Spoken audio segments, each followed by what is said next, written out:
It's 8 o'clock on Today. Coming up, race against time. The latest overnight on that urgent search now underway. A Titanic tour sub went missing in the Atlantic. The admiral leading the mission speaking out on Today. Our focus right now is really on the search capabilities. We're live with new details. Then Bebe Rexha speaks out, the singer giving an update after being hit in the face by a cell phone while performing on stage. Coming up, the latest on her condition and what happened to the fan who threw it. And temperature check. It's that time of year again. The women's winter is here. The freeze is upon us. The annual battle of the sexes is underway. So how cold is too cold when it comes to the office AC? I said 70. Yeah. 75? That's fine, you guys. Just, I want you to be comfortable. Oscar winner. Okay? I want you to be comfortable. So let's get it down to 64. We're taking a look at the age-old debate once again, heating up the workplace. Today, Tuesday, June 20th, 2023.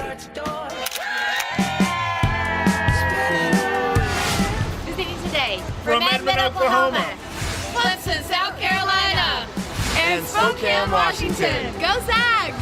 Good morning to my husband, back in Tallahassee. Love you, Grandpa Brett. Sending love to my niece and nephew. In Trinidad and Tobago. College besties from Indianapolis and Valparaiso, Indiana. Just graduated from Our Lady of Mercy High School in Rochester, New York. Jennings family vacation from O'Fallon, Missouri. On a quiet trip from Maryland, Michigan to the Today Show. Here from Nashville. Celebrating my 9th birthday. Oh, it's good. Back now, 8:11. Today's talker. We've had some gorgeous weather here in New York recently. Mild temperatures, perfectly comfortable. And then you walk into the office and you see the women who work there layering up like it is the dead of winter. They've started calling it women's winter. Who started calling it that? We the women. We have. Jenna's here. This It's is time today's for us to talker. be This is heard. an age-old You know debate. what? I'd like to just Hot in welcome here. the men to today's talker. Yes. Y'all So are happy to welcome. be here. Bring it on. Thank Y'all you. are welcome. Okay, so for so many women, working in a modern office space means keeping an office sweater, slippers, a blanket, maybe a space warmer to survive the AC in the summer. But at what cost? Bosses, tune in. There's more going on here than just being a little cold. It's women's winter. Maggie actually has 2 blankets. Women's winter, when the outside temps are up, the office temps seem to plunge. There she goes. Freezing office dwellers taking to TikTok to complain. This little space heater right here, I've had it running more this week when it's been 85 degrees outside than I have the entire year. From space heaters to layer upon layer. Where do you keep your office sweater? Don't worry, the women on today's staff have plenty of them. So first I have this fleece. On top of that, I'll put this around my body, this on my legs, come down here, slippers, and a fleece blanket. But ask some of the men about the office temps. I think it feels warm. It's fine to me. Short sleeves. It's the return of the thermometer wars following a return to the office after the pandemic. It's a fight we fought on air. Yeah, I said 70. Yeah. 75? That's fine, you guys. Just, I want you to be comfortable. Oscar winner. Okay? I want you to be comfortable. So let's get it down to 64. According to a 2021 study published in the Nature Journal, women are 3 times as likely to be uncomfortably cold in the office during the summer. And it's impacting our jobs. A separate 2019 study found as room temps warmed up from the 60s to the 70s, female performance on verbal and math tests actually increased by 15%. USC Associate Professor Tom Chang co-authored the research. Think about how hard firms try to coax out an additional % or 2 of productivity from workers. And the thing that we found is just adjusting the thermostat a degree or 2, gives them that performance boost. Men conversely test worse in warmer temps, but Chang found women were impacted a bit more by the cold. It seems like based on your findings, women and men need different temperatures. Is that right? I think the key takeaways is not one size fits all. I got notes from older women who are in menopause, and they said, I used to always be on team it's too damn cold. And now I'm with the guys in the three-piece suit saying, like, crank up the AC. I think the thing to do is you need to listen to the people in your office and ask them, like, is it too cold or is it too hot? And pay attention to that. Okay, so the point is it actually affects productivity. That matters. So the point is it doesn't matter? 15%? As a boss, it matters. Sure, that's Comfortable, being comfortable, your mental health is also important too. But also sustainability, y'all. It's ridiculous that it's free. It's nice out here. Yes, you step inside but the people are building. putting on space heaters. Look at our control room. Oh my God, Look at how he's melting. It's just, Anthony, help me. Look, Hoda and I like it in here. I'd say 70. That's not 70. You know what I'm going to do? I'm going to pop a Y'all window. are like, Hold on, just a sec. Oh, I can't. We're just going to say, Oh, can I just say 65. something very important? I can't pop a window. Al, this is very, very important. Yeah. Savannah and I have gone our whole entire careers with sitting next to men with suits on. Freezing. Our teeth have been chattering. This is the Why first... is it our fault? Wait. Exactly. This is the first moment in our careers where we have been able to be the choosers. Listen, We decided. all I've ever said about the studio temperature is we've got like 25 people who work in the studio. Look at Craig is schwitzing like a madman. Always. These poor Jacks over here. These guys are in and out all day. Yeah. Are you doing it for them? No. All I'm saying is I just don't know. We need to hire some more women. I don't. No question. There are 2 women that work on the floor. But We it's got not a just crime about. scene now. I'm just saying it shouldn't just be about us and the temperature. This is about architecture. They need to change the way they create corporate architecture. and you know what? It No, shouldn't just be open the concept. It should be thermostat. cubicles. You make your own world. You want to live in an igloo? You live in an igloo. You want to live can. in Bahamas? You make the Bahamas. We live among people. You can't have Do your we show own our personal control room? igloo. Because all the ladies in the control room freeze. Oh, yeah, Look there at they them. are. Oh my gosh. Uh-huh. Who did you that beautiful sweater? You know, It's the you pop guys. star crew. They got to keep it cold. Wait, look. Keep it sharp. Oh, look at the men. Pete. Look at Ice cream. Pete. Look at Oh, my Pete's God. got a tank top on. Oh, Eden snuck bundle, in. of Oh, course. cute. And I know Erica's got long sleeves on. You please. know what? Staged. No, that's Staged. not Buddy. not true. That's normal? Ask Siri. Ask Siri. Siri? Let's talk Hey, about Siri. Wait, What is the ideal Hey, Siri. temperature? Are you cold? What does that got to do with Carson's wife? They say Thank to you. keep it around 72, 73. Thank you. That is what we are here. That's- 70 to I 72. I'd love to get a temperature a thermostat reading on the studio. Okay, let's do it. We're going to do it. We're going to We'll do report it. back. All right. If we have a thermometer. Wow. Out of that, which we don't have at that. Got to stay might. sharp. Look who's here. Lori Hernandez. You guys remember her from the Olympics? Amazing. We are happy to announce, especially on World Refugee Day, that UNICEF is naming Lori as their newest UNICEF ambassador. Lori! So many things that you could have decided you wanted to work with. UNICEF was your top choice. How come? Honestly, helping others is so important to me and my family. My mom's a social worker, so is my sister. And so being able to have this opportunity to be a UNICEF ambassador and talk about everything that they do for children around the world is so important. And I'm so honored. And you've been doing some traveling too. I heard you were in Panama. Yeah, I was in Panama. We went to the Darien region. So we saw a lot of children on the move who were migrating from one place to another. And you know, UNICEF had a temporary migration reception station where families would come in, they could get clean water, there was a wash station, there was psychosocial support. So UNICEF is really doing everything they can. On a personal note, I understand you just finished your first year at NYU. I did. Majoring in drama? I am. I'm a drama major. Does this mean that Lori Hernandez is going to become an actor? Oh, I would love to. That's so fun. Why not? I think Lori Hernandez can do whatever Lori Hernandez wants to do. What about women's gymnastics in Paris? Yeah. How do we fare? Oh, I think it's going to be a very exciting games. Honestly, I think we have a lot of underdogs that are going to come in, as well as, you know, some of the classic athletes that we know and love. I know quite a few that are looking to make a comeback. So we shall see. Are you going to Paris? Ooh, Is we that shall see. TBD? TBD. All right. Lori, thank you so much. We're happy you're Thank here. you. Nice to see you Thanks for the guys. hard work you're doing. Cheers. Thank you. Smart decision by UNICEF, its newest ambassador, Yes. Lori Yes. Hernandez. Thank you Wise. so Definitely. much. Coming up next, Pride is Universal. Our series starts with Joe Fryer introducing us to some inspiring college athletes opening doors for the next generation. But first, this is Today on NBC.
And welcome back. This morning on our Pride is Universal series, we're taking a closer look at the world of sports. Yeah, more and more LGBTQ plus athletes are now coming out, especially at the college level. And NBC News Now anchor Joe Fryer spoke to some of them about that experience. Joe, good morning. Hey there, Joe. good morning. Good to see everyone. So some people say that the sports world is really the last closet, especially for male athletes. In the 4 major sports leagues for men, we've only seen 2 openly gay active athletes. But the numbers are higher in women's sports and at the college level.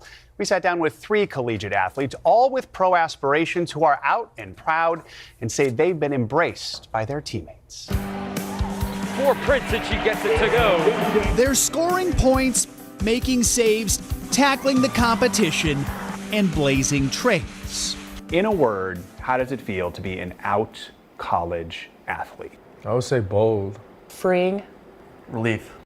Carson Gates is a goalie at Chatham University. Sedona Prince now plays basketball for TCU. And Byron Perkins is a defensive back at Hampton University. They're all out now, but not too long ago, the ice rink, the basketball court, and the football field were overshadowed by the closet. It was very, very scary for me to come out. With my friends away from hockey, I could just be myself and be comfortable, but with the boys, I kind of had to change who I felt like who I was just to, fit in a little bit. I kind of had to suppress my truth. When you're suppressing your truth, what's the impact of that? Self-hatred, really. Did that affect you on the football field? Very much so. I wasn't able to be as focused. So last year, Byron came out, becoming the first openly gay football player at a historically black college or university. When you did come out, what changed? A lot changed. My teammates, they didn't change though. They still treated me with the utmost respect. My coaches approached me with the utmost courtesy. Do you remember your first game after you came out to your team? Yeah, I bawled. I bawled. I was like, oh yeah. Talk about the response from your teammates. We knew. They always say that when people come out, it's like that thing of, oh yeah, okay, we knew. And it's like, oh, that relief. Carson came out publicly this year in an essay after some NHL players decided not to wear rainbow jerseys during their team's Pride nights. Growing up in the game, there's the F-slurs used very frequently by players and coaches at young levels, and I was hoping coming out that maybe a young player who is out to themselves at least, that they're not alone in the game. On social media, Sedona has nearly 3 million TikTok followers. In one of her videos, a father told Sedona that she inspired his teen daughter to come out. Been a very meaningful last few weeks for us. And he's just like crying, and seeing that from a dad was like, we're all bawling. The WNBA does have several openly out players, but men's Major League sports are quite different. The NBA had Jason Collins, the NFL Carl Nassib, while the NHL and MLB have never seen an active out player. Though times could be changing. In a recent Outsports study of LGBTQ athletes in high school and college, 95% said their teammates' responses to them coming out were neutral to perfect. And it was very difficult to find an athlete that was not supported by their teammates when they came out. What's it going to take, you think, to see more pro athletes come out? More pro athletes coming out. Outsports' motto is courage is contagious. Sedona dreams of going pro, so do Byron and Carson. If either of you made it to the pros, you would maybe be known as the gay hockey player, the gay football player. And that's the problem, right? It's just like, we're not just our sexuality.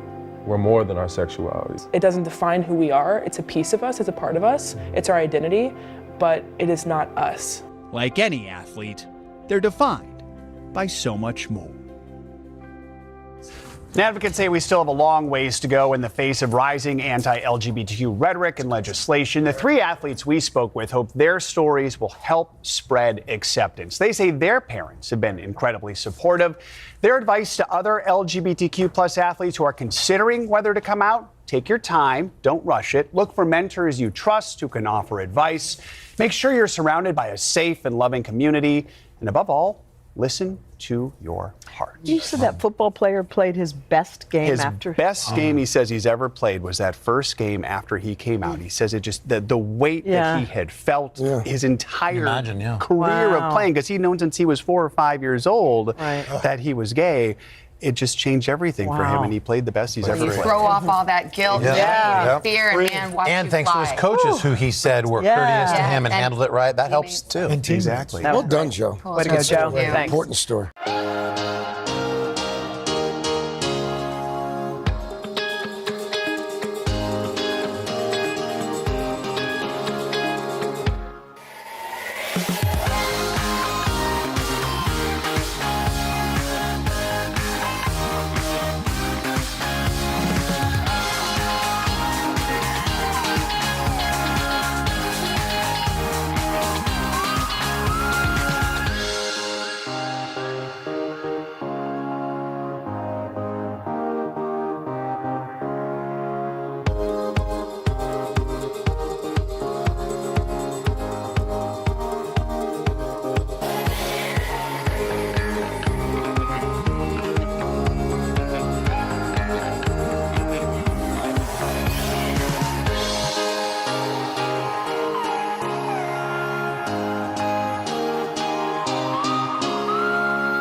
Jill's Steals and Deals is sponsored by Wells Fargo Credit Cards.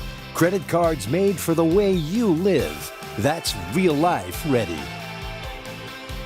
We're back with Steals and Deals. Our lifestyle and commerce contributor, Jill Martin Brooks, is here with ways to add some pops of color to your life. All you have to do is scan the QR code and you can get in on these bargains. You wore the perfect color for the pops of color because anything goes with white. I can make it, it can make it bounce. And I also wanted to say that Wells Fargo credit card holders get special 24-hour early access to Jill's Steals and Deals. Nice. So, okay. Pops of color can come anywhere in the kitchen to start. Okay, so this is major because your tilapia could be made even better, your dish. This we don't have often, but Our Place cast iron always pan. The retail is $155. Now, the brand says that this pan is meant to be an 8-in-1 with functions like nonstick fry, saute pan, steamer, skillet, and more. It's 10 inches, so you can use it to grill, sear, braise, and bake. The brand says you could also use it in the oven up to 500 degrees, so it's a one-stop shop. Here are some of the, here are some of your items that you made. Thank you. Yes, Comes exactly. in 4 colors with a glass lid, so a little pop to the kitchen, but really just a beautiful pan that you could leave out. Nesting spatula and silicone hot grips. The retail $155, the deal $77.50, 50% off. Nice Great deal. gift also. I love this. I don't think I've seen speakers like that. Well, you love anything with music, but this one is a triumph because it lights up. So the Smart Tech Gadgets LED stereo Bluetooth mini speaker, the retail $79.95. So obviously it changes colors to the music, or you can just pick one color if it makes you dizzy. No problem. And it plays up to 4 hours. It has a built-in mic, so you can even take calls. The retail $79.95, the deal $29. Love that. 4% off. And it's a disco. This is an easy way to make an outfit pop. Try to lift that. There's a brick in it. Oh, there is? Okay. I won't touch it. I won't touch No, it. this is amazing because these always do super well. Yeah. And this is just a great everyday bag. It has a magnetic closure at the top. It's from Lago Nadia. The retail is $515. There's organization on the inside, a lot of space. Love it. It has a great drop on the bag, great hardware. That's important. This is a great year-round bag. And pick a color that what I love about Steals and Deals is that you could pick a color you wouldn't normally pick. Yes. And say, like, let's have a good time with it. Right. So the deal price is $94, comes in 12 colors. It's 82% off. Love it. And the drop is super important. Like you said, I cannot get a bag that doesn't just fit right on my arm. I love that you like. I know about the drop, girl. All right, let's talk lingerie. Okay, so this is a drawer that I say to everybody, like, get in your drawer, go through it, and sort through, because you have old stuff in there. This is a great way to reinvent Casabella Never Say Never bralettes. The retail $69.75 to $79.75. So it comes in 7 size buckets, meaning they're grouped. So go on today.com to see the grouping. They're adjustable, as you see. They're pretty, so if you want to wear something where the straps shows, super cool. Right. There's a variety of them, so you could check today.com. And this is a stretchable lace. So the brand says this is one of their most popular collections. So it's not only beautiful, but comfortable. The deal price, $28 to $32, 60% off. And it's super on trend to wear like a white tee and show the strap. Yeah, and it's got some support too. All right, let's get to these. Okay, so the totes everywhere are a thong or double buckle slide sandals. So whichever you like, but feel the memory foam in Love it. it. Super great. Patented everywhere material to make them springy, lightweight, and comfortable. The brand says they're also machine washable, antimicrobial, and puncture resistant. Wow. So just throw them in the washing machine. The deal price, $14. That's 61% off. All right, this is the hit right here at the end, the bucket hats. All right, let me see. I know. And I have a giant head, and Me it too. fits me. Does it fit? The Ya Living reversible bucket hat. It does. So- That looks cute on you. Thanks. All right. Anyone with a big head, it's always good to find a hat that fits. And All it right. packs flat, which I love. The retail $69, 16 styles, solids, and prints. Just reverse it for the solid. Great to keep the sun. You know, I don't like the sun. So the deal price, $24, 65% off. And there is a pattern for everybody. All right, will you hit your products one more time, Jill? Yeah, so the Our Place cast iron always pan, the Smart Tech Gadgets LED stereo Bluetooth mini speaker, the Lago Nadia handbag, the Casabella Never Say Never bralettes, the Totes Women's Everywhere Ara thong or double buckle slide sandal, and the Ya Living reversible bucket hat. All cute. Love it, Jill. Thank you so much. And again, to shop these and get even more exclusive, scan our QR code, head to today.com/deals.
Welcome back this morning on Today Food. We are making a simple and filling summer salad.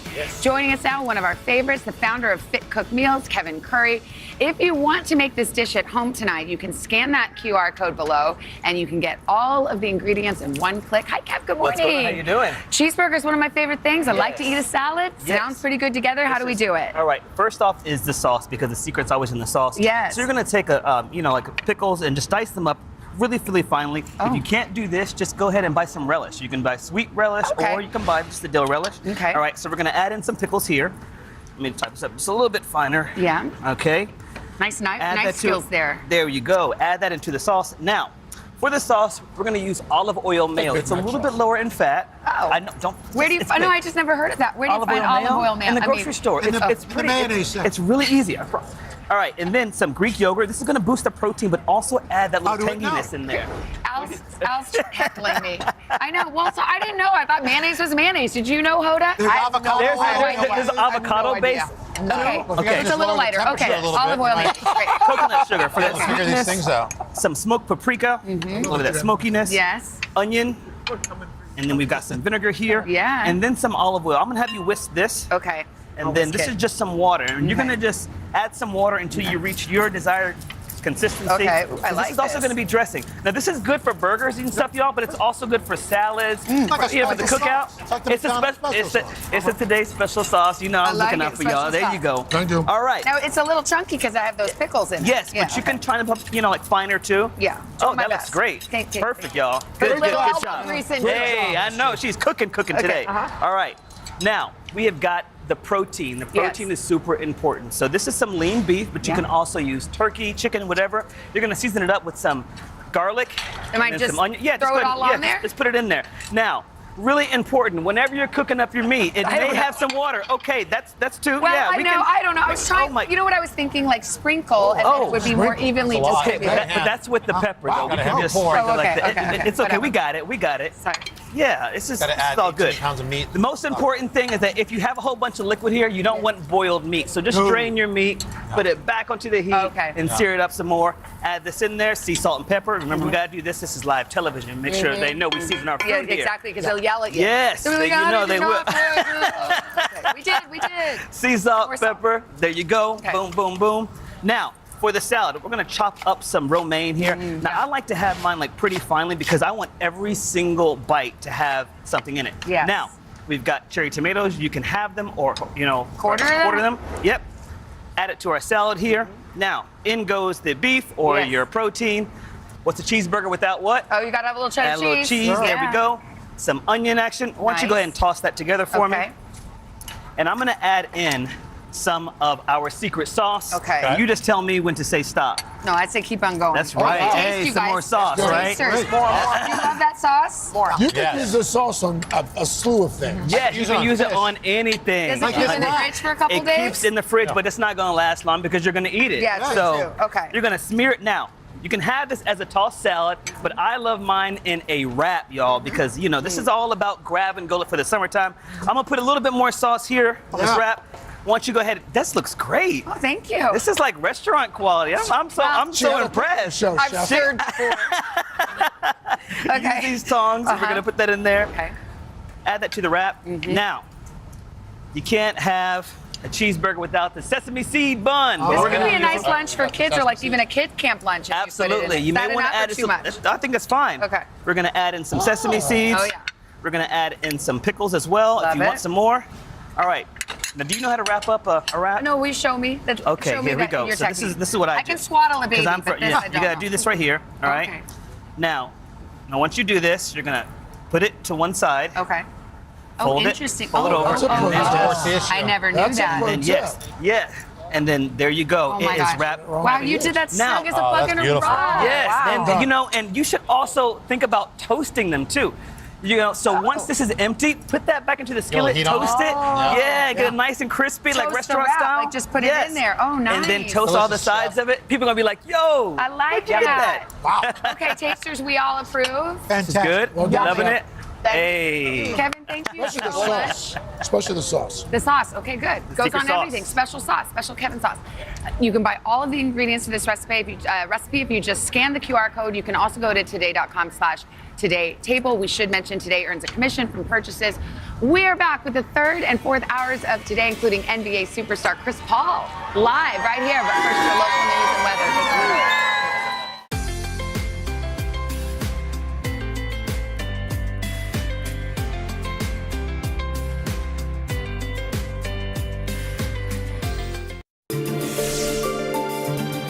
This morning on the third hour of Today, desperate search. A race against the clock to find a submersible touring the Titanic. We're live with the risky rescue mission and the new details about who's on board. Then, Robot Rumble! Fight, robots, fight. We're going behind the scenes of one of the craziest combat competitions. It's Melvin versus Roker in the ring. I'm tapping out. Plus, vacation ideas inspired by iconic movies. From Dirty Dancing to Indiana Jones, how to travel your favorite films. And we're whipping up 2 healthy and hearty summer salads anybody can make today, Tuesday, June 20th, 2023. Live from Studio 1A in Rockefeller Plaza, this is the third hour of Today. Good morning and welcome to the third hour of Today on this Tuesday. I'm Chanel. Everyone is back together this morning. I hope you had a wonderful Father's Day, if it applied, Juneteenth weekend. How about you? It was good. You know, 2/3 of my kids are away. Yeah. Courtney's on bed rest, waiting for the She on bed rest? Is she really? Bed rest, yeah. And any day now, right? I mean, like about 2 weeks. Holy and then cow. Leela's still in Paris. Nick was home with us, so it was great. So we had a little. And I made smash burgers for the first time. I've always been a little skeptical. Because it goes against what you think a burger should be. Because they tell us don't press down on the meat, but that's on a grill, you know, and it drips into on a griddle. Nice little griddle. That's what you meant. It cooks in its own fat and crispy on the edges. Crispy on the outside. Did you make the smash burger sauce too? I know. I just did. You flip it over, you put the cheese on it, and wham. Deborah said it's the best burger she's had. Try it with the sauce. It's like mayonnaise, ketchup. It's like a mix. Yeah. Deborah said it's the best burger she said it was the best burger had. she's ever had. So, wow, was that all that work on the last burger? Yeah, there's my boy. So Nick ate 3 of them himself. I was about to say, there's only a piece of bacon there. There's nothing left. How was your Father's Day? It was delightful. I was telling Dylan yesterday, for the first time, my kids wanted to go play golf with me. Oh, lovely. So we had a family golf outing. I'm wearing a shirt. Look at that. They picked that shirt out just for me from the store. That's a nice shirt. Well, that's nice. They picked out the shirt. I like the hats. Played a little golf, and it was. Did you play okay? You know, it's hard when you play with small children. It's very difficult. Yeah. Yes. So It's more of the family affair. Right. Do they like pick up wherever you hit your ball? Okay. And they love driving the car. A little best ball family style. How about you? We actually went to a chip and putt with the boys. We played golf with them, but my in-laws were in town, so my father-in-law was playing with Rusty, which, you know, technically is his namesake. Did you get another kid? No, that's my nephew. Savannah said something you didn't tell us. Savannah this morning goes, Calvin was so tall. She thought that was Calvin. No, that's my nephew PJ. He came down. My mother and father-in-law. There's Russ and Rusty. You know, just kind of hanging out. And this is Calvin and Ollie making Father's Day cards. They were so it took a half hour because they had to redo it and the heart wasn't the perfect shape. And they had to redo it again. It was so sweet to kind of capture that. Well, it's so funny. You guys went golfing together. My husband left us to go golfing with a friend. So he did that, and then we had a barbecue. We did a water balloon fight, which was really fun. That's nice. Oh, wow. We did water balloons and water guns. So he came back. Oh, of course. Yeah. Always comes back. He always comes back. Barbecue, all the things. It was a Brian's beautiful request for Father's Day is let me kind of do my normal thing, but just don't make me feel guilty about it. Okay, so it's like, sure, you can do whatever you want. I won't get mad. Sounds like everyone had a good weekend. Everybody had a great week. It's good to have the gang back together. Yes. By the way, speaking of the weekend, we are going to start this morning with that story that we have been watching very closely since Sunday. We, of course, are talking about that urgent search for a missing submersible carrying 5 people who were heading to tour the Titanic wreckage. So here's the deal. The sub had only 96 hours of reserve oxygen when it set out Sunday morning, meaning roughly 48 hours of oxygen likely now remain. So they've got to find them. NBC's Tom Costello joins us from the U.S. Coast Guard base in Boston with the very latest. Tom, good morning. Hey guys, good morning. So the U.S. Coast Guard is responsible for this search and rescue operation in close collaboration with Canadian Coast Guard. Overnight, they've had a Canadian ship on the site of the Titanic looking for any signs of the submersible. They've also had planes, Canadian and U.S. planes in the air yesterday, again today, looking on the surface and also dropping sonar buoys. But as you mentioned, the concern is they may only have 2 days of oxygen left if they are still inside that submersible, and the clock, as you can imagine, is ticking. In the cold North Atlantic, an all-hands-on-deck search and rescue operation looking for any signs of a small private submersible and the 5 people on board missing since Sunday after going to explore the Titanic wreckage. It is a challenge to conduct a search in that remote area. but we are deploying all available assets. It's a 21-foot submersible named Titan, made of titanium and carbon fiber, owned by OceanGate, a private company that charters tours costing as much as $250,000. Among the paying passengers, billionaire Hamish Harding, whose previous adventures included a submersible dive to the Mariana Trench and a space flight on Jeff Bezos' Blue Origin. On Instagram Sunday, he signed his name on the logo as he announced he'd be diving to the Titanic. Also on board, Pakistani-British businessman Shahzada Dawood, along with his son Suleiman, according to his company. Overnight, OceanGate released a new statement.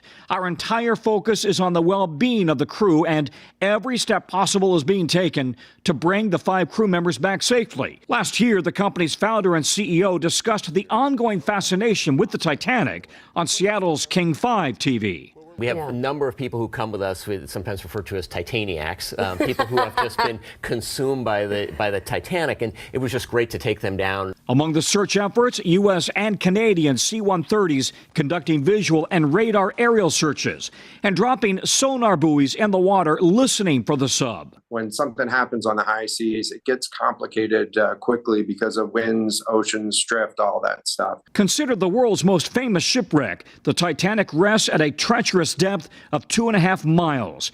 1,500 people died when the ship sank in 1912. In recent years, other tourist submersibles have tried exploring the wreckage. Now search teams are in a race against the clock for this missing sub, oxygen potentially running low. And Tom, you mentioned they dropped a sonar buoy. What are they listening for? Yeah.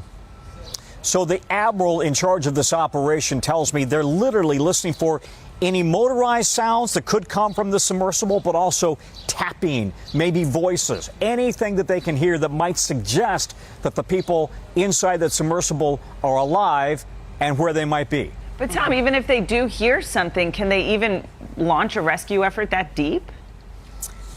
Very challenging. The Canadian and the U.S. Coast Guards do not have the immediate ability to launch a deep sea, a deep water rescue effort. They don't have the equipment. By the way, it's so deep that they would have to bring in expertise, and private companies as well as the U.S. Navy would have to bring in this kind of equipment, and we don't know where in the world it is. There are very few options right now to dive that deep. And again, you mentioned the depth, Tom. We're talking 13,000 feet, roughly 2.5 miles. You would know better than me. I mean, Navy subs, do they have that capability?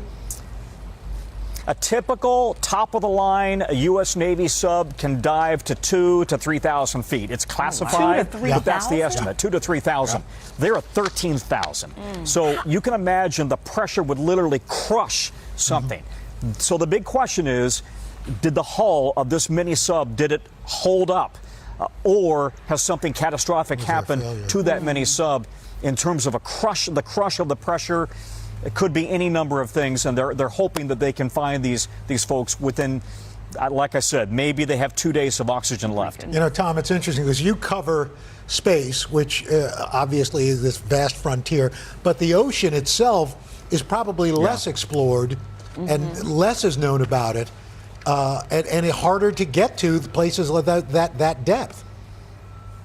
You know, you make absolutely the right point. I've heard many ocean experts say the vast unknown, the great unknown, is not up in space. It's in our oceans, and it is so deep. Keep in mind, 13,000 feet is only half the depth of the ocean at its deepest. And yet that is so deep down there, so dark, and the pressure is so great. Humans, of course, cannot dive that deep. It would kill you. The only kind of vehicle that can go down is a submersible, a robotic submersible. And then if you find them, how do you effect a rescue? You can't bring people from one sub to another. You'd have to pull their sub up and out. Boy, this is a huge challenge. That's why everybody is so worried. Race against time. Tom Costello. Tom, keep us posted. We know you will. Thank you. Okay. Really It's fascinating. scary. Yeah. I didn't realize they were that deep, and then I didn't realize. So how? And I guess we don't have an expert here, but how are they able to go that deep? And even the Navy can't. Yeah, go Well, that they deep? can. And I think it brings to mind whether it's space tourism or ocean tourism. We take this stuff for granted, but it's dangerous. stuff. It's still Yeah. dangerous Dangerous. thing. It's dangerous times. All right, well, we've got a lot more to talk about on the third hour this morning, including today's checklist. We're going to keep your skin healthy and hydrated this summer. Then later, Melvin and Roker battling it out in a robot arena. You don't want to miss this one. We'll explain right when we come back. Yikes.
This morning on today's checklist, we are getting you and your skin ready for the first day of summer, which happens to start tomorrow. So here to help to stay safe in the sun is board-certified dermatologist Dr. Marnie Nussbaum. Good morning. Good morning. We always love when you're here. You give us the inside scoop on all things skincare. And we're starting off with sunscreen and SPF. What do we need to know? Great. So sunscreen is vital at preventing aging, burning, and cancer, the ABCs I like to call it. So SPF, sun protection factor. The higher your number, the more protection you have, the less chance of a sunburn. So SPF 30 protects against 97% of the sun's UVB rays. So And 30 UVB and above. is the one that causes burning. So both are bad, UVA and UVB. Okay. But you want something that says next thing, broad spectrums that protects against both UVA and UVB. Okay. But SPF is only a measure of UVB. That's why we say that. But broad spectrum, SPF 30 and above, and you're good. Okay, so there's sprays, there's lotions, there's dry feel lotions. I mean, there's so many different options. What's best? So I always say there's so many choices that the best sunscreen is the one you're going to use because consistency is key. Now, mineral versus chemical is the real controversy that everyone's always talking about. I personally recommend mineral because it's a physical blocker. It sits on top of the skin, deflects the sun's rays away from the skin, and it's great for acne-prone skin or sensitive skin because it doesn't get absorbed. Versus chemical blockers like the avobenzone, the oxybenzones, those absorb the sun's rays and dissipate them as heat into the body. Okay. So I prefer mineral over chemical, but they're both great, and the one you're going to use is the one that's best. The one that works. Exactly. Okay. So you do get a sunburn. What is the best way to treat it? So sunburns happen. Now, not so fun fact, more than 5 sunburns in your lifetime double your risk of melanoma by 7. Wow. It's Even really the ones bad. I had when I was young and we didn't use I sunscreen know, as even the much? ones that are really your parents' fault, not yours, they count. So it doubles your risk of the deadly form of melanoma. So we really want to prevent sunburns, but if it happens, immediately take an anti-inflammatory like aspirin or ibuprofen. Okay. It calms down the inflammation. Then submerge your body in a lukewarm bath, so in cool water, so that the heat dissipates from the body into the water. Right after that, you want to use a good gel or cream with aloe or hydrocortisone in it. Okay. And that just provides relief, calms inflammation. Most importantly, do not use anything thick like Vaseline or petrolatum, which most people think, because it traps the heat. So you don't want that. okay. I know, very interesting. Other things to avoid, things like lidocaine and benzocaine, any of the canes, Okay. they can irritate. And drink lots of water if you're sunburned, because your skin gets dehydrated. The water goes straight to the skin to heal it, so you get dehydrated. So drink lots and lots of water. That's a lot of good information. Lots Really of good stuff. information. That Okay. sunburn What's up? stat is kind of scary. It's not good, 'Cause so we have don't sunburns get every it. summer. Let's talk about our summer skincare routine. I think some people just do the same thing month after month. It doesn't matter whether it's winter or summer. Exactly. But talk about how maybe we should do things differently. Yes, so every season our skincare should change. Interestingly, in the summer months, everyone's like, oh, I'm greasy, I don't need moisturizer. Wrong. The sun dries out the skin. So you really want to use a light moisturizer, and if you're using a cream, switch to a lotion. If you're using a lotion, switch to a serum. So just use a lighter one. Also, everyone loves exfoliating their legs in summertime months. Don't overdo it. Once to twice weekly is max, because if you overdo it, you become red, dry, flaky, and irritated. Always protect the delicate skin around the eyes with good sunglasses. I like to use those big Jackie O glasses. Yeah, I I've look crazy. learned now. I used to think, it was just for fun. Nope, for not looks. just for fun. Start getting We're those keeping crow's these ready. feet. And then, of course, wear a hat. But lastly, vitamin C. If you're not already using it, incorporate this into your routine. Craig asked a really good question earlier. Where? Like, are you using it under your moisturizer, out of the shower? Thank you. Yeah. Thank you, Dr. So everyone asks that. I always say thinnest to thickest. It doesn't really matter Thinnest when, to but this is a thin serum, so you can use that right after you Can cut. you use it instead of a moisturizer, or should you No, not? no, we can't do instead, but We we can can't do do instead. first. No, Chanel. No. It protects against the UV damage that causes skin cancers, but also hyperpigmentation and fine lines. So this is your main character in your routine. Under the moisturizer. Under the Moisturizer serum. Yes. Thin yes. to, what is it? Thin to... So it could then your sunscreen. Thin to last. thick. No, you Mhm. said some things. Thin to thick. Thin to thickest. Thin to Yes, thin That's to right. thickest. That's what we're doing. So we can't forget our lips. We can't. No. So they don't have melanocytes or lips to protect us against the sun's rays. So the melanocytes are the pigment-producing cells that protect against skin cancer. So it's imperative that we use a lip balm with SPF, broad spectrum. The one here is by Sunbalm. Just often, regularly, especially after you eat. Right. And it tastes like pineapple, which is great. Oh, but don't eat it. But don't eat it. It's just for fun. Yes, but don't forget it. Right. So, Dr. Mona, you're outside during the summer, you're sweating, the skin can get irritated. It gets irritated. So we're doing all sorts of exercises, and it's no fun getting some chafing, whereas the skin rubs against each other. Not fun. I feel like Craig always gets the chafing. You always get the Right? You got the I do. chafing part. Anytime So, there's chafing to be talked about. we instead want the skin Craig to makes us glide. chafe. Ooh, I like We that. want Sorry, Dr. Marnie. We want the skin to glide, not rub. So there's this amazing new product. It's by Mega Babe, and it's called Thigh Rescue. It's an amazing name, but it allows the skin to glide easily. Has aloe, grapeseed oil, and aloe vera to really make that skin. take that for You Saturday. know what? There was an artist recently. I was just about was to it say. Adele? Oh, I don't know. There was an artist recently who was complaining about chafing at a concert. It was Adele. It was Last Adele. night I saw it. There you Yes, go. Yeah. Adele, Mega Babe. Mega Babe. Mega Get some of Babe. those things. Yeah. Thank you, Dr. You learned a Marnie. lot today. You're not supposed to use like the entire tube I know. It on your tastes mouth, delicious. man. I'm just telling you. No, but Like if, now your lips are white. no, but if he uses it, he can't give it back. It's yours now, Al. That's it. Okay. Smart man. Dr. All right, Nussbaum, Doc- thanks. Thank you so much. For Thank more you. on getting our skin ready for the summer, head to today.com.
And welcome back with our Future of series. So if your kids are anything like my kids, you may have heard a thing or two about robot combat leagues. And some folks believe that it may just be the future of sports. So I spent the afternoon with some of the people who make up the National Havoc Robotic League, or the NHRL, as it's known, as they battled it out ahead of their big upcoming tournament. Fight, robots, fight. The biggest thing is just showing up and competing. Even if that's with a wooden bot, Lego bot, compete. It wasn't too long ago that Johnny Sumpas was building his own Lego robots, but his more recent projects require a bit more engineering. What goes into making one of these bots? If you're designing it on the computer, that can take months. And then once usually you feel confident with the look of it, you spend a couple days assembling it, wiring it. Robot battling isn't the only thing Johnny juggles.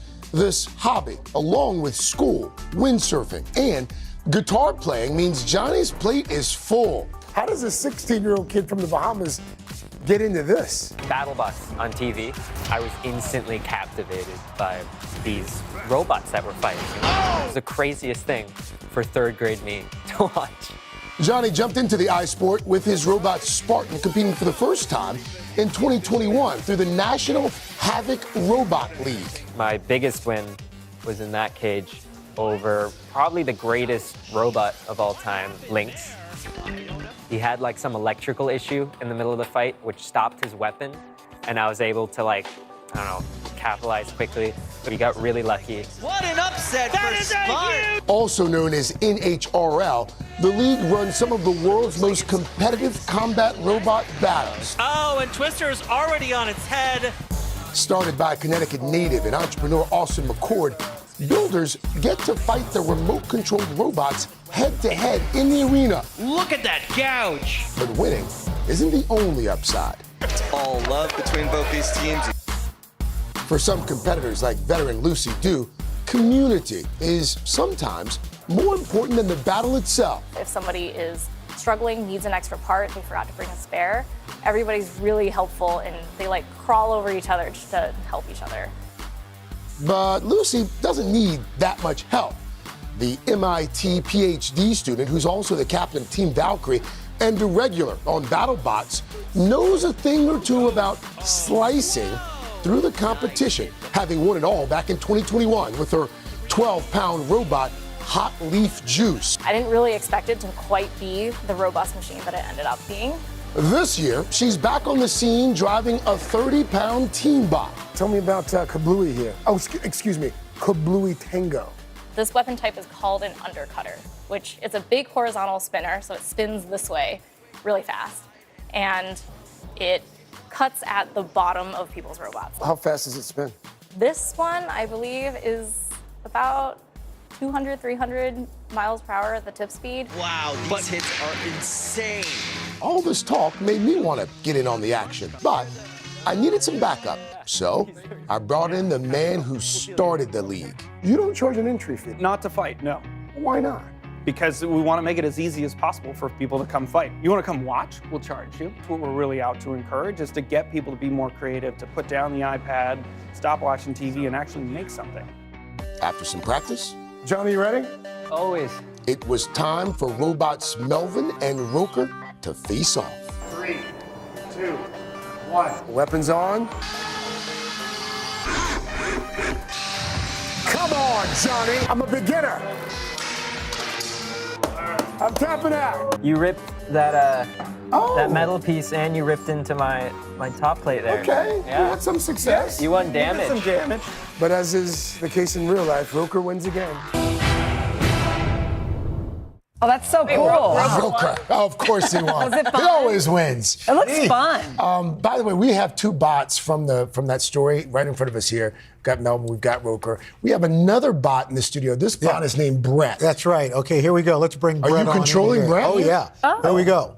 You're Come natural. On Come on. Here we go. Oh, Come man. on, Brett. Look at you. Here we go. Kid. Come on. It's like the Jetsons. Actually, are you kidding me? Truth be told, it would be really dangerous for me to drive this. So we've got Sam. Oh my gosh, AKA you got it. the evil henchman backing me up. So Brett doesn't have any of those blades. You actually thought I did. I was wondering how you were just going like this. That's moving so properly. I love that. Wow. So, but you know what? Here's the thing. If you work so hard at it and then somebody's just going to mess it up in minutes. Takes it out. That's part of the risk. But it can also be part of the reward. That's true. It's a gamble. With spikes and fireballs. Oh, yeah. And they've got flamethrowers in there. That's crazy. By the way, the young lady from the story there, I want to congratulate Lucy.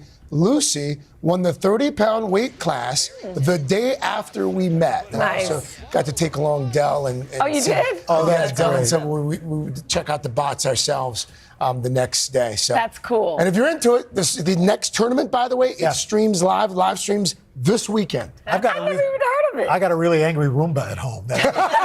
Just it's angry cleaning. It's got blades. Exactly. It's got a lot of furniture. That's pretty cool. Hey, Sam, coming up, we're going to go from the robot arena to the basketball court. right. Why? We got NBA star Chris Paul here sharing a different side with a moving new tribute to his late grandpa. And we're going to ask about where he's going to be playing next year. Then later, summer vacations inspired by our favorite movies, how to stay at the actual Dirty Dancing cabin, and more. Third hour of Today, we'll be right back.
For our next guest, basketball is more than a sport. It's a way of life. Chris Paul has been dominating the game for over 18 years. He's a 12-time All-Star with the third most assists and steals in NBA history. And he's also a 2-time Olympic gold medalist. And will be a first ballot Hall of Famer. Now Chris is an author as well. He's got a new book out. It's a memoir. It's also a tribute to his elite grandfather. It's called 61, Life Lessons from Papa, on and off the court. And Chris is here to talk about that. Also going to talk about some little trade news that was made a few days ago.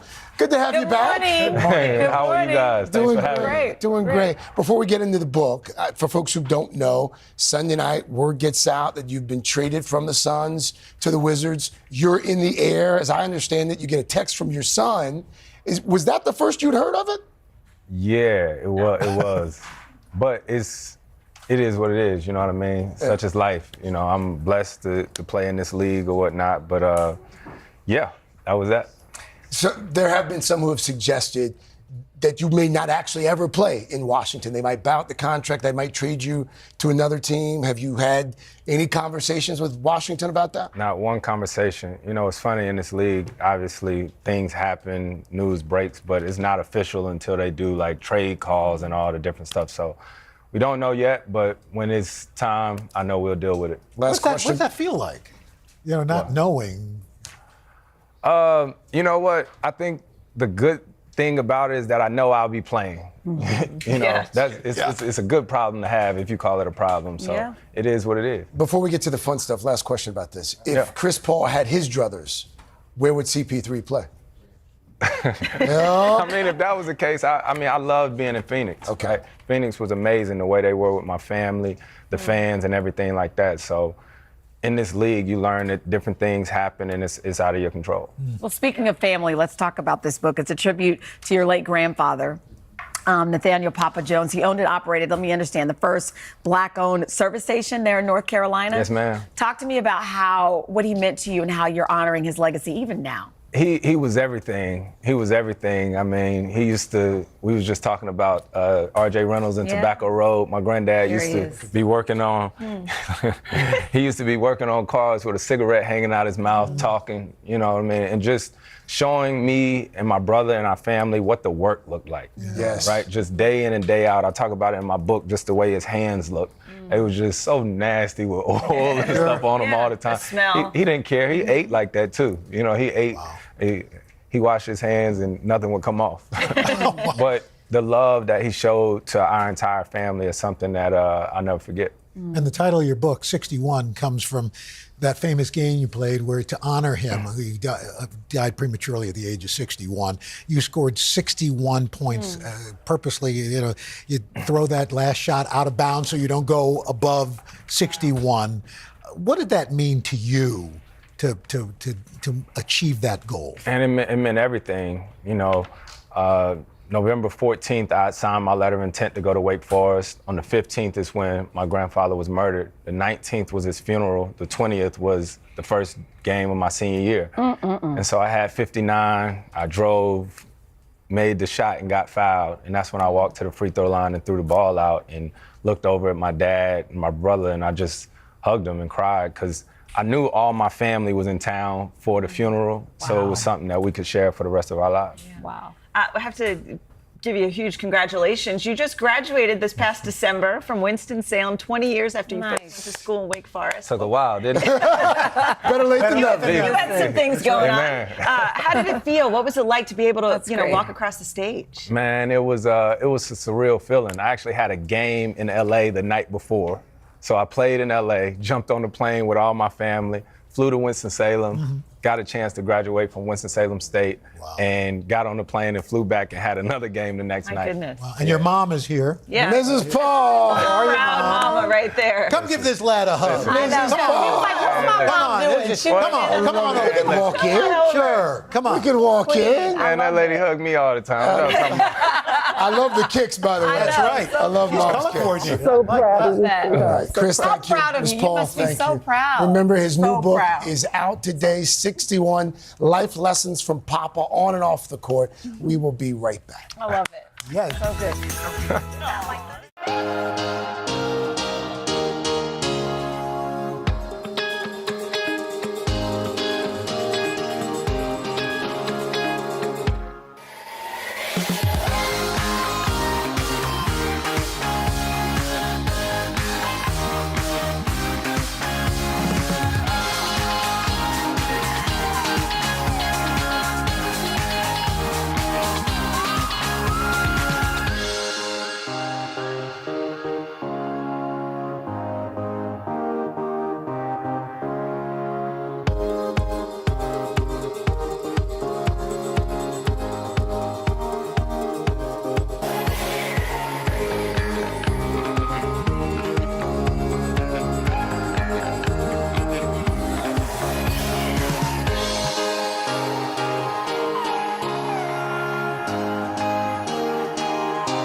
Welcome back. It is summer vacation season, and this morning we're helping you get inspired for your next trip with our favorite summer movie. And here to help, as always, is Misty Bellis, Vice President of Global PR at Virtuoso. Misty, good morning to you. Hi, Misty. So I love these segments because you take some of your favorite movies and then we show you how you can travel and kind of be a part of their world, right? So the first one we have, a classic, Dirty Dancing.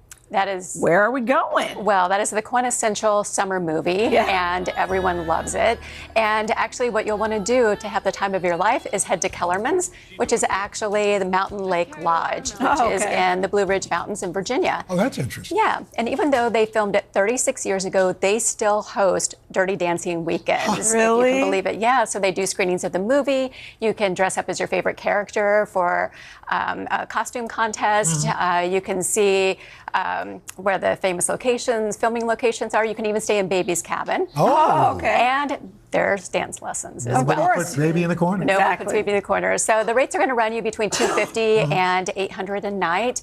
And if you can't get enough of Dirty Dancing, well, you'll be happy to know Dirty Dancing 2 is actually filming there later this year. Oh, wow. And the movie is expected out in 2024. Look at that. Okay. So family road trip. So National Lampoon's Family Vacation. Yeah, I mean, can you believe this movie is now 40 years old? I know. And if you want to retrace the famous road trip that the Griswolds took, you absolutely can. All you need is 37 hours to a 2,200-mile trek.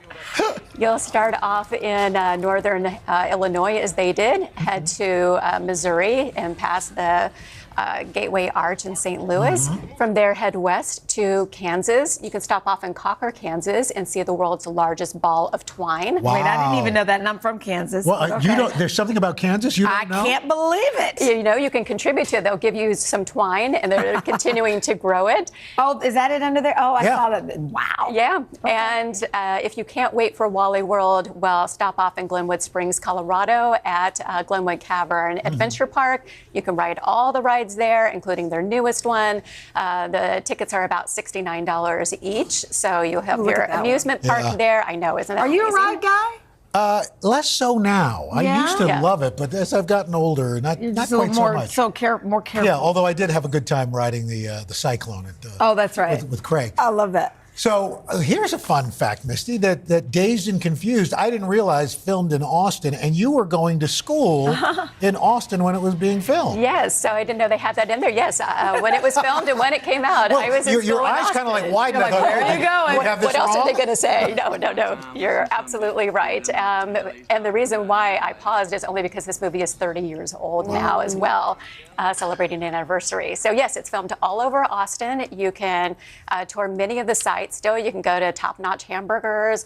You can go have some authentic Texas barbecue at Style Switch Barbecue, which stood in for the Emporium. But if you really want to do it right, you can rent a 1970 Chevy Chevelle, just like they did in the movie.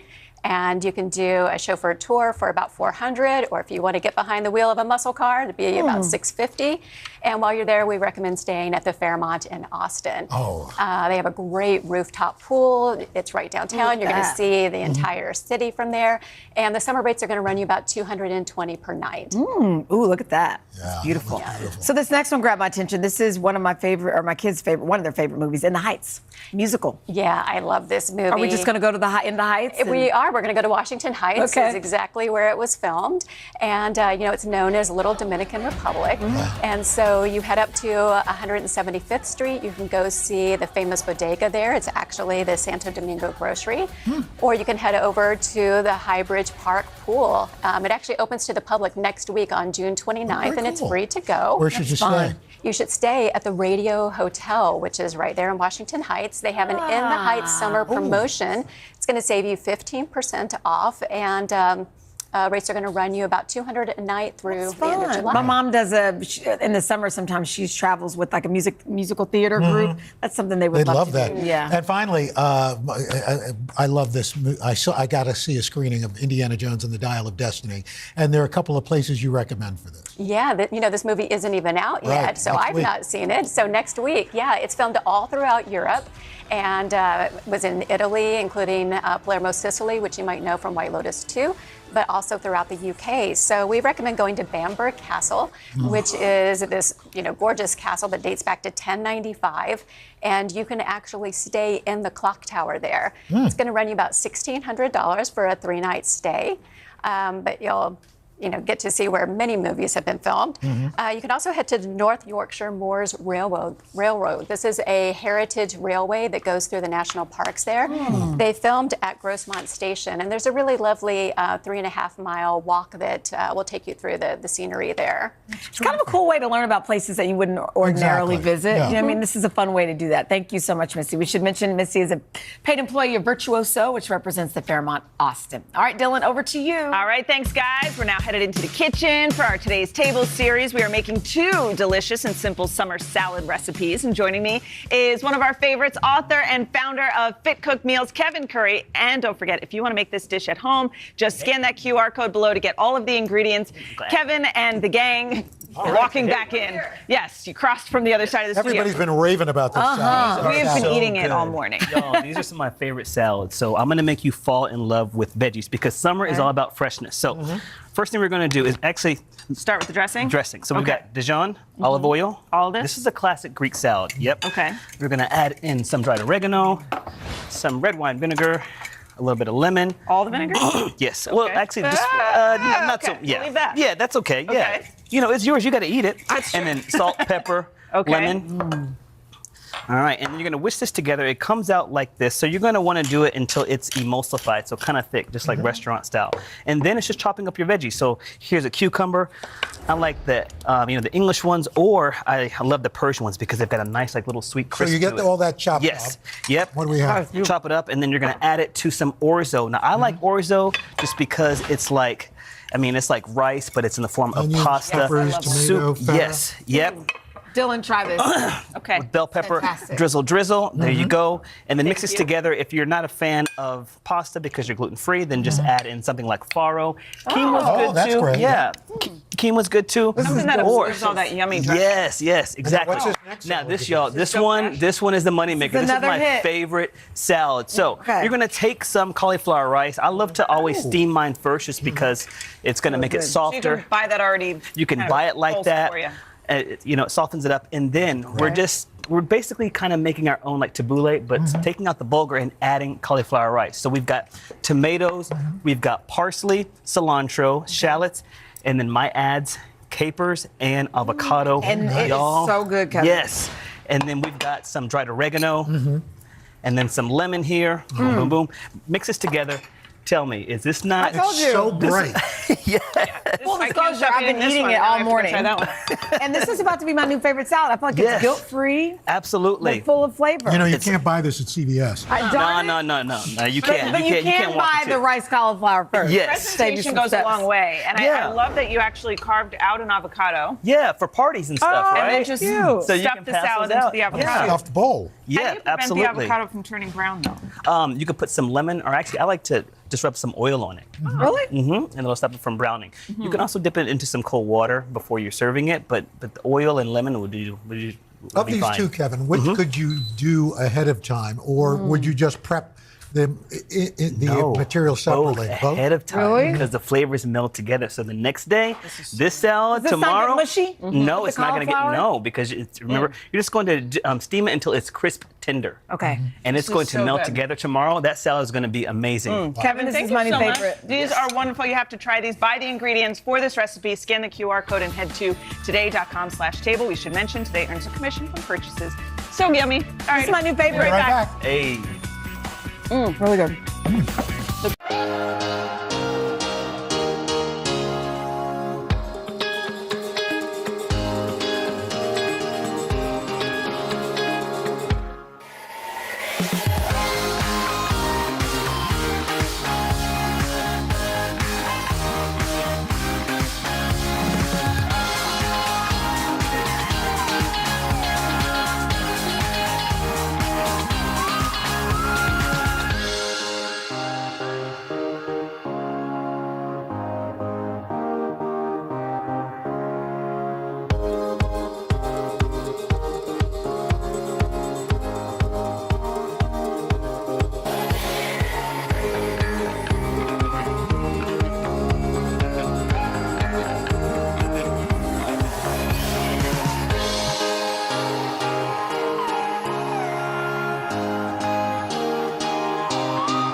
Well, that's going to do it for us on this Tuesday. We've got a lot more for you coming up this week, including Kylie Minogue. She's live in Studio 1A, and Kim Petras rocks the plaza. Oh, Kim Petras. The kids love Kim Don't forget Petras. tomorrow on Hoda and Jenna.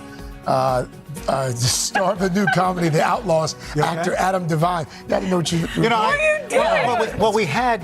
Oh, I didn't see Mulroney the up, graphic so we was just up. wanted We're going to see you here on Wednesday. Wow, that And I hope was you a have- smooth ending to the show.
Today, from the new star-studded comedy The Outlaws, actor and producer Adam Devine.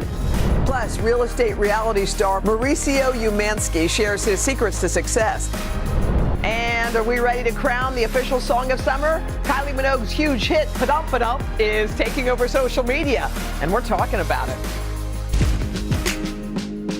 So get up. It's Today with Hoda and Jenna.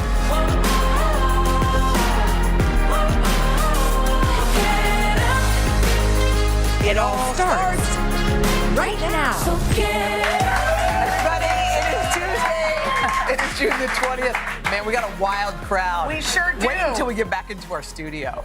It's going to be super wild. Oh, keep manifesting Oh, of it. course, I like that you haven't let that dream die. Oh, no. We're getting that. Oh, okay, We're good. getting that. We're getting that. That'll for sure. be really fun. How was your long Father's Day weekend? It was good. Yeah? We had a lot of fun. We made breakfast, vanilla milkshakes. You know, it's... Wait, you made milkshakes for breakfast? Well, that's what Mila wanted to make some sort of smoothie, but we didn't have fruit. So what did you put in there, ice cream? We put in ice cream, a little protein powder for good measure. Okay. Some peanut butter. It was fun. We just relaxed. How was Henry? Did he get what he wanted? Yeah, I think he got what he wanted, which was to be surrounded by kids. But also at one point he goes, "This is all I wanted." I go, "What?" He goes, "Just to be left alone." That's what we usually ask for on Mother's Day. Just to be left I alone, just know, 5 minutes know. apiece. But I it was know. a lot of fun. That How was about sweet. you? How was yours? It was good. Joel came and hung with the girls. It was really fun. It was just like a beautiful, beautiful day. Oh, yeah, that's look. them. They're all What'd y'all hanging. make? Those are hot dogs I ordered from the deli because that's how. By Wait, the way, are they hot? Those are pigs in the blanket. Don't you love pigs in the blanket? Yeah, they're not just hot dogs. No, they're not. They're not. By the way, it was a great weekend. We had many firsts over the past 3 days. So, Haley learned to ride a two-wheeler, which was, Isn't that weird? No, 1 minute they're like, oh, and the next minute it's like a rocket ship took off, and that's it. And watching that, because I've told you before, Poppy learned over Christmas. I tried to teach her for years. Yeah. I'm not the right teacher. No, you're not. Henry took her out for one moment. You know why? Because we're like, you can do it! Like we think Did we're you cheering teach them on. her? No.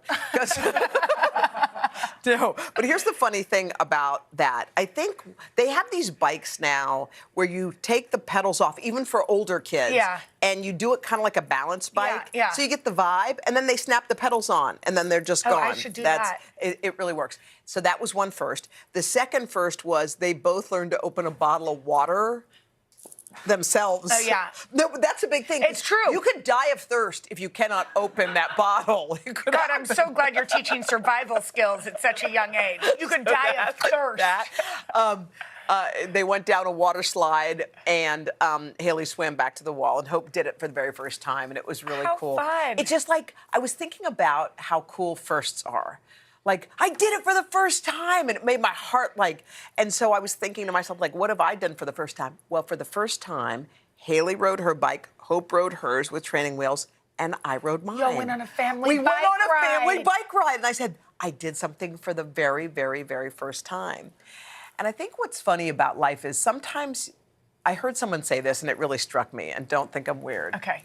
Okay, so life's like a river and you're flowing down it. And some people are like, oh, I can get... Are you a lobster? No, I'm just wondering, are you a lobster while you're flowing? I'm listening. You're you're in it, you're in the river, and you think you're in it. But sometimes you're actually riding in the river, but you're in like a cup or something. You're not getting wet, but you're going Too along safe? for the ride. Yes, but you think you're in it. Yeah. And you're not in it. I realized I do that sometimes. I Yeah. think I'm in Yeah. the middle of it, but really, I'm in this totally safe zone. I don't get the feeling of what Yeah. it feels like to be right in the Yes. middle of everything. But I'm in my brain, I am. I'm like, oh, but I'm totally safe here. It's like we need to get out of our safe zone and just get in. Yes. Because all of it that comes with it, the good, the bad, all of it, we got to be in it. Yes. Like, I think this protection, sometimes we think we're doing something right. When I feel like you don't get the full sensation of how great just it can- floating down, Yes, floating down flow. the river. Remember when we had that summer? Yeah. Was that last summer? I Remember think when I so. kept making the train without checking the time? Yeah, that doesn't happen anymore. That was a fad.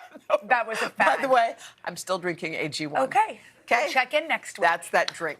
Okay, so did you know, tomorrow's my favorite day of the year. Why? Other than April Fool's Day. Tomorrow is summer April- solstice. What do you mean April I Fool's? love April Fool's Day. Oh, But okay. tomorrow is the summer solstice. It's the longest day of the year. It is the day that summer officially starts. And that made us figure that we needed a can't wait for that. Were you wondering where I was going? No, I had no idea. I was just following you. By the way, it's also Matt's birthday tomorrow on summer solstice. On summer solstice. I know it's a day early, but it's always time to celebrate Matt. Okay. So The Summer I Turned Pretty, season 2, the trailer just dropped. Okay. There's no dialogue. No dialogue. But you might recognize the song. It's I love Taylor this. Swift's August. Oh. Okay, should we just watch? Mm-hmm.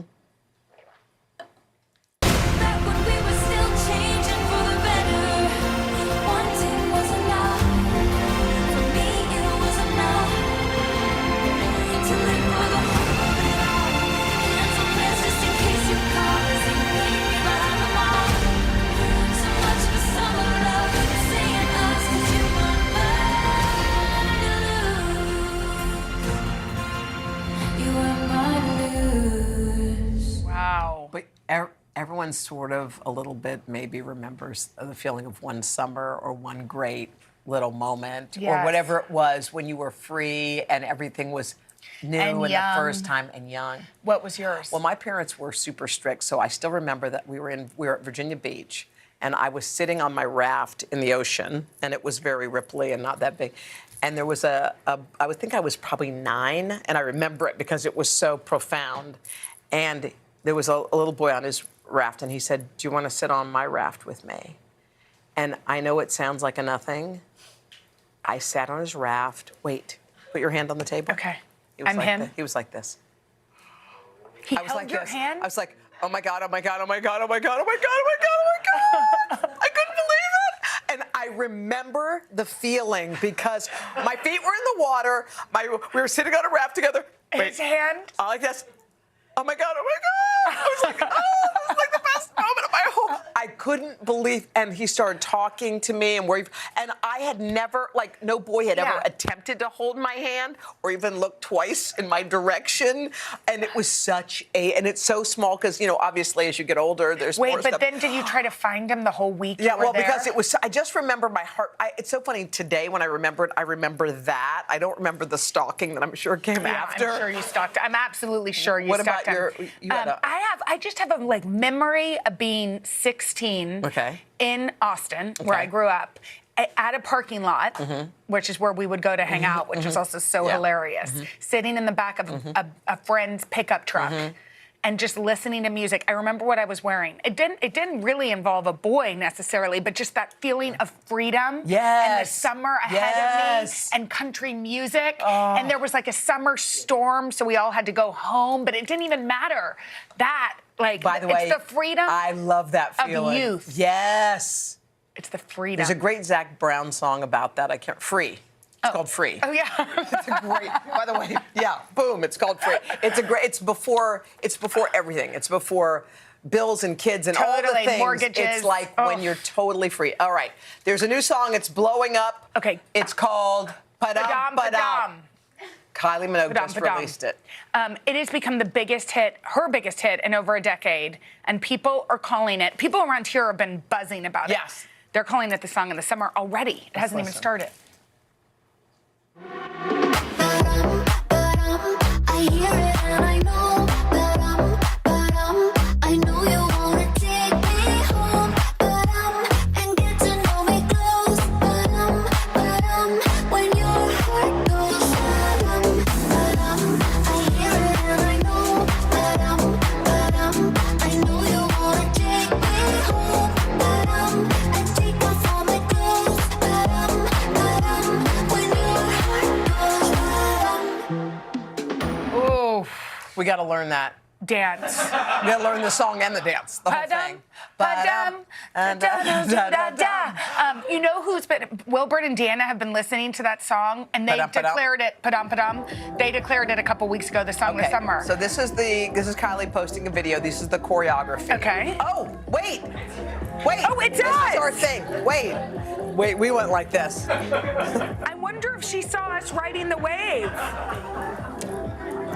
We've been riding that wave for at least a year. At least. We're tired. We were definitely first before Padum, weren't we? Padum. We came up with this. We didn't know that it was the heart beating. We didn't know. We thought it was us just swimming or riding it. Out It was just reminding me of Hoda on a float, 9 years old, holding a boy's But hand. that's what it is. It's like free, remember, and it's like the free flowing down the river. It's all the same thing. No, wait, it's so we have weird. A theme. It's so weird without our cup.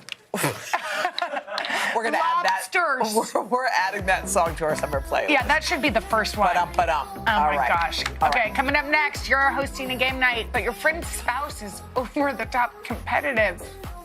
Is that me? Okay, what do y'all do? We're gonna answer your social dilemmas coming up after this.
All right, it's time to share some words of wisdom with our viewers in a segment we like to call Hoda and Jenna's Social Dilemmas. All right, first, I host a monthly game night at my house. My friend's husband is crazy competitive and he sort of ruins it.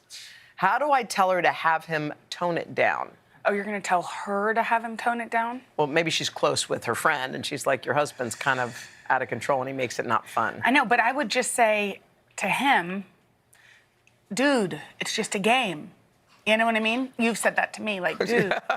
Just a game? It's just a game. I think it's how some people receive it. I think you can say, hey, look, but some people are crazy that way. There's no way to get it out of them. That's how they play. So what should she do? Well, I don't know. Does she have to invite them? Oh, you're going there. Well, I don't know. I'm just wondering, what do you, or I guess. Maybe don't have a game night when they're there. Yeah. Maybe have another kind of a gathering. movie night. Yeah, where there's no, competition. No competition. I sort of sympathize with him because it's like when you play to win. You know what I mean? But you know the person who's like, yes, psych, in your face. Or you know I had the old boyfriend that, like, if the Texas team would lose, he'd like throw a chair. Yeah. I don't like when competition changes somebody's mood. But I can be very competitive, but I'm not. If I lose, I'm not going to be like, no, I'm going home. Yeah. Do you think I am? I don't know. Sometimes you get close. No, I don't go home. No, you don't go from a home, but party, you do. And But I don't you know what throw you a do? chair. No, this is what you do. You bring it up days and weeks later. That's what you do. No, I just try to prepare. No, you go, yeah, but remember the last time when I knew it, right? You know the thing you always say with Davey, what's the thing about alkaline? See? Oh, Davey's not here, and I believe you're talking about that isn't a competition. That is just a statement that lemon helps you alkaline. Does anybody out there agree? No, nobody knows what that means. Yes, they do. There's not one person who knows what you're Where's talking Davey when we need him? Davey? Nobody, everyone at home is bored. Let's move on. Okay, go ahead. All right, Susie and I have been friends for decades. She recently started I can't believe a we're new using names now. at-home business selling miracle beauty products. Susie keeps pushing those products on me, but I don't want them. I'm running out of excuses to not buy them. What should I do?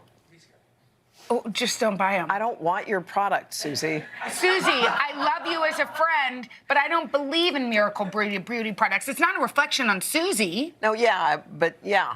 But I can't believe we're using first names. But she probably put a fake name in. Yeah. That's not a real name. Oh, okay. Alias. Okay, Susie. I think just tell Susie I already have a lot of beauty products from the CVS. That's not what you want to say. You don't want her products, even if you. So just tell the truth. Okay, pretend I'm Susie. What would you say? I would say, Susie, I love you, but I don't want your products. Whoa. But I love you. Do the sandwich. I love you. Don't want your products. But I love you. Okay. Okay, the last your one. turn. My friend recently came over to my house for a visit. When she left, I noticed her self. Say it, read Her self-tanner had stained my white couch. Can I ask her to pay for the cleaning, or do I need to cover the cost myself? You cover the cost, and I'm sorry. Why? You cover the cost. Because she didn't mean to. Wait, I put on, when I'm tanning, I put on this red stuff that stains everything. And have you ever stained somebody else's couch? Well, I try to be very careful, but I have on occasion done that. Not an outdoor couch.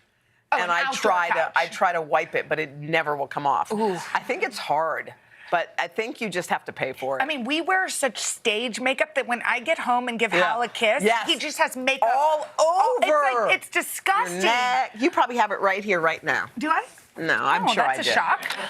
Okay, yeah, sorry, you have to clean You it. have to That's clean your own just that's couch. the danger of self-tanner. It's very dangerous. All right, if you got a social dilemma that you want us to help you solve, tell us about it at hodaandjenna.com and hit the connect button. All right, from Pitch Perfect to the Righteous Gemstones, Adam Devine is here. He's one of the new kings of comedy. He's got a great summer movie for us coming up right after There this. he is.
Adam Devine became a breakout star back in 2012 when he first took on the role of Bumper in the movie franchise Pitch Perfect. Since then, he's become a go-to comedic actor in shows from Modern Family to The Righteous Gemstones. Well, now he's starring in a funny new movie. It's called The Outlaws. So he plays a bank manager whose bank is robbed the same week of his wedding, and the prime suspects are his in-laws. Take a look.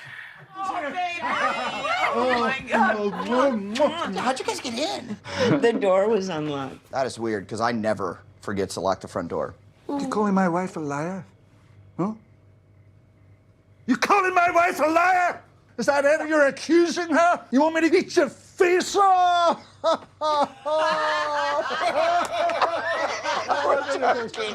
a joke. It's a joke. It's a joke. Oh my God! Very intimidating. I don't know what emotion to feel in that moment. Wait, no, honestly, we all have those moments where somebody's kidding, but you kind of don't know whether you want to laugh or cry. Yeah, especially if you don't know them that well. You're like, yeah, you being serious? That's the face right there. That's the exact face. Okay, we want to get to the movie. It's easy to hate this face, admittedly. We want to hear all about the movie in a second, but first of all, congratulations on being the king of Bacchus, Mr. New Orleans. My gosh. This is a big deal. Yep. You and Anthony Mackie. Yep, Anthony Mackie. He was the king of Bacchus a few years ago. So Bacchus is, I didn't realize like what a giant, no, there's me drinking, did a lot of that. I didn't realize like what a huge deal it is. So you're essentially like kind of the king of Mardi Gras. No, by the way, it is a huge deal. For some people, it's a life dream. Yeah. For you, it was a Life dream? Just a Saturday. No, it was it was so cool. It really, really was. And I was like, I don't look like you should get someone more regal. Like, Sir Anthony Hopkins was someone to do it. Pierce Bronson would have been good. Yeah, Pierce would have been great. But then you put me in the little outfit. I'm like, yeah, I look like a little cherub. Wait, so is it true? I mean, you kind of do. Yeah. Well, Bacchus is the king of merriment and wine. And I'm like, So you and your wife bonded first over drive-through daiquiris? I love that. It's Hoda's favorite. Yeah, so we were, we like shot a movie together. We actually met on the same movie. That's my wife, Chloe. She's so beautiful. She is. I don't know how it happened, but, we were driving together, and we had just met each other, and we're driving from New Orleans to Baton Rouge, and she stops and goes, hey, we should get drive-through daiquiris. And I was like, I love you. It was love at first daiquiri. Did you know then you were going to marry her, or prayed? Yeah, it was like, this girl's very, very, very, very cool. Yeah, you know, I should marry her in 8 years. Is that how long you dated? I took my sweet time. Why did you take that long? That's too long. I'm an idiot. Yeah. You know me, Hoda. I'm a bozo. I'm going to blow it for years before I get it right. Did she have to do an ultimatum thing, or did you just go ahead and... Yeah, there wasn't an ultimatum. It was like, she told me the exact ring that she wanted. And she was just like, in case you're looking, this is the exact ring I would like, in case you're looking. And you better be looking. Yeah, Okay, wait, let's talk about this movie. Yeah. It is hilarious. Yes. Thanks. And your in-laws are two of the coolest people ever. Yeah, I mean, obviously wildly intimidating if your in-laws are Ellen Barkin and Pierce Brosnan, you know. So. How did they come onto the movie? How did that work? How did that come to be?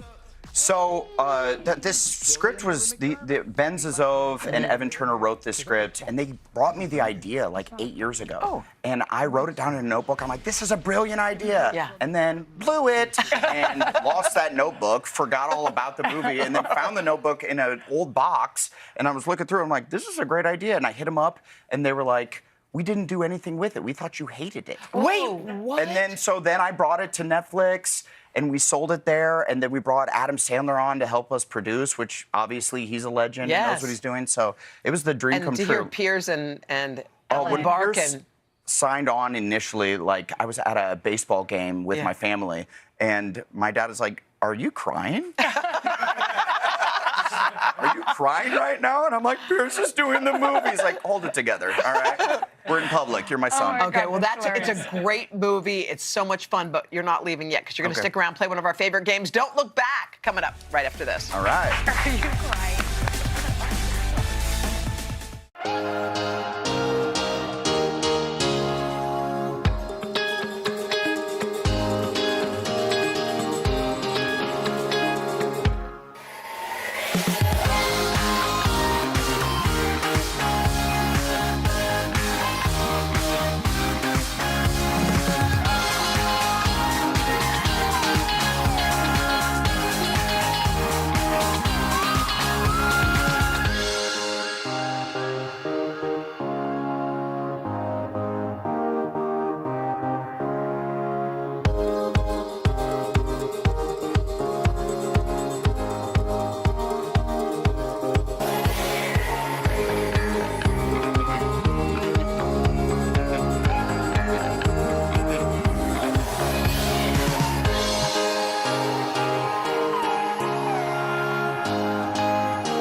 We're back with Adam Devine, who's starring in the new movie, The Outlaws. And since Adam is a fun and funny guy, we figured he'd be perfect to play Don't Look Back. Okay, our girl Donna's going to tell us how it works. Okay, this is going to be great. So you're going to be playing on both teams. So essentially, you'll be playing for bragging rights as to who's the champion, which is a big deal in this house. So Adam, you'll stand up here on this pedestal, and your back will be facing the wall. Hoda, you will go up first, and you'll be standing on this tee right here. Okay. In winner of your amazing performance in Pitch Perfect, Hoda, your category is going to be musical movies. So there will be a movie title that comes up. I have a behind terrible Adam. memory. May I just? I believe in you. May I I think you're gonna nail it. I'll just say the words. She's never seen the movie Grease. It's Okay. true. That's Is that the that's first who- one? Okay, That's we're ready. who you're working with. But so here's what Well, you can't mouth it. Hoda's going to describe to the best of her ability Okay. without saying the Okay. title. Okay. You'll have 45 seconds on the clock, and then Jenna, it'll be your turn. You're getting I'm too nervous close for to me. you. I Well, I feel would be nervous. too. Okay, so here we go. I used to play 45 basketball in high seconds on the clock, and go. Okay, Musical I don't movie. see anything. Okay. Okay, Hairspray. Yeah. Yeah. Oh, do we have another one? Yep. Oh, go. 45 seconds. Not data, but But dada and Data and Star Trek. Data. the woman rhymes with Data. Bata. Salad. dada. Mama. Mamma mia. Yes. Okay, thank you. Okay. Okay. Well, I'm gonna wake up because I just had a great, morning. A dream. Dreams. not boys, but Dream not girl. boys. Yes. Yeah, good job. Oh, the movie you were in. 10 Pitch seconds. Perfect. Go. Not East Side, but West Side Story. Yeah. okay. Let's go, hold on. Oh gosh. Hit me with it. Oh, I don't know. Grease. Grease was not one of them. Moulin Rouge. It didn't rhyme with Oh, that's anything. it? Yeah, that's it. You should have So said Jenna, now Moulin it's your Rouge. turn. Moulin Rouge. Yeah. I should have. Easy. Can you Did do you like? rhymes? Did you Yes. like? No, that was You my. did, yeah, no, you that was just- my technique. You do something You different. did a good job. You can do cute. anything but say the title. Okay. Now, in Now. honor of all your other performances, this is comedy movies. Oh, okay? this is easy. All right. We're gonna do it, So, Adam. 45 Let's go. seconds. I believe. Adam, take your time. Jenna, No, you no, have Adam, 5 don't to do it. Yeah, I'm gonna do my best. Remember what I told Best you. of my abilities. Okay. And don't look back starts now. Okay. Oh God, I drank too much. I have a. Hangover. I'm getting married, so I have a bunch of.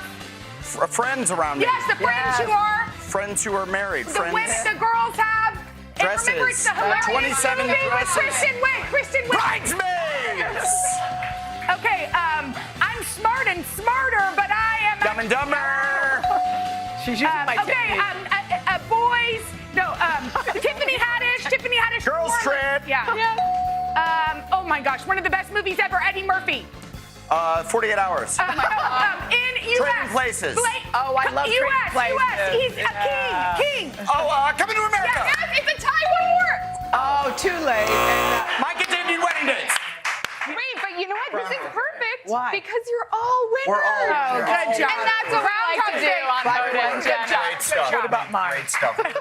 Out there. Who was your winner at heart? Who was better at You know, getting the I won't pick favorites. Kind of a hard I one. won't That's pick smart. favorites. And welcome back. All right. Yes. And you guys can check out Adam and the Outlaws. It is hilarious. It's streaming July 7th on Netflix. All right, coming up, real estate reality star Mauricio Umansky answers your home buying and selling questions coming up right after this. Thank you, Adam. You're always hilarious.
Long before he was a reality star of Beverly Hills, Maurizio Umansky had established himself as a real estate titan. And now he is sharing the secrets to his success. He's got a new book out. Yeah, it's called The Deal Maker, How to Succeed in Business and Life Through Dedication, Determination, and Disruption. He also he has his own reality show with his daughters on Netflix called Buying Beverly Hills. Take a look.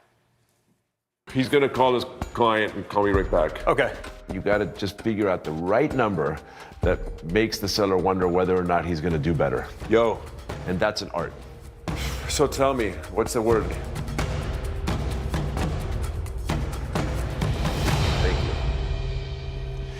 You guys! What? We got it. Oh my God! Are you kidding me? Oh my God. All right, that seemed like a tense moment in there. You know, it's always very tense when somebody's trying to buy a house. It's a very emotional moment, Yeah. right? And they're trying to buy a house and they're negotiating. And in this particular case, that one was an off-market transaction, meaning it was not on the MLS for everybody to see. And we didn't want to play around because if that house came on the market, it probably would have had multiple offers. Yeah. So sometimes it can be pretty intense. You know, you have built this incredible career. I think Hoda called you a titan. That's great. I love that. You weren't a real academic kid. What?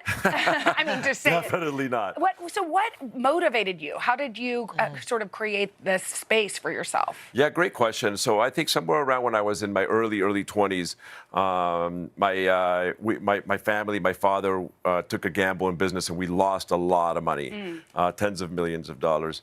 And then all of a sudden, you know, I grew up kind of like feeling what, you know, the good life was about, right? And then all of a sudden it was lost and I wanted to get back there. And I realized at that moment that the only way to get back there was to do it by myself. I had to rely on myself. And like literally things just clicked and I completely changed. I went to Israel. I lived on a kibbutz. I worked on a farm. I worked in a chicken house. I literally did some crazy jobs. And then when I came back, I was just so different, so motivated. My mindset had completely changed.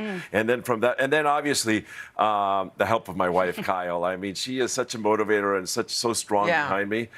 So I think that between the two of those things, everything really changed. Talk about that moment, because there is a moment where you decide, and you said that you took these overseas trips and you did all that kind of stuff. People are often searching and seeking, like, where am I going to find inspiration? What made you decide to go to those places, and what did you really gain from doing that? Yeah, so I basically just disappeared to Israel. My father gave me $5,000, and he said, come back when you're finished with it. Finished with the $5,000. Okay. Like, that was my budget for the entire trip. I came back 13 months later. Wow. Okay? I stretched $5,000. And what did you learn? Months. Like, what were the things you learned? I learned the wisdom of the streets. I learned how to maneuver. I learned how to, deal with people. I learned how to. I became very motivated. I changed that. I handled some really lousy, nasty jobs that I can't even tell you. It should be on one of those shows of talking about the shitty jobs in the world. But I came back completely different and completely motivated. Okay, you now have this reality show. Obviously, you're not a stranger to reality TV, but what's it like to kind of be the center character? Yeah, completely different. And this show is so much fun. We're now filming season 2 of Buying Beverly Hills. We're in the middle of it. And I have been enjoying it so much with my kids. I get to work with them, which really strengthens the relationship with me and them as well. So it's kind of created this, like it was Father's Day this weekend, and my daughter wrote me a card saying it's so much fun working with you and so much fun doing all of these things. And we've gotten so much closer. Not only are you an amazing dad, but you're now an amazing friend. And like, oh my just gosh. been beautiful. Oh, how beautiful. A lot of people, well, since you're the pro on real estate, a lot of people right now are in this market and people say, oh, it's so tough to sell a home. It's not great. How is this a good time to buy or sell right now? It's a tough market. Yeah. It's since July of last year when the Fed started raising the interest rates, the market started to drop. We have now seen a stabilization of that drop. We saw the bottom. The floor is set. So now it's just a question of, where are we going to get? From a buyer's perspective, you actually have some choices now. Remember that during, COVID, we were literally just trying to buy anything. Right? Yeah. So now as a buyer, you actually have some choices. And I always like to say, remember, you're not married to your to your interest rate, to your mortgage rate. You're just dating it, right? So when those rates change, you can always refinance and change it. Yeah. Oh, well, thank you, Mauricio. And this is such an interesting book. Please give your love to Kyle. Our love, your love and ours. I'll do both. Check out Mauricio's book, The Deal Maker, at today.com/book. Coming up next, a story that celebrates the strong bonds of friendship by Jenna's June book club authors named Stephen Rowley. Coming up after this.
And we're back with Jenna's latest book club author, Stephen Rowley, whose newest page-turner is called The Celebrants. It's a beautiful book about 6 college best friends who made a very interesting pact. Take a look.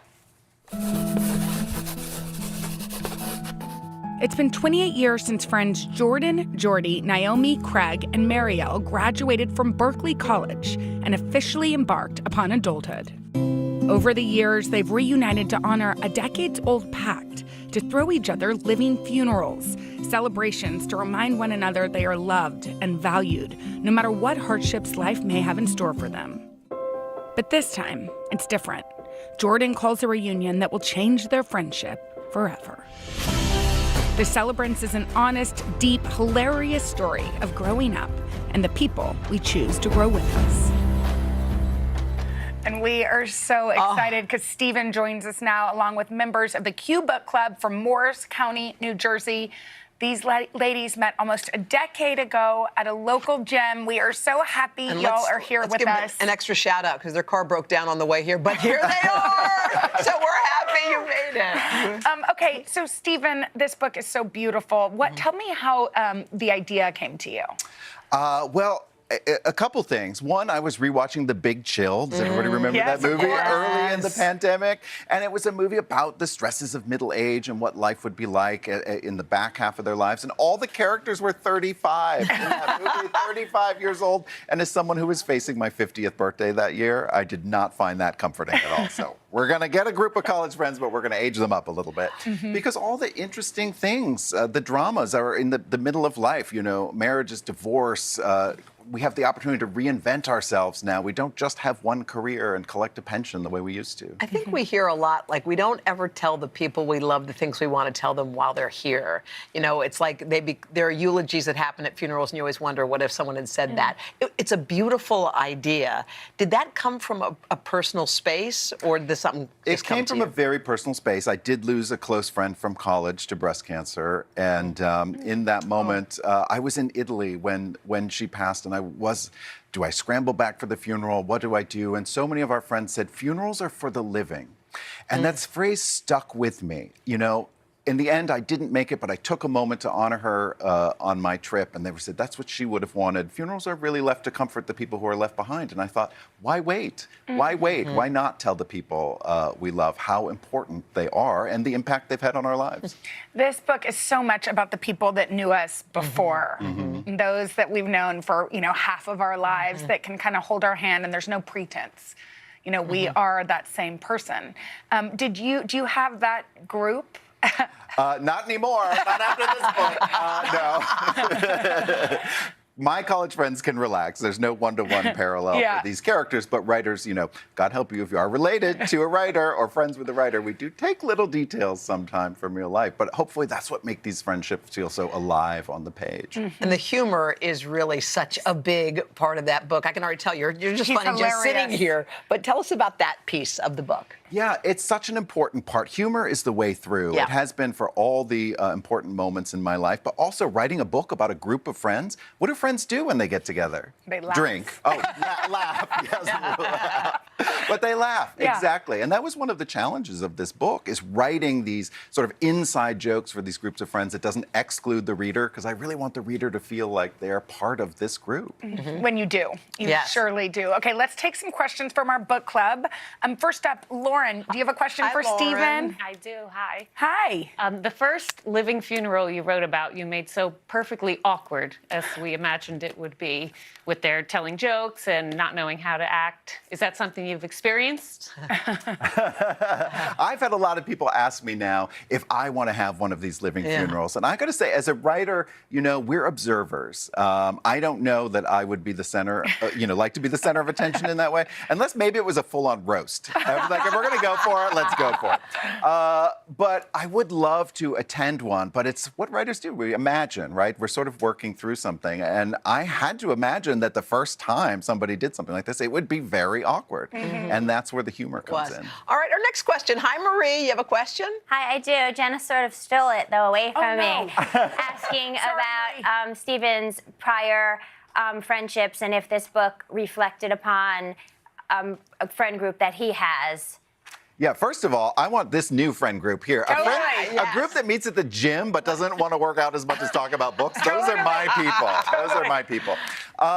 Yeah, as you touched on, there is something so important about those friends who knew you before, when you had youthful dreams and you didn't know how life was going to turn out exactly, and know you and love you now. Sometimes those are the friendships that can help reconcile those two slightly different versions of yourself if life didn't turn out exactly the way you'd hoped. All right. I think we've got one last question from Angie. Hi, Angie. Hi. The story is relatable, whether you're 25 or 75. How did you capture that timeless energy? That's good. Yeah, I'm 52. I think there's something interesting about being in this stage of your life. I have friends who are 25 years older, and I have friends who are 25 years younger. And I appreciate and value all those friendships.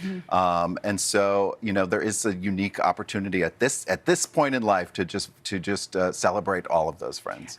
Can we also just say, because this is all about celebrating life, that Stephen published his first book at 45, has written 3, is that right? The Celebrants is the fourth. Yep. But just hit the New York Times bestseller list for the first time at 52, and is proof that with tenacious hard work. Don't give up. Keep your dreams. Wow. Work hard. And eventually they can come Wow, congratulations, Stephen, we adore Stephen. you. That's Thank great. you. You guys, if you have not read The Celebrants, check it out. It's the perfect summer read. Head to today.com/read with Jenna, or get it wherever you buy your books. Yeah, and thanks to all of our cool book club members who made the trip. That was really awesome. We'll be back right after this. Thank you, Stephen.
Steven, the author of The Celebrants, is heading to the NBC store. If you happen to be around, head on over. He's signing books. All right.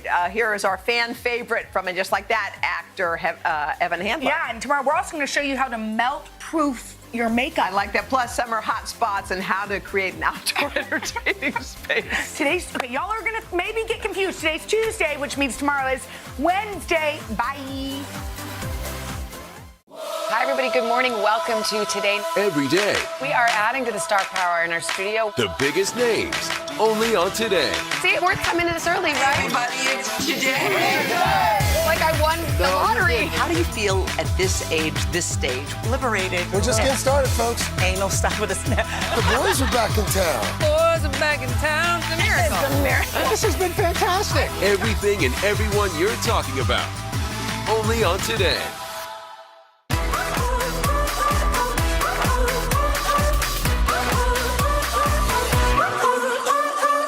I woke up smiling on my face. No care, no trouble in my way. The sun is shining where I go. That's how I know. Yeah, that's how I know. Today's gonna be great, gonna be great, gonna be a good day. Today's gonna be great, gonna be a good day.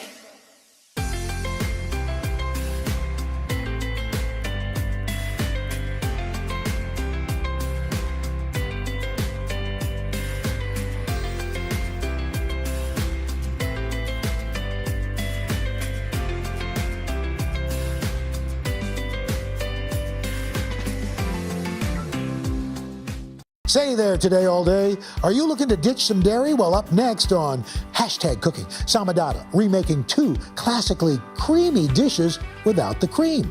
First up, she's going to make a vegan mac and cheese with a velvety sauce. Then for dessert, Sama turns overripe bananas into a luscious dairy-free nice cream. Can you imagine if they started making like onion scented candles? That would be such a crazy choice. I'd probably buy one.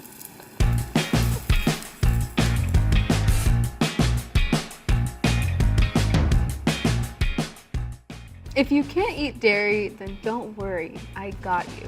I'm always coming up with new ways to make creative, delicious dips, fillings, and desserts without any of the dairy. I really just want to hashtag make dairy free cool.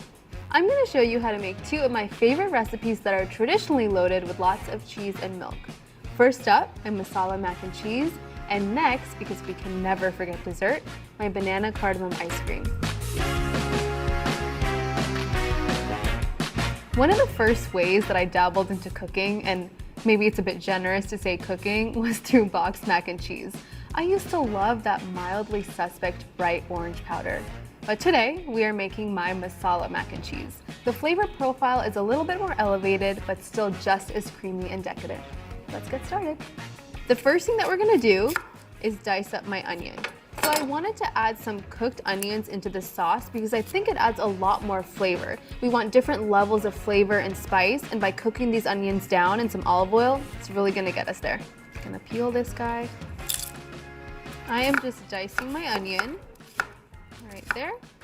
Little rough, don't worry, because we are going to blend it later. After it's been cooked, of course. I've just diced my onions, and now I'm just gonna heat up some olive oil on my pan. Okay, my olive oil is shimmering. Time to add my onions.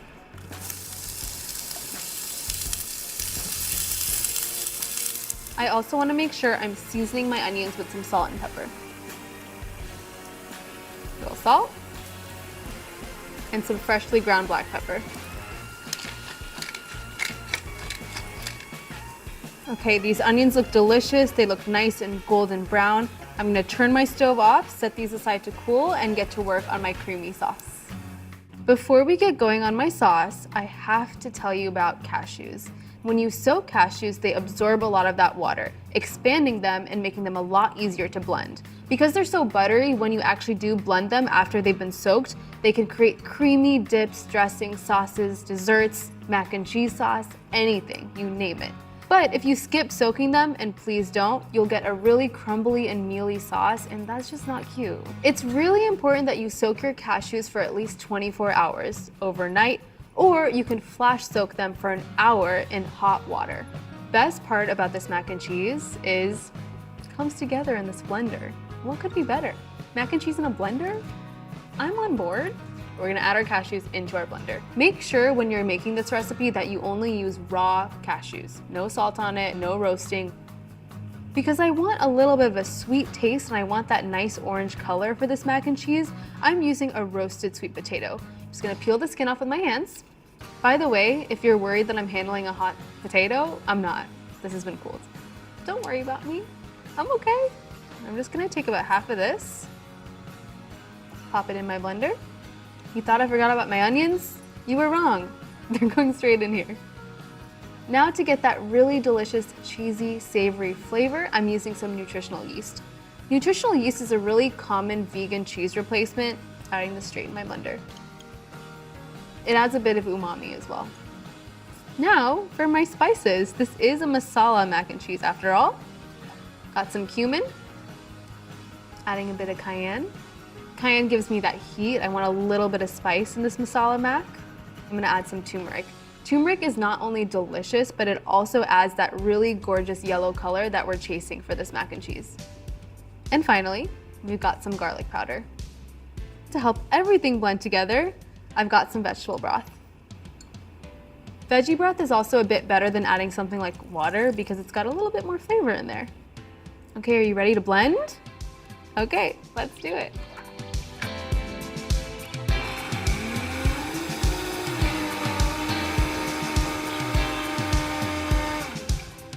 And if you need to, feel free to scrape down the sides of the blender to get everything well incorporated. Boom. I'm gonna add a little bit more salt, a little more pepper. Back to blending we go.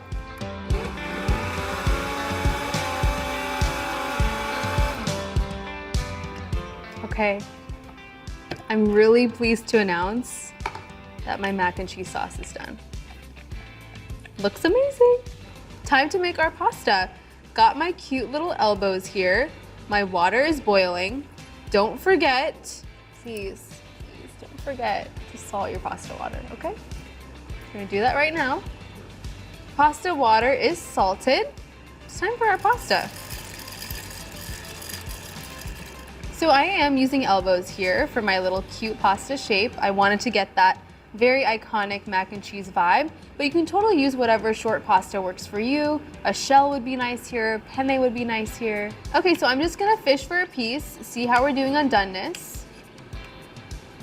This is the best way to check. Just pinch it with your fingers or just bite into it. Perfect. Our pasta is ready. Time to drain. Okay, don't drop the sama. Don't drop it.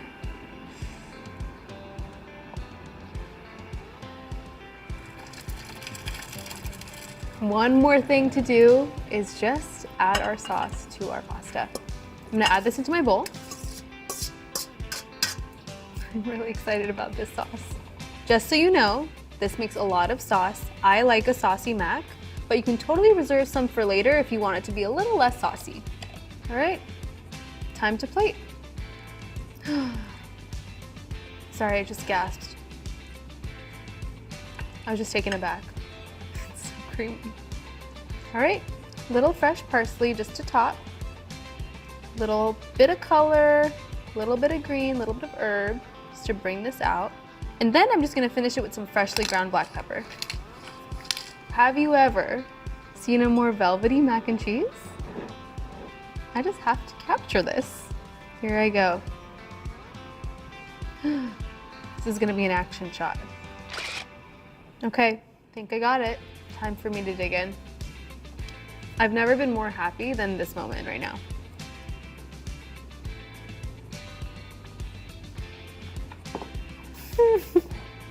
There's so much flavor going on, and it's so creamy. You would not believe there's no dairy in this. I'm not telling you to throw away your box mac and cheese, but I'm definitely telling you to give this a try. You will not regret it. So good.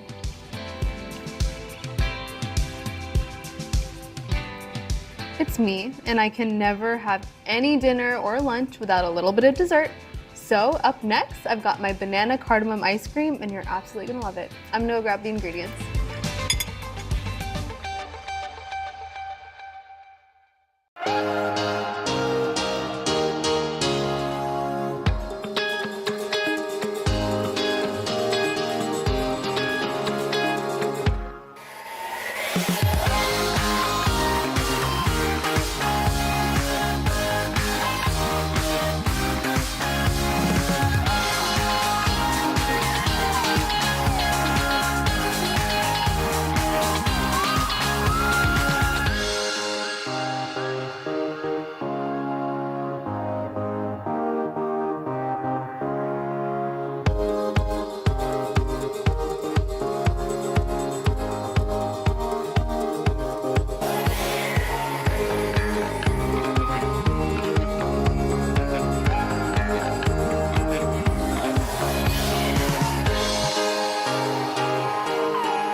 If you thought that you needed an ice cream maker to make ice cream at home, then think again.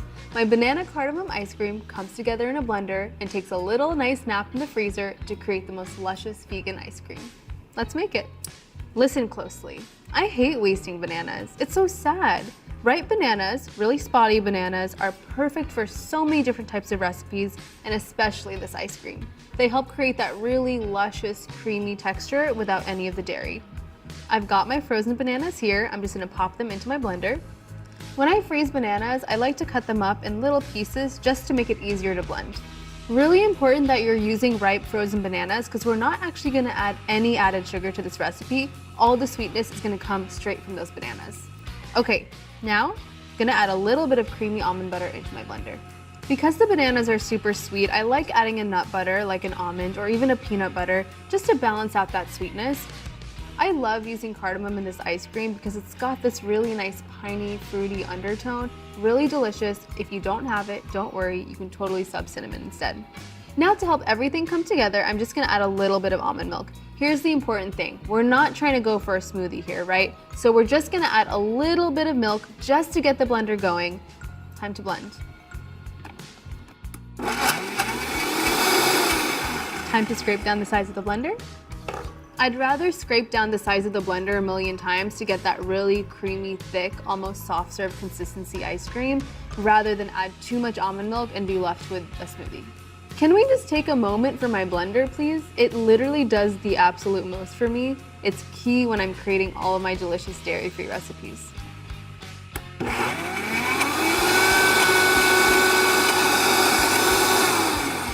Okay, I think we made it. I could eat this now, and you could too, but I do want a little bit of an ice cream scoopable consistency, so that's why I'm transferring it to the freezer. Okay, ice cream is in my container safely. It's ready for the freezer for an hour or more. I know, I'm sorry, but patience is key here. Let's do it.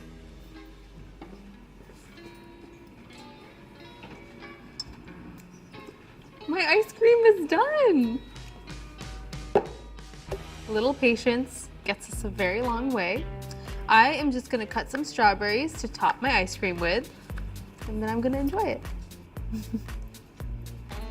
No, I did not just sneak a strawberry.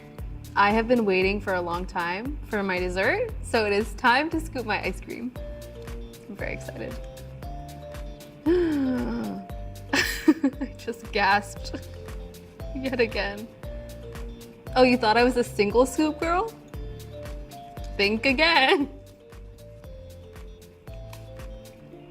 Oh, you thought I was a double scoop girl? Think once more.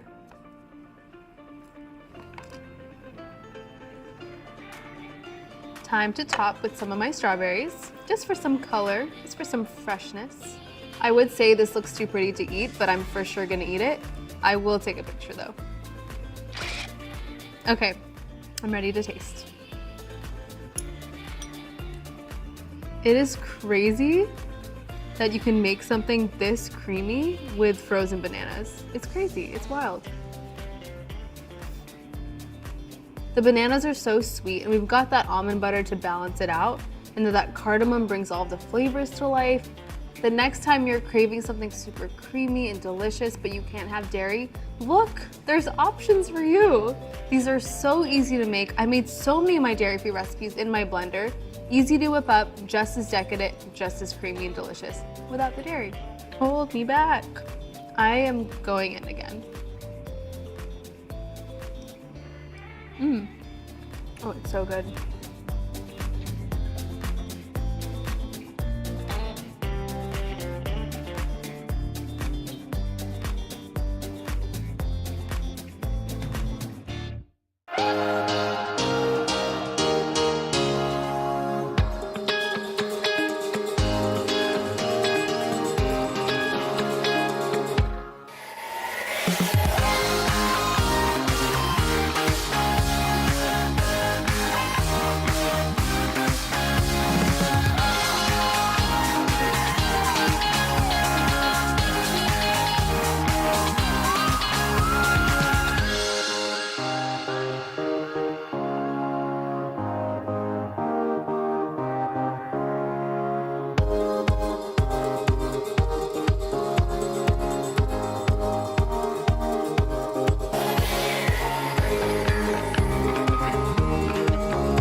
This is seriously so good. It's like, the sweetness is perfect. It's not too much, it's not too little. It's like my little Goldilocks sweetness. It's so good. Who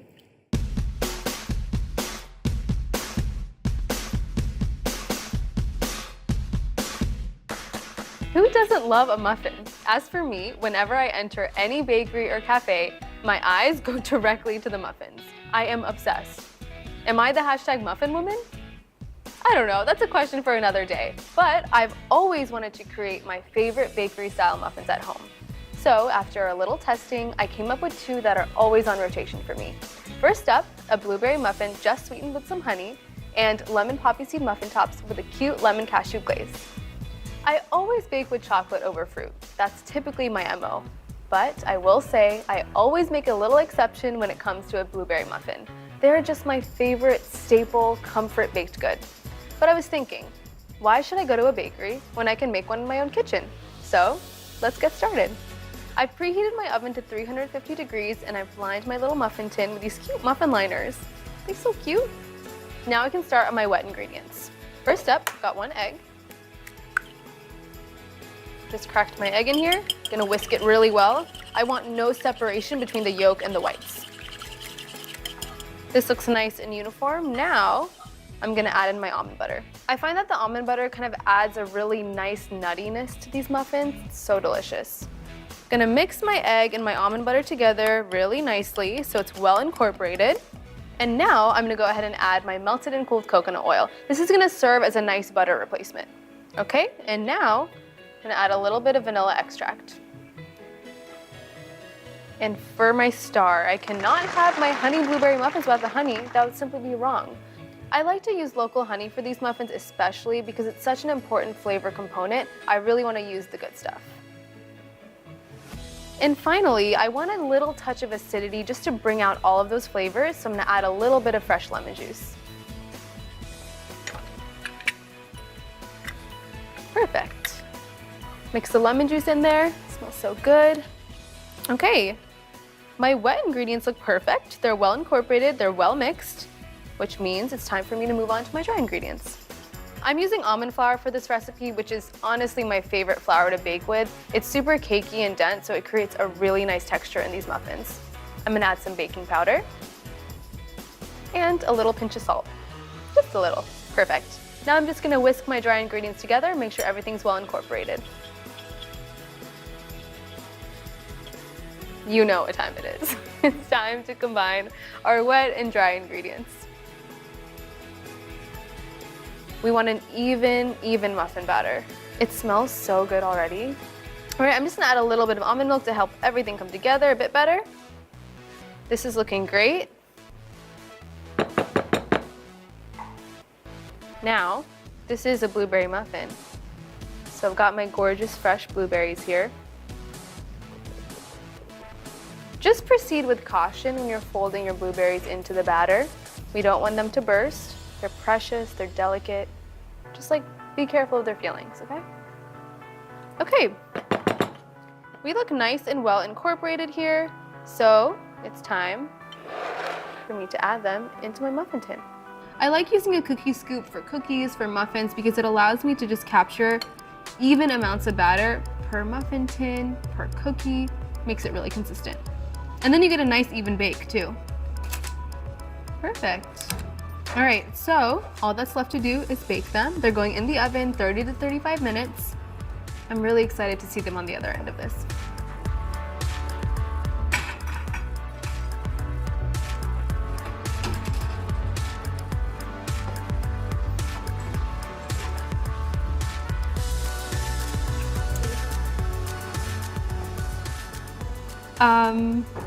Should I open a bakery? Just wondering. They look so cute. I have let them cool for 15 minutes, which means that it's definitely time for me to eat them. Okay, let's take a look. I mean, come on. They look so good. Before I dive into these, okay, I'm gonna have to take a picture. If I'm trying to start my own bakery, I gotta have some documentation of this moment. Pretty iconic stuff, I have to say. I think it's time for me to try them. I think I've waited long enough. Here's a question. Do you bite into your muffin or do you rip a piece off? I'm gonna be dainty today and rip a little piece off. Here I go. Okay, oh, almost lost a blueberry. It's crazy how well the blueberries and the honey go together. It's so good. Speaking of muffins, if you only eat the muffin tops, don't worry, I'm not judging you. In fact, my next recipe is for you because I'm gonna be making my lemon poppy seed muffin tops. I'm gonna go grab the ingredients.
You and I both know that we are kind of only here for the muffin tops, or at least that's my favorite part of the muffin. So for my next recipe, I thought I would whip up a lemon poppy seed muffin top with a lemon cashew glaze to satisfy all of you muffin top lovers out there. And I know you're out there.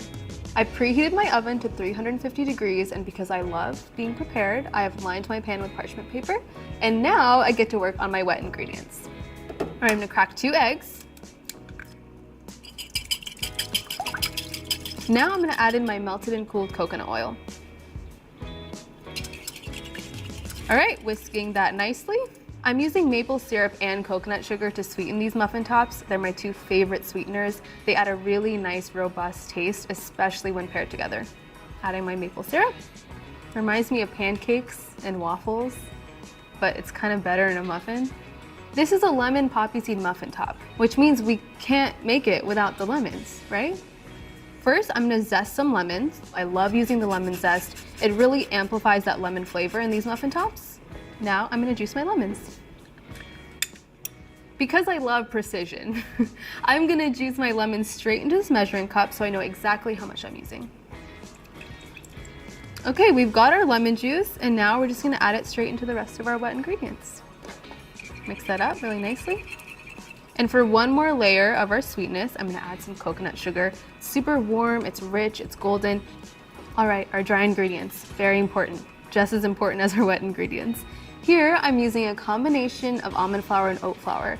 I find that almond flour is pretty dense. The only ingredient is almonds, and with oats, it's a little bit lighter. I'm gonna add some baking powder, a little pinch of salt to bring out all of that sweetness, just a little. I'm gonna whisk this together. Just for a little something extra, I'm gonna add in some rolled oats. I find that this gives a lot of texture. It's really nice to have in these muffin tops. And because I'm really trying to recreate that iconic lemon poppy seed muffin, you have to have our poppy seeds. Okay, this looks really nice. It's time to combine our wet and dry ingredients. And add this in. Perfect. Just gonna fold everything in super gently. Okay. This looks perfect. Time to use my giant cookie scoop and scoop these onto my pan.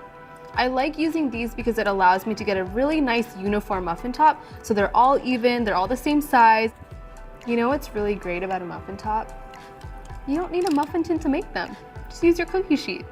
It's a game changer. These are ready for a little journey in the oven, 350 degrees for about 30 minutes, or until it's nice and golden brown around the edges. Let's go.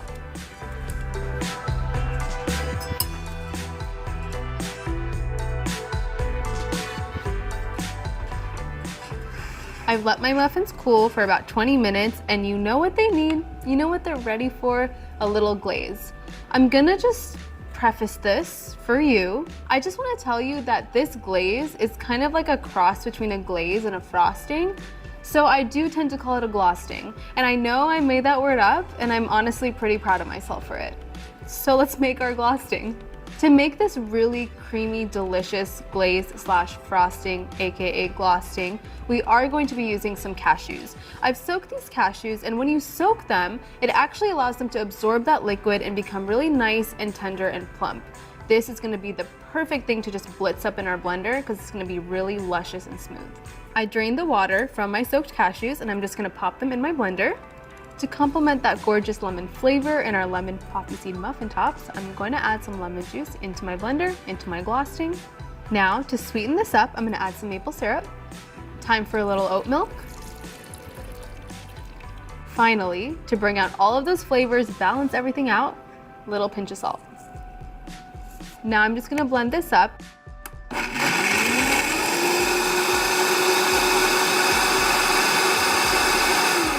Look at this gorgeous glosting. All right, we're ready to put this glaze on. Let me give you some options because we love options. You can do a little drizzle like this. So pretty. It's so thick and creamy. Do a little delicate, unfussy drizzle, or if you want to really commit, you can just gloss that whole thing. Don't be shy. Getting it to really fall over the sides like that. It's really good. One last thing to really finish it off, seal the deal, a little extra poppy seed garnish. Those poppy seeds add some nice nuttiness. Gotta take a picture. I mean, that frosting, it like, who gave the frosting permission to do that right there? It's almost unfair. Now it's my time to eat. My turn to eat. Pretty, right? Okay, I'm ready.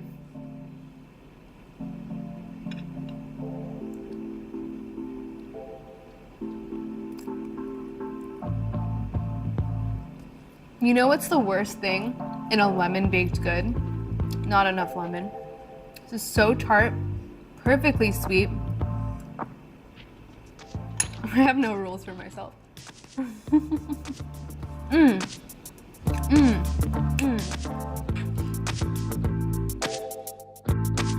I don't know, I feel like I found a new calling in life, and I think it might be to open a muffin store. We'll have plenty of muffin tops, plenty of regular muffins. I hope this inspired you to make muffins at home. I mean, this is so easy to make. The frosting slash glosting, also very easy. I just hope you never go without a muffin again in your own home.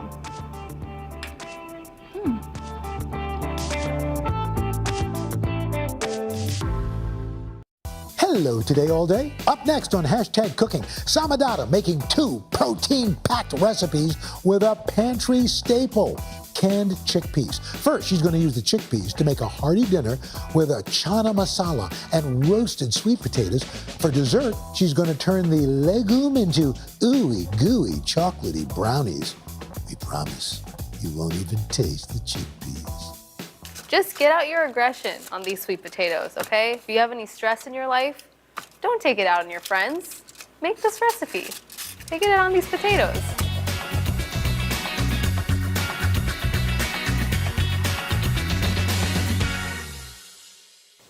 My life would not run without chickpeas.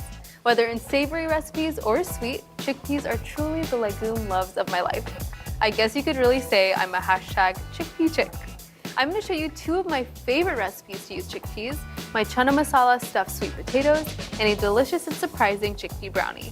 I know, once you make these recipes, you're going to love chickpeas as much as I do. Chana masala, sometimes called chole, is a spiced chickpea curry that my mom used to make for me all the time when I was growing up. It's one of my favorite Indian vegetarian dishes, so today I thought I'd get a little creative and stuff the chana masala inside some baked sweet potatoes. So if baked potatoes are your vibe and spiced chickpeas are your vibe, then this is the recipe for you. I've got all of my cute sweet potatoes here. They're clean, so I'm just gonna poke them with a fork so they can release steam when they bake.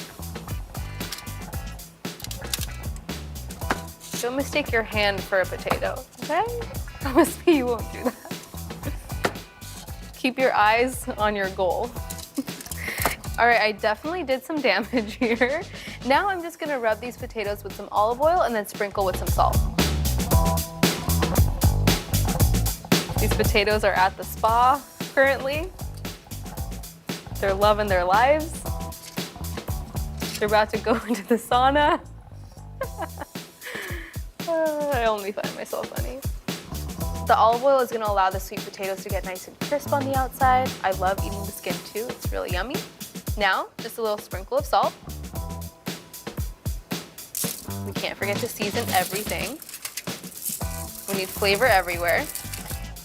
My cutie little potatoes are ready. They're going in the oven 40 to 45 minutes at 425 degrees.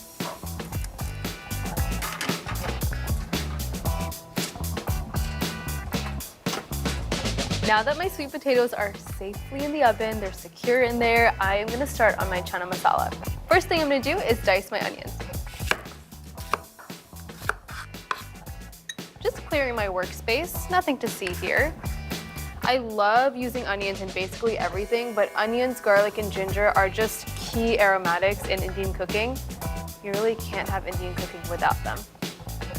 Now for my garlic, just gonna mince it. A mince is really, really fine, so you just wanna get all of that delicious garlicky flavor out. You know you did this right if you smell like garlic for 3 days. We're just getting at all of that flavor.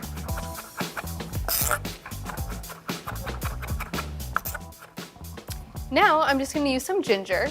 A really easy way to peel ginger is to use a spoon. You can just use it to scrape back that little peel, like so.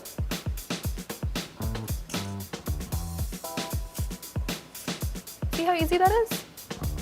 Super easy. And I'm using only an inch here. Now I'm just gonna mince my ginger up super fine. I wanna extract all that flavor, just so it matches the garlic too. Okay, my onions, my garlic, my ginger, we're all ready for the hot oil. So now I'm just gonna heat some oil in my medium pot until it shimmers, and then I'll add all of my aromatics. Heating up my olive oil in my pot.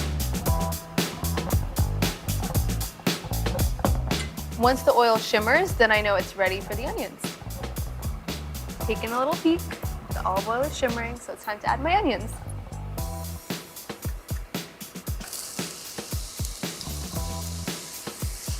I want to cook these onions in the olive oil until they're tender, translucent, and starting to brown around the edges. I want to get some color on them before I add the ginger and the garlic.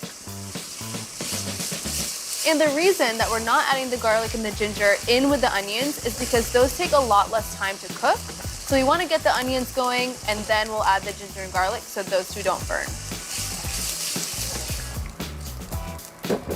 I think these onions are ready to meet their garlic and ginger companions. Garlic.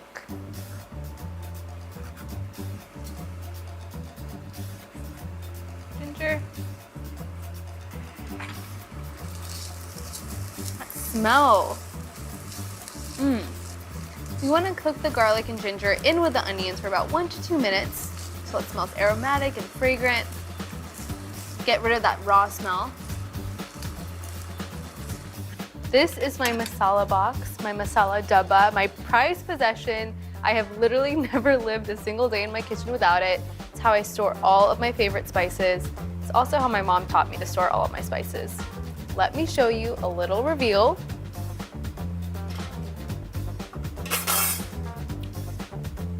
Look at that. These are all my favorite spices that I use. And these are also the ones that are gonna go in my chana masala. My onions, garlic, and ginger smell amazing. They look amazing, which means it's time for my masala. I'm going to add some of my favorite masala spices here. I like to add cayenne for some heat, for some spice. Adding turmeric, one of my favorite spices. A lot of cumin, I absolutely love it. Time for some coriander powder. Adding that straight in. Did you know that coriander powder is just the seeds of cilantro ground up? Now you know. Now I'm just gonna add a little bit of salt and pepper. So I want to roast my masala spices until that raw masala smell goes away. We want to toast it, we want it to smell fragrant and aromatic.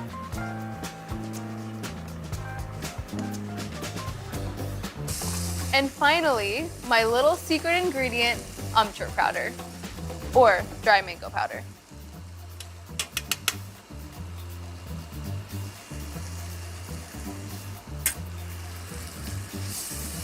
Amchur powder is so tangy, it's tart, it adds a little something extra into this chana masala. Adding amchur powder was definitely my mom's tip, so thank you, Mom, for making my chana masala a lot better than it was before. I wish you could smell it, but you can't. So you're just gonna have to make it. I'm sorry, I don't make the rules, but I am making them a little bit here. Okay, my masala smells amazing, smells super aromatic. Now I'm gonna add my tomato paste. Here.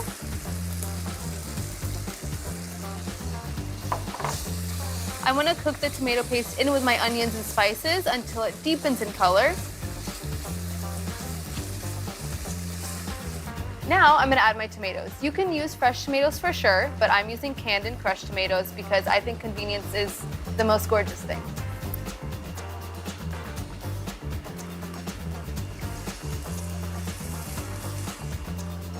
My tomatoes are looking delicious. Delish. Now I'm gonna add my vegetable broth.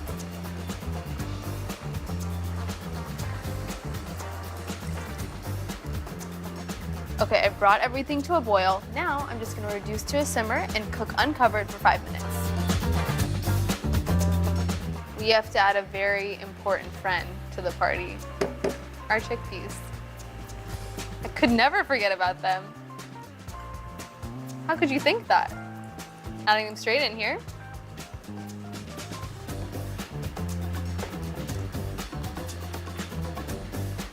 Get them really up in that gravy.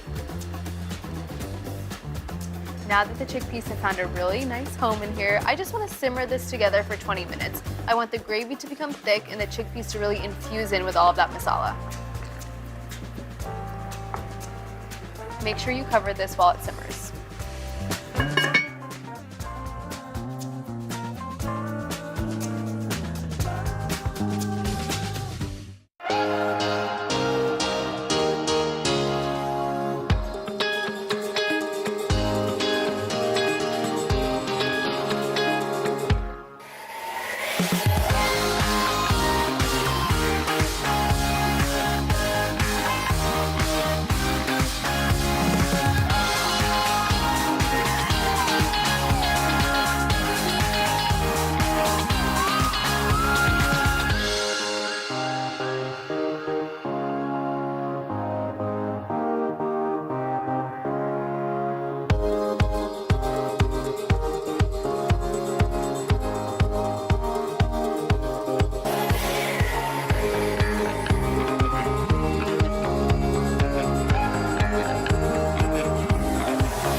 Okay, 20 minutes has passed.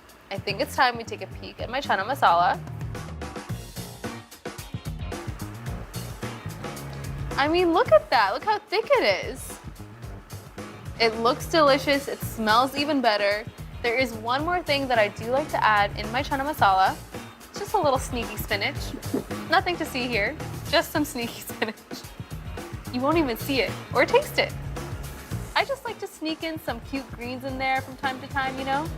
Just adding a handful. I'm just gonna tear it, roughly. No science to that here. And I'm gonna stir it into my chana masala until it wilts.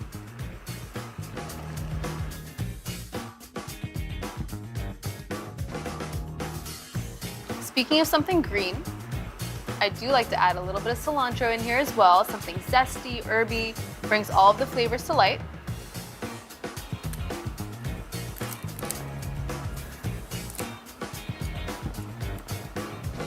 I keep those tender stems, but I'll remove the thick stems like this.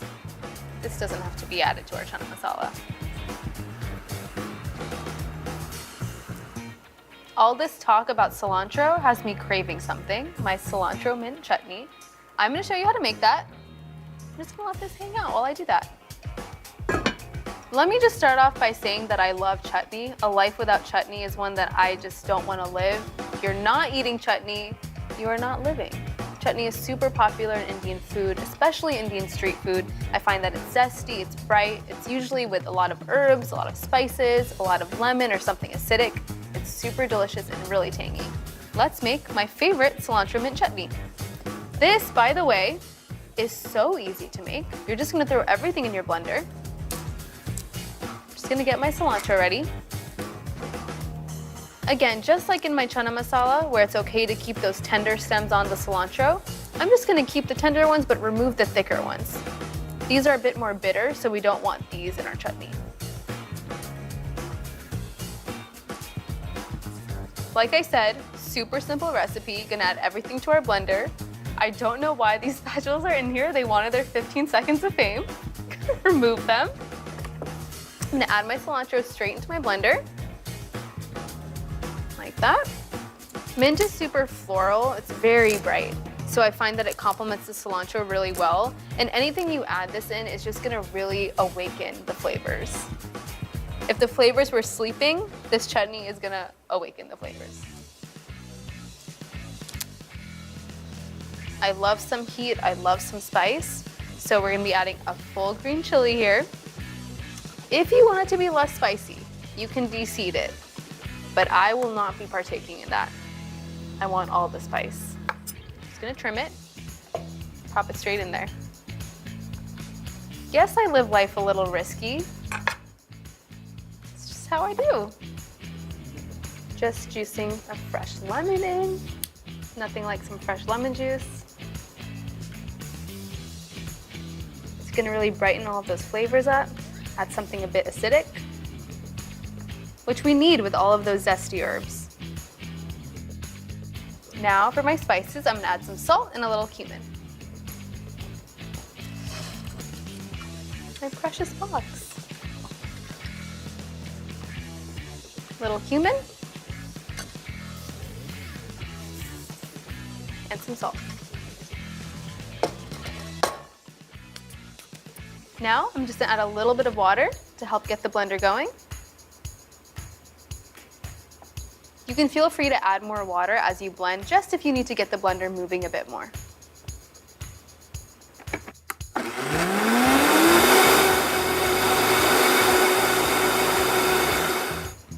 Texture looks great.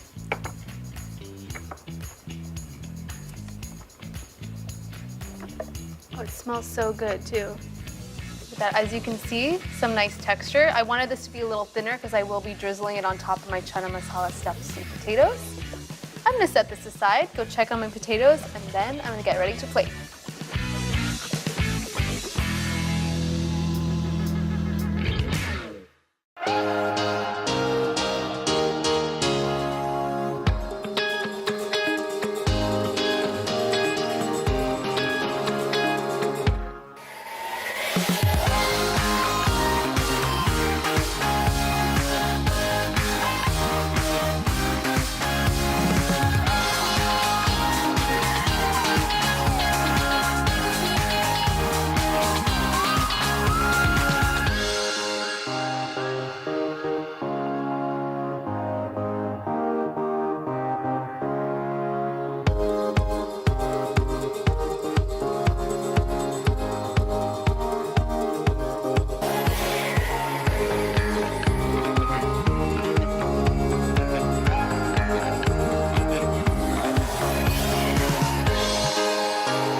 I mean, it is literally oozing sweetness. Look at that caramelization. Okay, so I have to tell you something.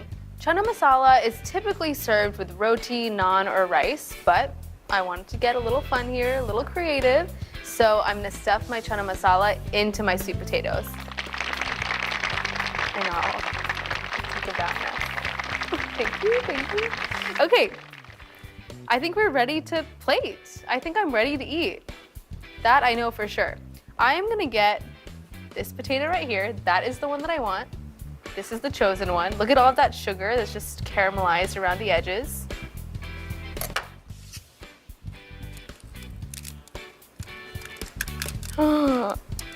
Okay, you need to look at this. Do you see this? Do you see it? Okay, onto my plate we go. Love a sweet potato. Love, literally love. Time to bring my chana masala into the picture.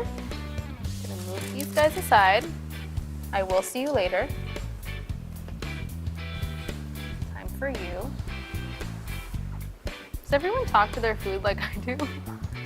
Maybe not. Okay. I'm gonna cut my sweet potato. Just create a little slit right here. Just a little home for that chana masala to sit in. Look at that steam.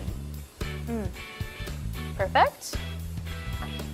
Now it's time for my chana masala. That smells so good. Gonna get a little bit of everything, that thick gravy, the chickpeas, my sneaky spinach. Straight inside. It fits perfectly. Little home for my chana masala. Great.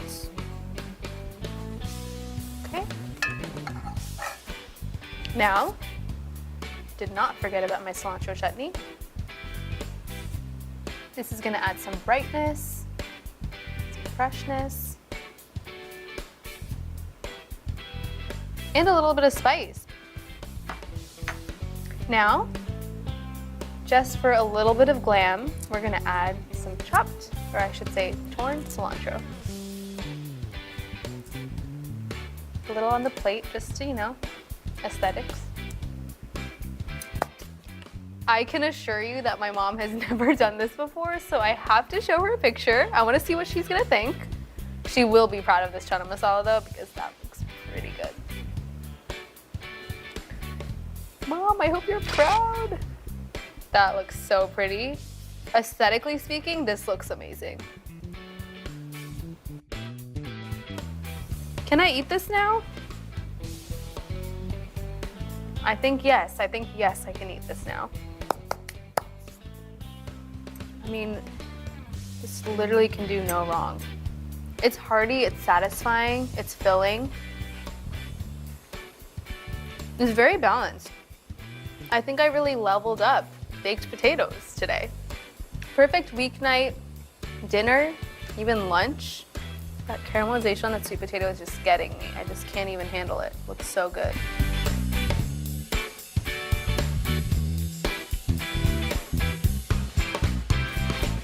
We all think of chickpeas in something like a chana masala, right?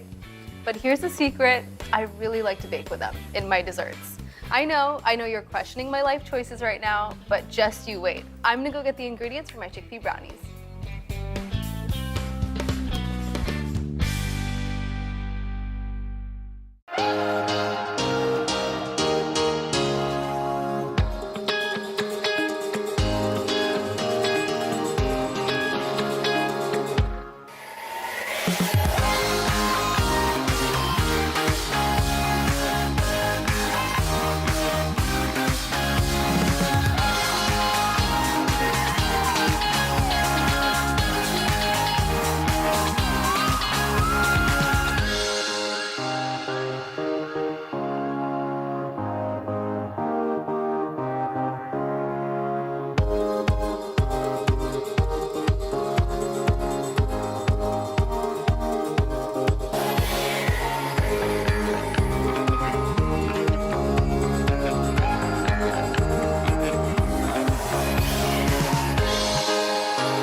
These chickpea brownies are one of the most popular recipes on my blog. And because I know you're wondering, I know you're asking the question, can you taste the chickpeas? All I have to say to you is no.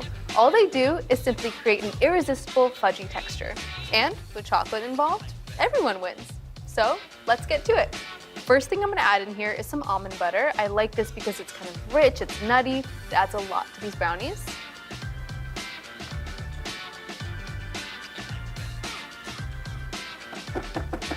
Now we're gonna add my chickpeas, my most valuable pantry player, my MVP, my chickpeas.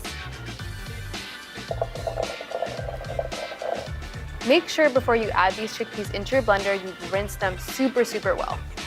And just remember, the chickpeas don't add any flavor to these brownies. All they do is help to create a really nice fudgy texture and make it really satiating when you eat it. Now I'm gonna go for some vanilla extract. Delish. To sweeten these chickpea brownies up, I'm gonna use some coconut sugar. Beautiful. Now for my flour in these brownies, I'm not actually using a bunch of it at all. I'm gonna use some almond flour. It's kind of dense, it's delicious. It's also gonna help create a nice and fudgy brownie. What I like about almond flour is that it's just almonds, right? So that creates some really good texture and also a really nice nutty finish. Okay, we've gotta have a little bit of cocoa powder. I'm using unsweetened cocoa powder here. This is really important. We don't want anything added to our cocoa powder. We want it to be pure. And we're already adding sugar to our brownie, so no need to buy a sweetened cocoa powder. To help everything blend, I'm gonna add some almond milk now and a little bit later too.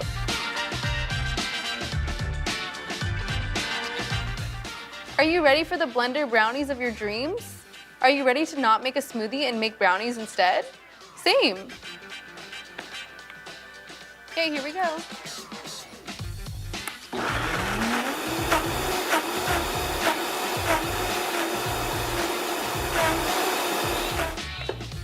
Perfection, perfection.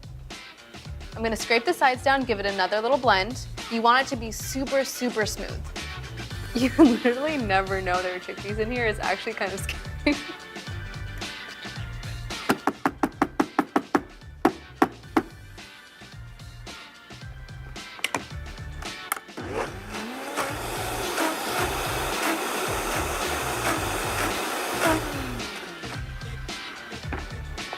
Okay, you gotta look at this texture.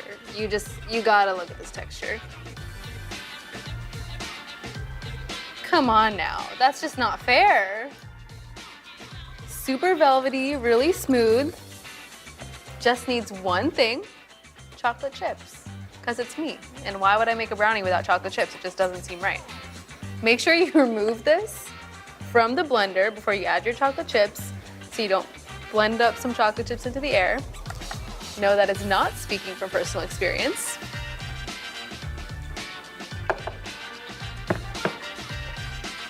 I'm gonna fold in my chocolate chips. I do not measure this with anything but my heart and my soul.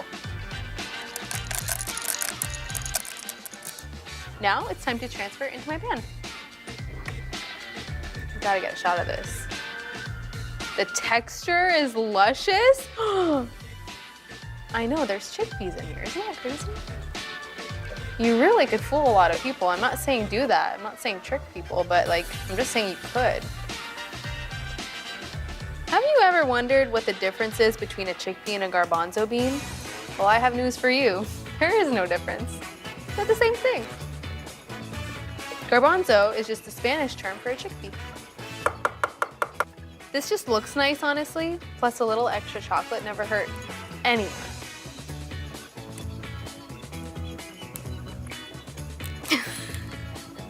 I gave up. Okay, we are ready for the oven. Going in 350 degrees for 35 to 40 minutes, and I'm so excited for their journey.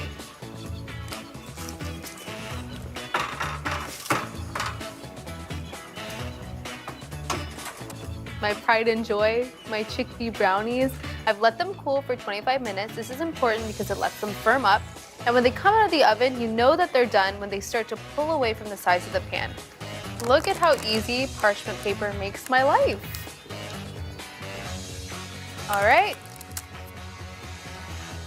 I mean, look at how fudgy that is. Delish. All that has to happen, it's time for me to eat it.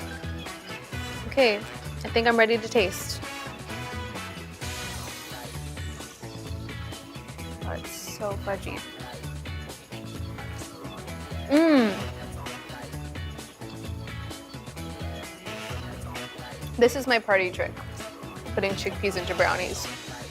I just need to take a picture of that interior, that fudgy bit. It's too good.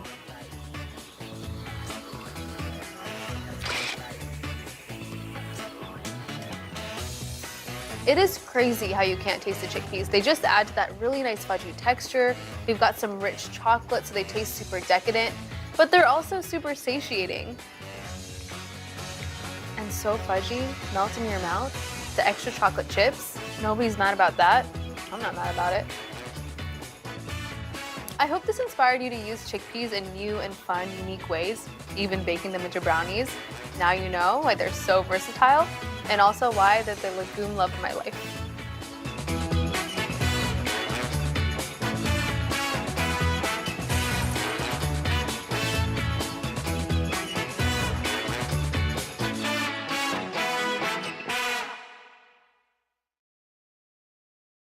Yo, today, all day. Pucker up, because up next on Hashtag Cooking, it's all about lemons. Sama Dada making her favorite recipes with the versatile citrus fruit. Instead of turning lemons into lemonade, try making Sama's pasta salad with a rich and creamy lemon tahini sauce. Then for dessert, whipping up a lovely lemon loaf cake. Check it out. I love the smell of lemons too. It's so fresh. I feel like I'm at a spa. But I'm making a cake instead, which is better for sure.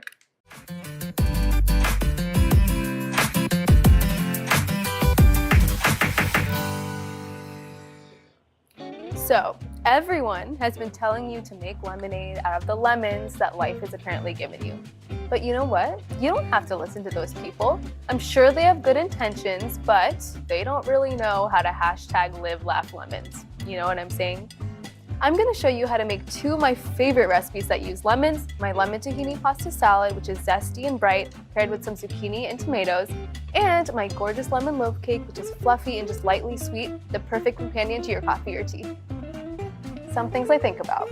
Are we calling a pasta salad a salad just so we can feel better about the fact that we're really just eating chilled pasta?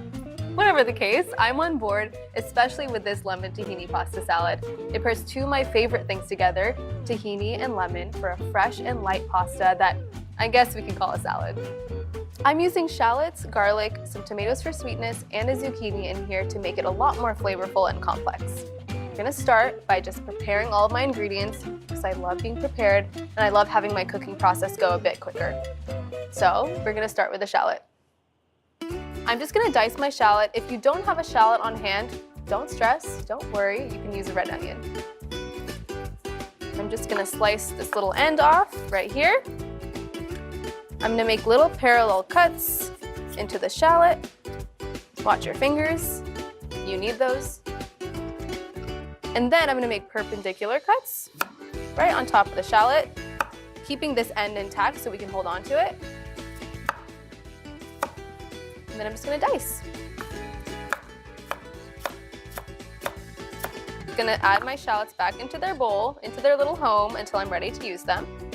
Probably doing this the dangerous way, but I'm living on the edge. All right, so I'm gonna mince some garlic. A really easy way to do this, you're gonna put your garlic on your cutting board, use the flat edge of your knife, smash it, and then we're just gonna mince. Yes, I am using a lot of garlic, and you're probably wondering, wow, Salma, that's a lot of garlic. Why are you using so much garlic? I love garlic. The residual outcome is sometimes like you end up smelling like garlic a little bit for the rest of the day, but it's a price we can pay for a flavorful pasta, you know? And now we're going back into my bowl, back into my home, my garlic home. Garlic like ends up being a bit of my perfume. I cook with it for a bit. promise I still have friends. Still love me. Even though I have some residual garlic scent. Now I'm just gonna slice my tomatoes in half. I'm using grape tomatoes here, but you can go ahead and use cherry if that's what you have on hand. The tomatoes are gonna add a nice pop of sweetness to this pasta, which uses tahini. It's a very earthy flavor, so we like having that balance.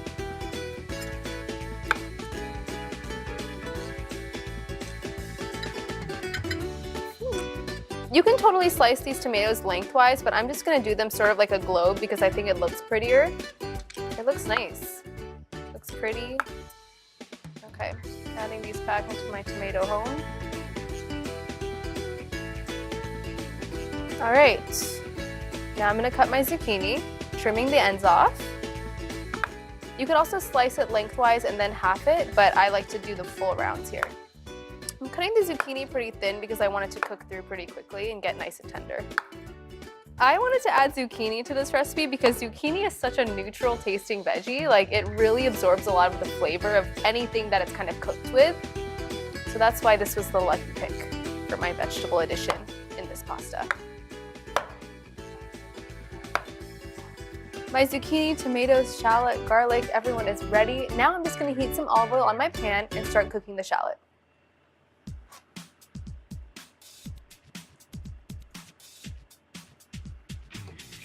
Once the oil shimmers, I'm gonna add my shallot. So my olive oil is ready, and now I'm just gonna add my shallot.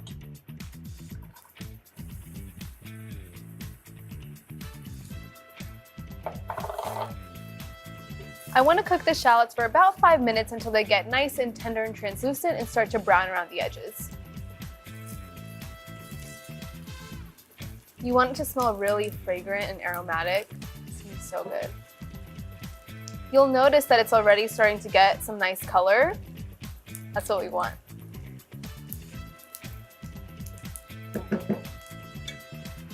I wouldn't mind like smelling like a shallot, but somehow it's always garlic. Like, how did I get this fate? So I think what we figured out here is that I'm starting a perfume line. Eau de shallot, eau de garlic. All right, this is exactly what I'm looking for. It's starting to brown, it looks tender, it smells amazing. Now it's time for the garlic. We're going in.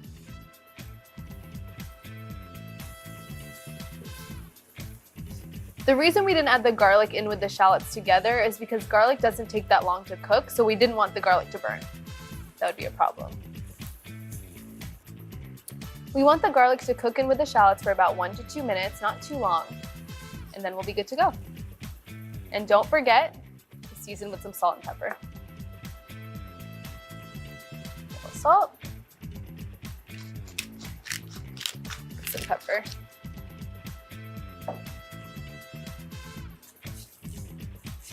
I'm gonna go ahead and add my zucchini.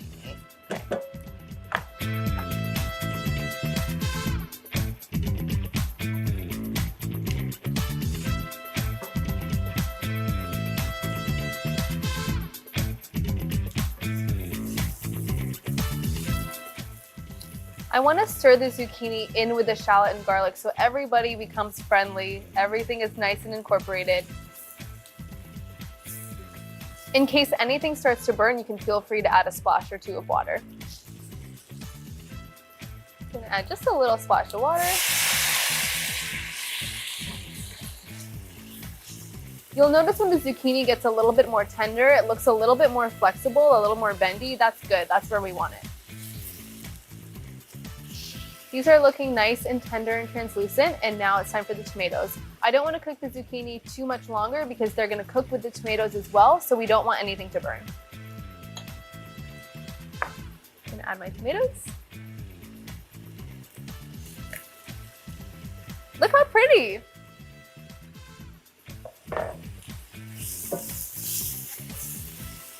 We want to cook the tomatoes to soften them, to release their juices, but we don't want to overcook them. I want them to maintain their shape, and if you cook them for too long, they'll break down. We're looking pretty good. The zucchini is really finding its moment. All right. My zucchini is tender, my tomatoes are juicy, these are done. I'm gonna set them aside to cool, and then I'm gonna work on my pasta.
Now we're gonna cook our pasta.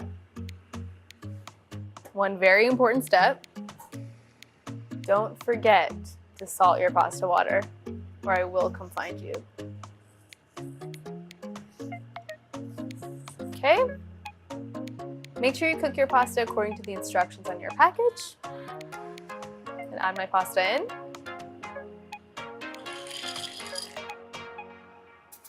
While the pasta is cooking, I'm gonna make my sauce. This is a lemon tahini pasta salad, so the base of the sauce is going to be, you guessed it, lemons and tahini. I've got my tahini in this bowl. It's a very earthy flavor, so it's gonna pair super nicely with that bright and tangy acidic lemon. I'm gonna add my lemon juice. A good tip to get all of the juice out of your lemon and to loosen it up a bit is just to roll it before you juice. I'm gonna slice my lemon. Fresh. Now, I'm gonna juice it straight into my tahini. I am nothing without seasoning, and neither is this pasta, so we're gonna add some of my favorites. Got some cumin here. Red pepper flakes for a little bit of spice.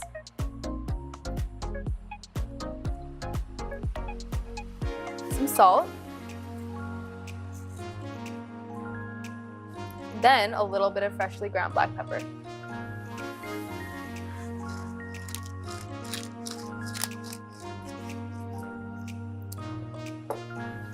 I'm gonna whisk this up.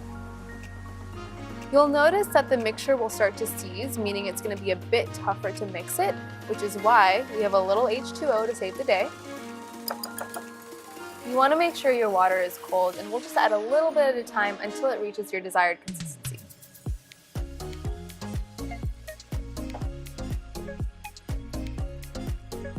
See how when you add that cold water, it becomes so much smoother, and also helps you get everything well incorporated. You want it to be velvety and rich, and smooth. Just gonna season it to taste, because that's always important. We wanna get it exactly where we want it.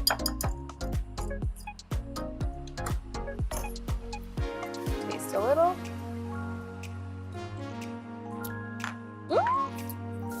So good. Add a little more salt and a little more pepper. My sauce is done. And you know what's crazy? I finished making it before the pasta was even done cooking. I mean, let's talk about saving time in the kitchen. I'm gonna check my pasta. We're gonna be a bit of a helicopter pasta parent. Go fish for one. I can't even see, I'm too short. And you want it to be al dente, meaning you still want a bit of a bite in it. You can bite it or just break into it with your finger to see. Still needs a little bit more time. I'm gonna leave it in there for a little bit longer until it's a bit more cooked through. My pasta is done. Now before I drain it, I'm gonna save a little bit of that pasta water for later. This is gonna help bind and thicken my sauce in case I need it. I've sort of been waiting for this moment my whole life. It is time to assemble the pasta. Got my zucchini and tomatoes here. Just gonna add my pasta straight into my pan. Look at that. And just mix this around just to incorporate the pasta in with the veggies. I wanna make sure that garlicky goodness and the shallots really coat that pasta well. A rogue pasta, no problem. And now it's time to add my sauce.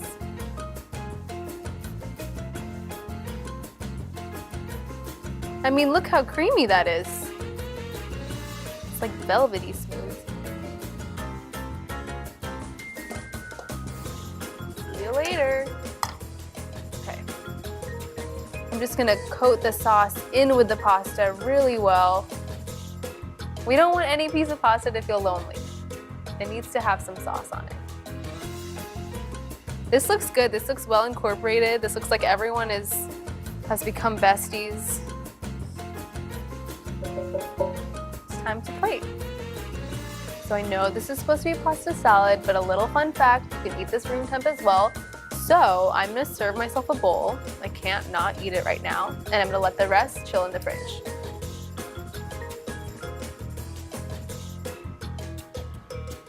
Get that zucchini, those tomatoes. It looks so creamy, but there's no dairy in it. Isn't that crazy? This looks good for me. I'm gonna squeeze a little lemon on top, just for a little hint of tartness. A little extra. I mean, she looks cute, for sure. Time to take a picture. What's nice is that you've got so many colors going on. You've got the bright pop of red from the tomatoes. You've got the green from the zucchini. The pasta's like a nice canvas for all of it to sit on top of. Looks delish. Getting really up close and personal here. I don't think the pasta will mind. Okay, I got the shot, which means I need to eat. Okay, I'm going in. Gotta get a little bit of everything. Little tomato, little pasta. I'm gonna try and do this in a dainty manner. It's probably not gonna work. Okay.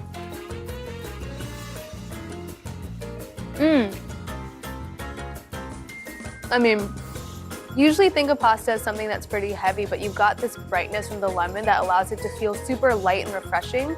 Tomatoes for sweetness, the zucchini for a little veg moment up in there. This is gonna go in the fridge. I'm gonna transfer it to a bowl, let it chill. Keeps really well in the fridge. And it's also really nice to know you've got a little meal waiting for you in the fridge whenever you're hungry or just simply want a delicious pasta salad. Transferred everything to my bowl. I'm just gonna cover it.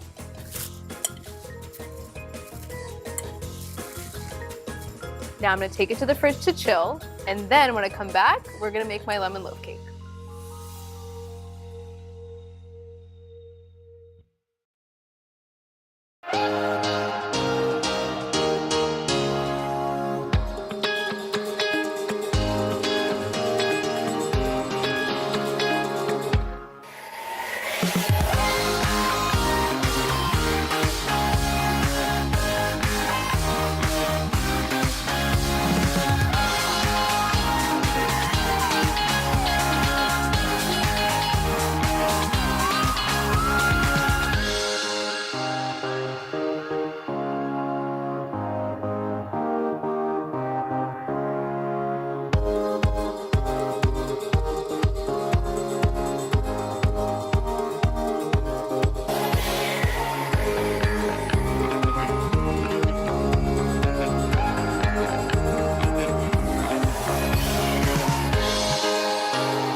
lemon loaf cake is inspired by my parents' citrus trees in California.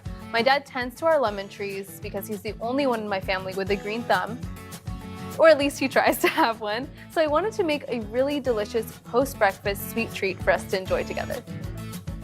I've preheated my oven to 350 degrees, and I've also lined my little loaf pan with some parchment paper. I did this with cute little flaps so that you'll easily be able to lift the lemon loaf cake up after it's done baking.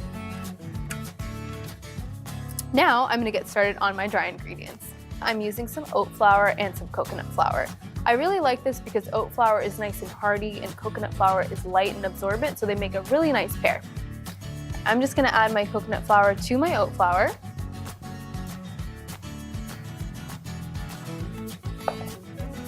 I'm gonna add baking powder.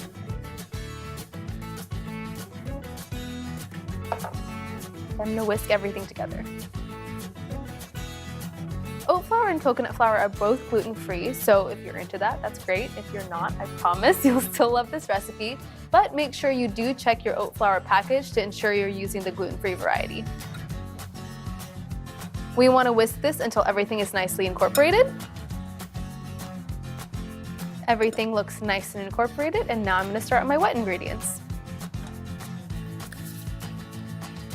I'm gonna crack 2 eggs into my bowl.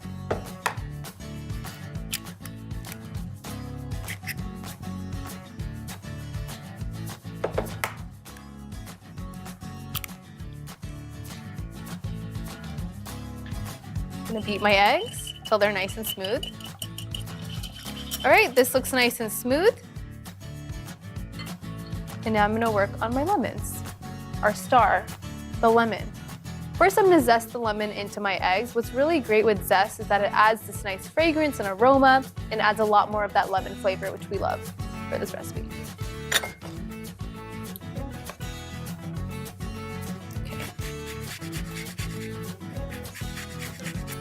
The lemon zest smells so fragrant and delicious. It's really gonna amp up that lemon flavor in this lemon loaf cake. I only need about a teaspoon of lemon zest for this recipe, so that should be good. Now time for our juice. Gonna roll the lemon a bit to get more of that juice out. It's really prepped for this lemon loaf cake.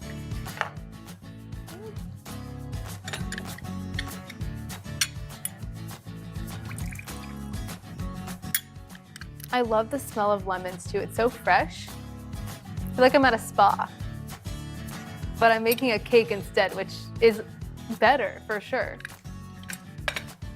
Okay, my lemons are all juiced, and now I'm gonna add it straight into my egg and zest situation.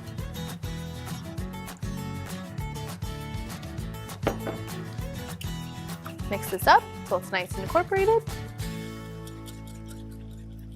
Now I'm gonna add my melted and cooled coconut oil.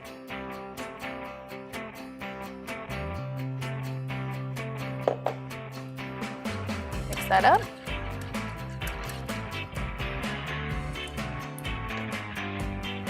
To sweeten this recipe up, I'm gonna add some maple syrup.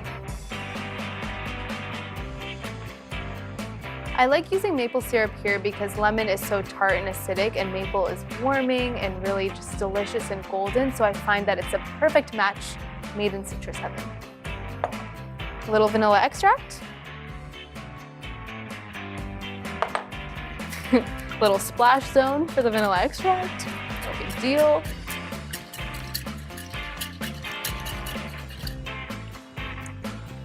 And finally, we're gonna add some coconut sugar.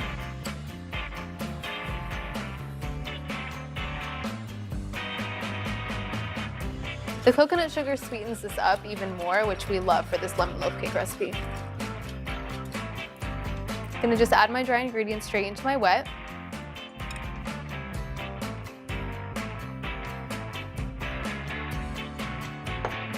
Now I'm gonna fold everything together. You just wanna fold everything in together really gently so everything becomes nice and incorporated. You will know when it's done, when the batter is thick and sticky. We're looking pretty cute, to be honest with you. Just gonna transfer this batter into my prepared loaf pan.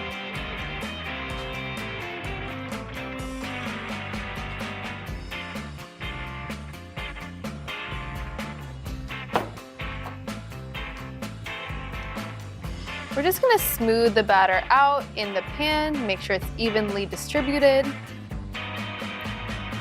And because we're a fun kitchen here, we're gonna add a little more coconut sugar on top. Just for a little extra sweetness. You don't have to do this. You should do it. Okay, sad news. We do have to allow this loaf cake to leave us for a little bit. It's gonna take a little journey in the oven for 30 to 35 minutes until the edges are nice and golden brown.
This is cooled for about 20 minutes, and because I love being prepared, as you know, got these cute little flaps which will allow me to just lift it straight up out of the pan and get to slicing, which I'm gonna do right now. I'm gonna slice right into it. I am one of those people that loves a corner piece. Give me all of the corner pieces, all of the edges. That's my jam. I mean, you can't resist. I know you can't. Don't tell me you can't, because I know you're not telling the truth. It's pretty. Get a couple slices on my plate.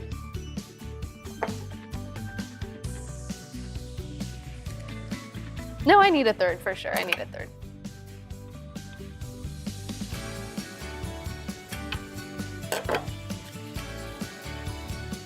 Okay. You can totally enjoy this solo, but I'm just gonna top it with a few berries, just for a little extra sweetness. Goes nicely with the lemons too.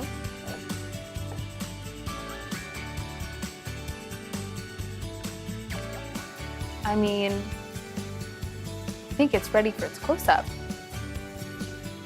The berries add that nice pop of color as well. Got a blackberry out of place, excuse me. So pretty. I cannot wait to eat this. All I really need is a cup of coffee with this. That would really pair well. JP! Make my day, why don't you? I'm ready. Now I'm ready to eat this. Okay, I'm gonna get a little piece of the cake, a little berry.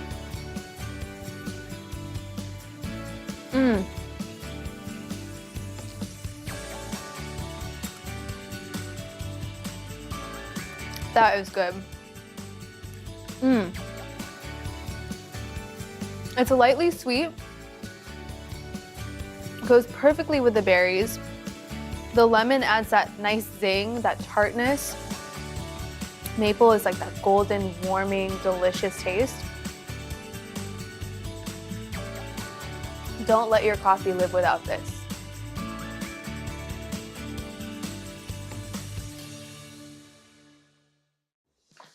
Whew. Hey guys, super busy, cooking up a storm, but I have something exciting to tell you. Hashtag cooking is back, so tune into Today All Day. Okay, I got some in the oven. I gotta go. See you later. Buongiorno Today All Day. Who doesn't love Italian food? Well, up next on Hashtag Cooking, Saba is putting her own spin on 2 classic Italian dishes. First, a crispy breaded eggplant that's baked, not deep fried, and gluten-free. Then she whips up a vegan version of a classic pasta dish. Oh yeah, mangia. So when I said cacio e pepe, really, I meant cashew e pepe. Huh? Am I the only one who laughs at my own jokes?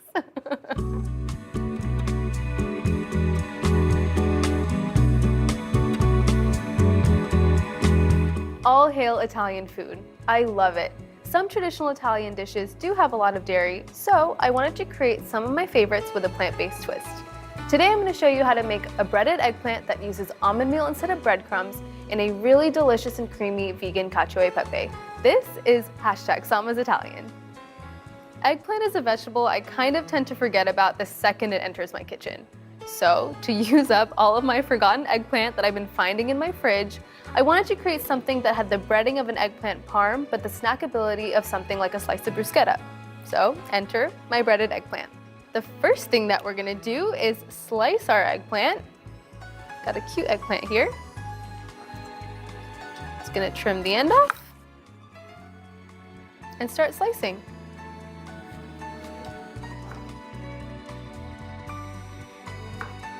Here's a little tip. You don't actually need to salt your eggplant. Traditionally, you'd salt your eggplant to get rid of that bitterness, but nowadays, the bitterness has been bred out of eggplant.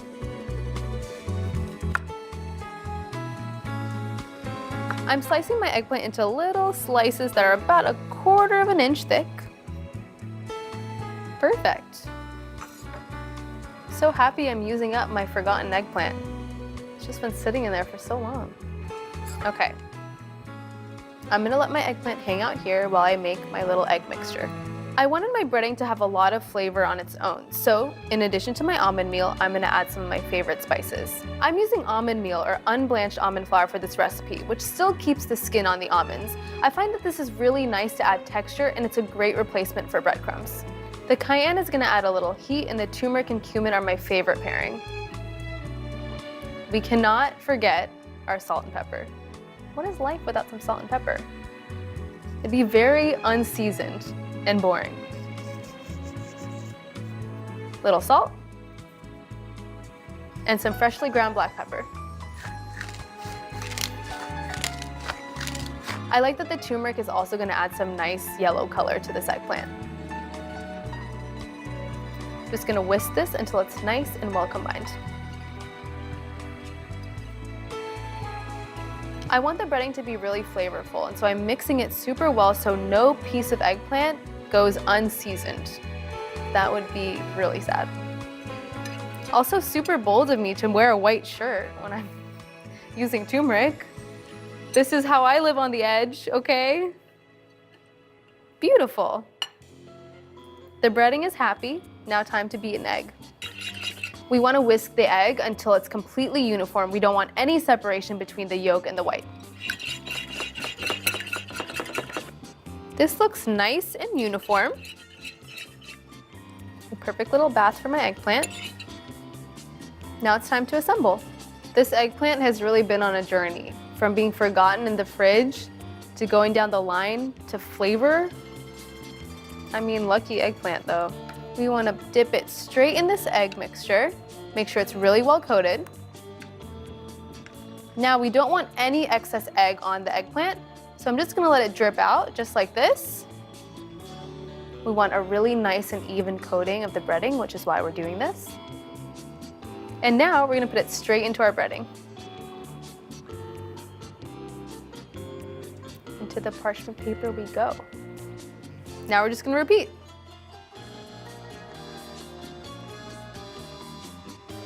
This is a way better fate for your eggplant than the trash, I'm just saying. Last one. Getting a little emotional. Don't worry about those guys though, I promise I will bread them later.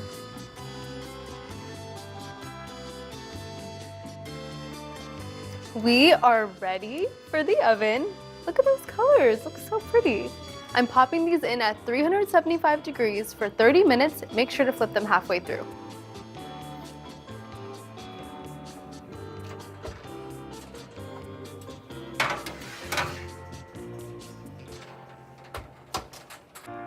I think we all need to take a moment just to look at the color alone.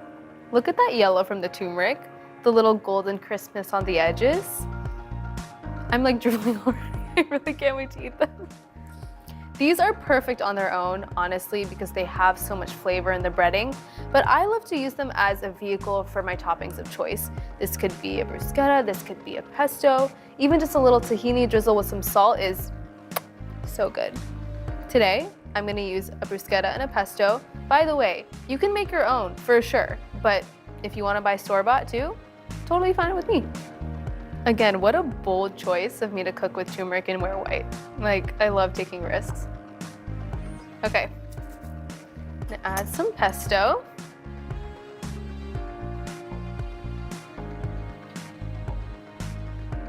Spread that on really nicely. These would make a great app or a side at your next party, or even if you're just partying by yourself. They'd make a great appetizer for you.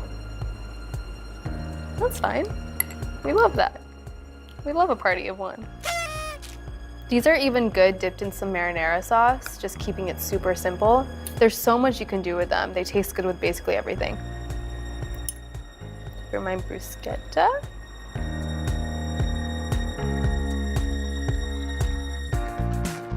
And because everything is better with a little salt, I'm gonna add some flaky sea salt on top. It's gonna taste really good. It's gonna add a little bit more saltiness, but it's also gonna look really pretty too. Just a little. You know, this eggplant, this middle one, it's not sure what it wants, so it's gonna get both. Whoever gets this piece, that's the lucky person at the party. I'm cracking myself up, okay. Okay, great. Can't forget a little salt on here. This screams, you need to take a picture of me. So I'm gonna listen. And again, feel free to use whatever toppings you want. This is truly very customizable to your liking and your flavor inclination. Or whatever you see at the store that you're like, that looks good, I'm gonna put that on my breaded eggplant. I support you. Even hummus, I just thought of that, even hummus. That's what I'm gonna top this with next time. Okay, I for sure got the shot. I got like 15, to be real with you. So now I'm gonna try one. Okay, I'm gonna go for it with this little guy right here. Okay, I'm ready. I hope you're ready. So good. I'm serving this at my next party. Even if it's just me, I'm just gonna serve it to myself. I deserve it. This was so yummy. And look what we created. The colors of an Italian flag. I mean, come on, look at that. So cute.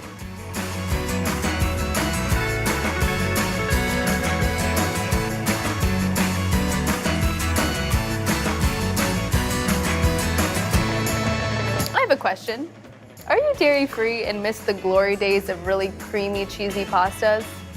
Well, you're in luck because my next recipe, my vegan cacio e pepe, has you completely covered. I'm gonna go get the ingredients.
e pepe is one of those dishes that everyone is obsessed with.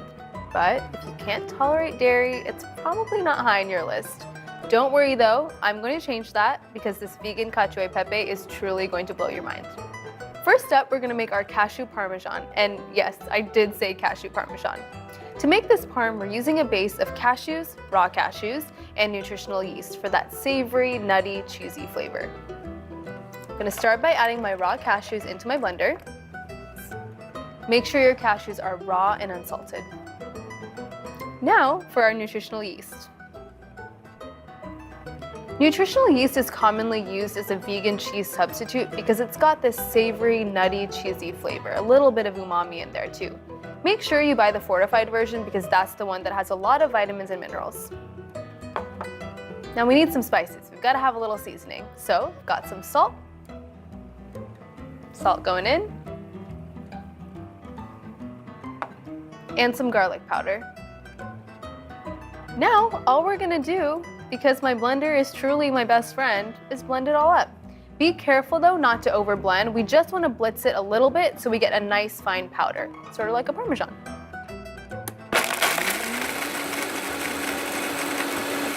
And that's perfect. That took less than 10 seconds. Let me show you what it looks like.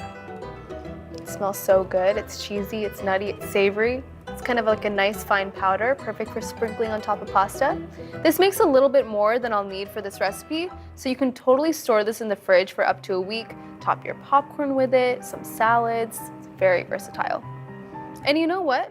I'm gonna make my sauce in this blender too, so I'm just gonna transfer this out, keep it over here, don't have to wash any more dishes. I'm being lazy today, and that's okay. I still love myself. This is some #precious Parmesan. Can't waste any of it. So the reason I'm starting with the Parmesan is because the parm is dry, the sauce is gonna be more creamy and liquidy, so that's why we're doing it in this order. Saving us some time, saving us some washing dishes. Now I'm done with my cashew parm. Time to make the sauce. I'm using soaked cashews to create this sauce. It's gonna make it really creamy, really luscious. When you soak cashews in water, it actually becomes a little bit more pliable and easy to just blend to very delicious sauces and fillings. Just soak them for an hour in hot water. I'm just gonna add them to my blender. Come on, you can do it. Because cashews are super buttery, they're really rich, I want something a little acidic and tangy to sort of balance that out. Fresh lemon juice, always. Now I'm gonna add my garlic. I'm using raw garlic here because I want that really punchy flavor. For that really nutty, savory, cheesy flavor, I'm gonna add some nutritional yeast into my sauce. Adding some salt. And listen, this is a cacio e pepe, after all, so we have to add some pepper.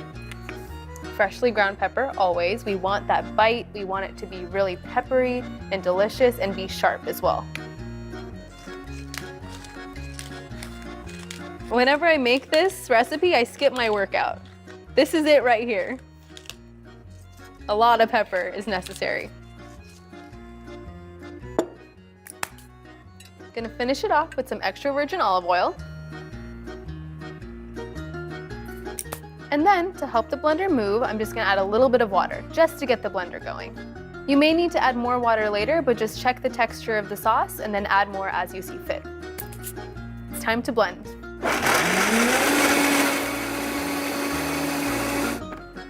I'm gonna add a little bit more water. Oh my God, it smells so cheesy already. I'm in love. Just a little.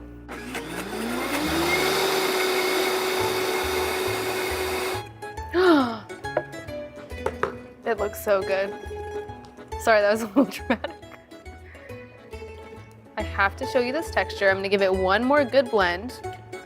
Every time I make this recipe, I've made it so many times, but I'm always so shocked by how creamy it is without any of the dairy. It's magic.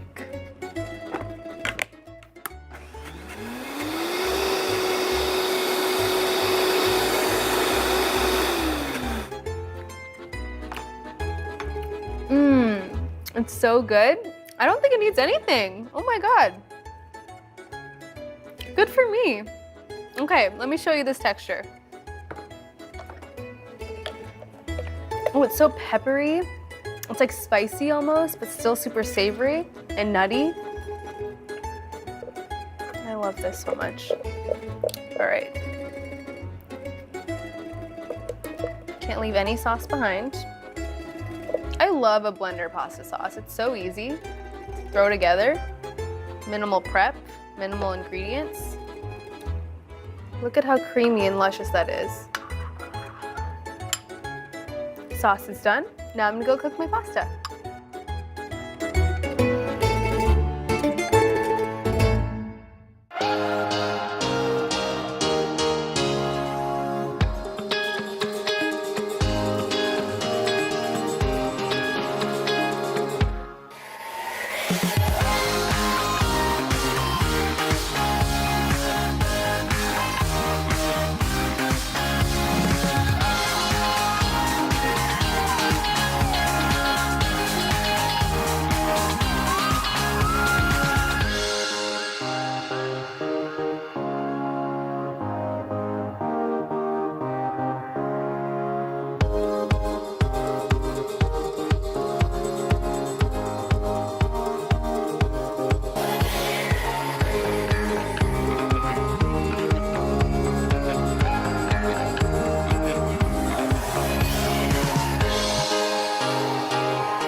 Now it's time to cook our pasta. I've already got my water boiling, and don't forget, we must salt our pasta water.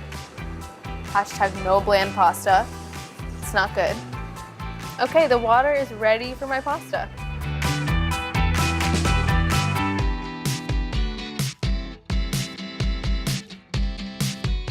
Just so you know, most dry store-bought pastas are vegan, so if you're looking for that, great. But make sure you do check the label to make sure the variety you're choosing is.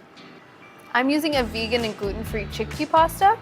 There's a lot of really great bean alternative pastas out these days, and I like testing all of them out. Let's talk about pasta shape. I am using a spaghetti here as an ode to the original. We've changed a lot of things already, but you know what? We're keeping it OG when it comes to the spaghetti, but you can use your favorite shape. I'm a helicopter pasta parent. You really do have to keep watching your pasta, especially if you're using an alternative pasta like a bean pasta, because if you overcook those for too long, it'll become a little gummy. Pasta is such a comfort food. In my household growing up, my parents would just alternate between making Indian food and pasta.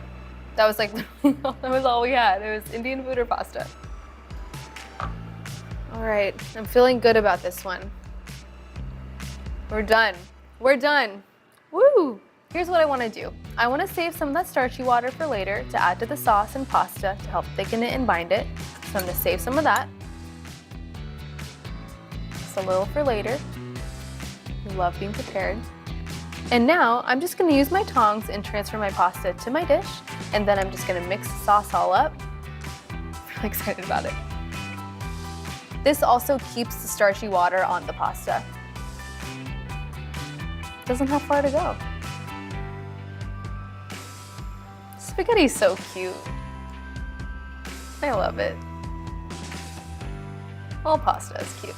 I don't discriminate. I love all pasta. You know what time it is. It's sauce time. Remember this? Remember our old friend, our cacio e pepe sauce from earlier? It's about to meet the pasta of its dreams.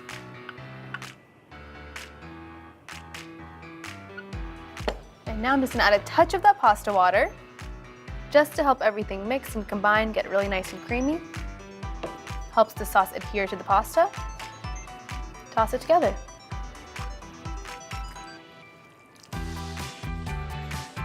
Get the sauce around every single little bit of that spaghetti. I'd be sad if we didn't. And now, time for our cashew parmesan. Ready? I'm gonna mix some in and I'm gonna add some on top as well, just for a little bit of flavor, a little bit of aesthetics. Just like a traditional cacio e pepe, we wanna eat this immediately. We want it to stay hot, stay fresh.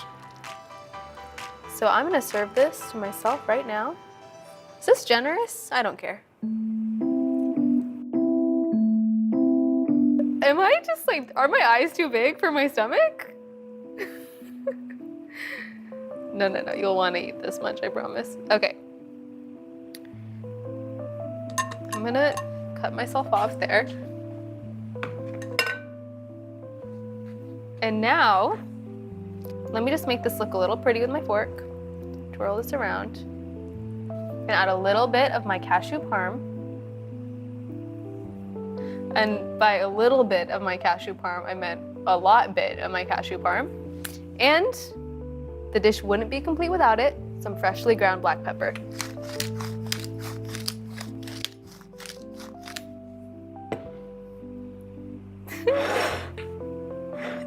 Okay, I have a vision. I have a vision for a really cute fork twirl photo. I'm gonna work on that. Actually, you know what? I'm gonna do a video. I'm gonna do a video today. That's what's happening. Okay, ready?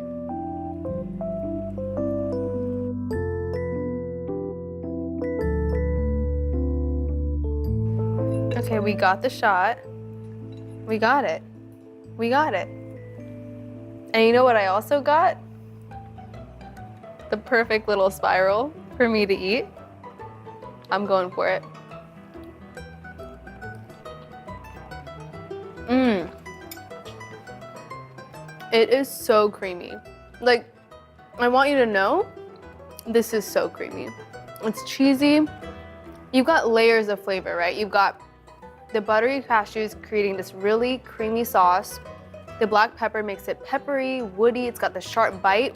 And then that salty cashew parm, which I'm just gonna add more of for fun, really ties everything together. You really won't believe there's no dairy in this, I promise. Mmm. Oh, and that garlic, though, that fresh garlic, it's so punchy. Makes it smell really good, makes it taste really good. Someone needs to hold me back, because I'll keep talking about this for the whole day. This is so delicious. I love creating these really fun plant-based twists on traditional Italian food. It's unique, it's fun, it's inventive, and it's super delicious.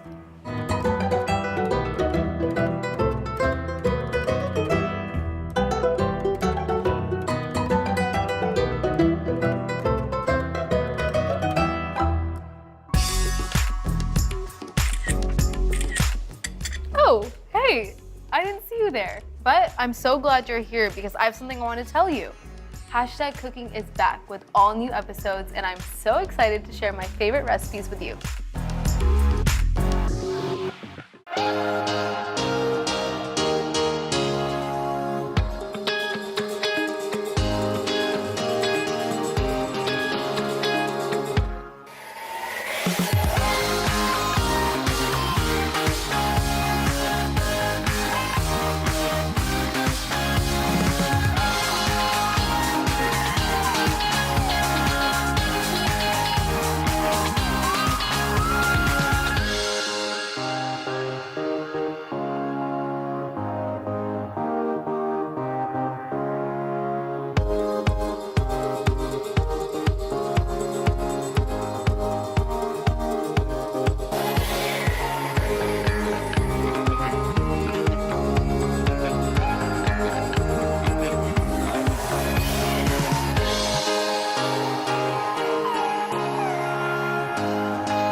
avocado cream pasta is literally one of my most popular recipes on my blog, and I honestly think it's because you just need a blender to make this super luxurious sauce.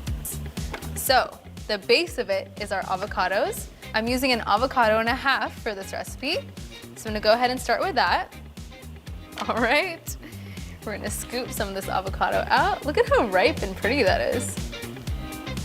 Go straight in there. This avocado is what's gonna add that super creamy element to this pasta. Now I'm gonna move on to my lemon, adding the juice of 1 full lemon in here. Make sure I catch all the seeds. This lemon is gonna really make it tart and acidic and bring out that zing, make it very bright and fresh. I'm gonna add some fresh basil and raw garlic. Yes, I'm using raw. It's gonna be really punchy and really bright. And I love garlic. There we go. A little bit of olive oil, just a bit. And now I'm gonna season it to taste with some salt, pepper, and red pepper flakes. Salt in there. Add as much chili flakes as you'd like. I love spice, so I'm going in with a lot, but you make your own choices, okay? Now, just to help everything get moving in the blender, we're gonna add a little bit of cold water. Make sure it's cold because we don't wanna brown the avocado. Just a bit, and I can add more and adjust to get it to the right consistency that I like. Now, it's time to blend.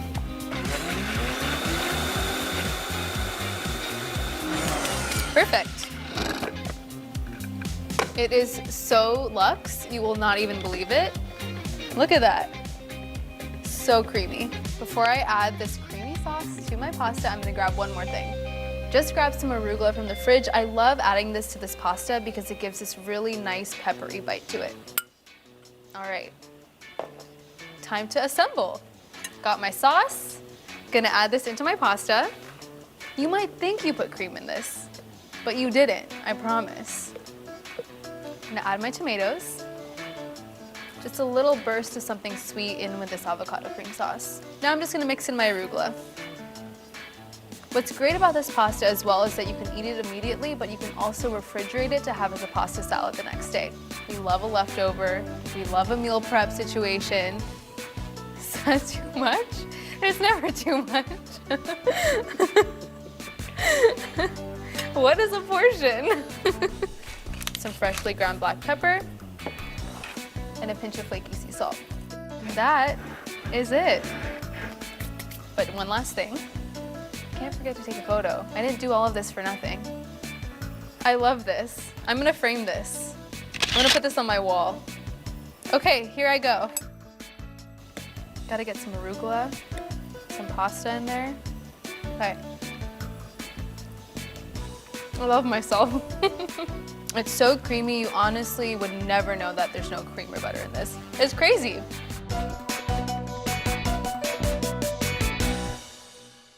Say there today all day. Are you looking to ditch some dairy? Well, up next on #Cooking, Samadata remaking 2 classically creamy dishes without the cream.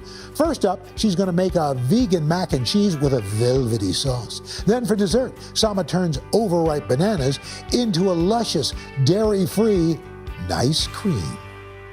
Can you imagine if they started making like onion-scented candles? That would be such a crazy choice. I'd probably buy one.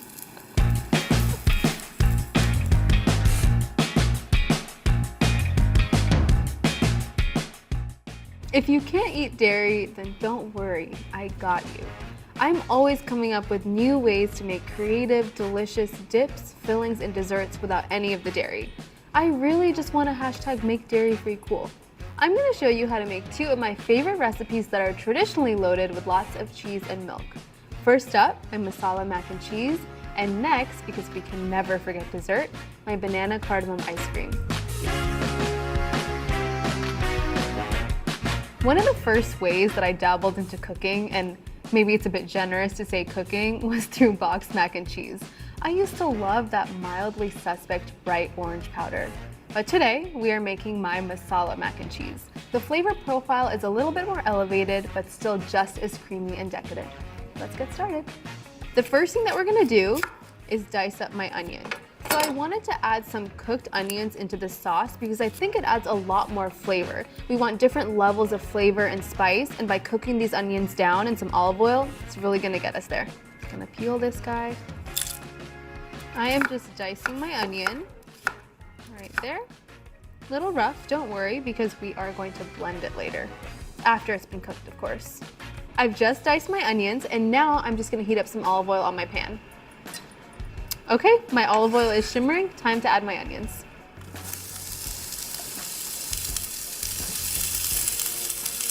I also want to make sure I'm seasoning my onions with some salt and pepper. A little salt. And some freshly ground black pepper. Okay, these onions look delicious. They look nice and golden brown. I'm gonna turn my stove off, set these aside to cool, and get to work on my creamy sauce. Before we get going on my sauce, I have to tell you about cashews.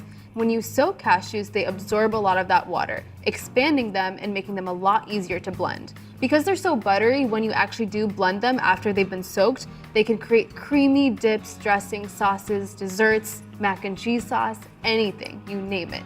But if you skip soaking them, and please don't, you'll get a really crumbly and mealy sauce, and that's just not cute. It's really important that you soak your cashews for at least 24 hours overnight, or you can flash soak them for an hour in hot water. Best part about this mac and cheese is it comes together in this blender. What could be better? Mac and cheese in a blender? I'm on board. We're gonna add our cashews into our blender. Make sure when you're making this recipe that you only use raw cashews. No salt on it, no roasting. Because I want a little bit of a sweet taste and I want that nice orange color for this mac and cheese, I'm using a roasted sweet potato. I'm just gonna peel the skin off with my hands. By the way, if you're worried that I'm handling a hot potato, I'm not. This has been cooled. Don't worry about me. I'm okay. I'm just gonna take about half of this, pop it in my blender. You thought I forgot about my onions? You were wrong. They're going straight in here. Now to get that really delicious, cheesy, savory flavor, I'm using some nutritional yeast. Nutritional yeast is a really common vegan cheese replacement. Adding this straight in my blender. It adds a bit of umami as well. Now for my spices. This is a masala mac and cheese after all. Got some cumin. Adding a bit of cayenne. Cayenne gives me that heat. I want a little bit of spice in this masala mac. I'm gonna add some turmeric. Turmeric is not only delicious, but it also adds that really gorgeous yellow color that we're chasing for this mac and cheese. And finally, we've got some garlic powder. To help everything blend together, I've got some vegetable broth. Veggie broth is also a bit better than adding something like water because it's got a little bit more flavor in there. Okay, are you ready to blend? Okay, let's do it.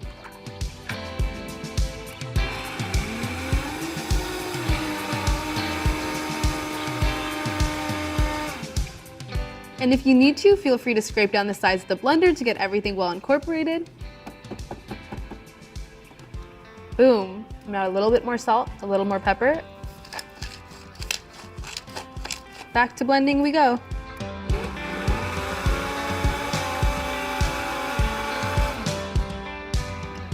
Okay. I'm really pleased to announce that my mac and cheese sauce is done. Looks amazing. Time to make our pasta. Got my cute little elbows here. My water is boiling. Don't forget, please don't forget to salt your pasta water, okay? We're gonna do that right now. Pasta water is salted. It's time for our pasta. So I am using elbows here for my little cute pasta shape. I wanted to get that very iconic mac and cheese vibe, but you can totally use whatever short pasta works for you. A shell would be nice here, penne would be nice here. Okay, so I'm just gonna fish for a piece, see how we're doing on doneness. This is the best way to check. Just pinch it with your fingers or just bite into it. Perfect. Our pasta is ready. Time to drain. Okay, don't drop the sama. Don't drop it.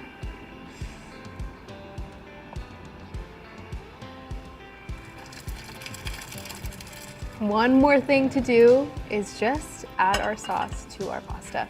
I'm gonna add this into my bowl. I'm really excited about this sauce.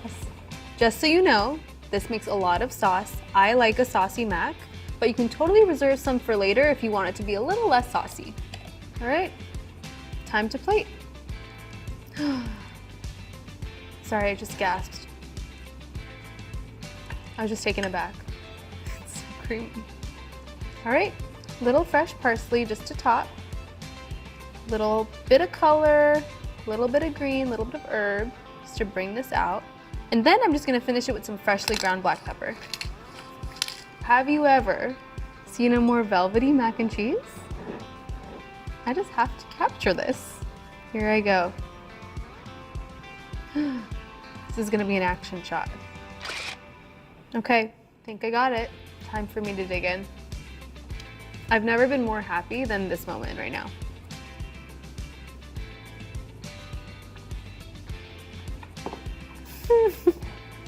There's so much flavor going on, and it's so creamy. You would not believe there's no dairy in this. I'm not telling you to throw away your box mac and cheese, but I'm definitely telling you to give this a try. You will not regret it. So good.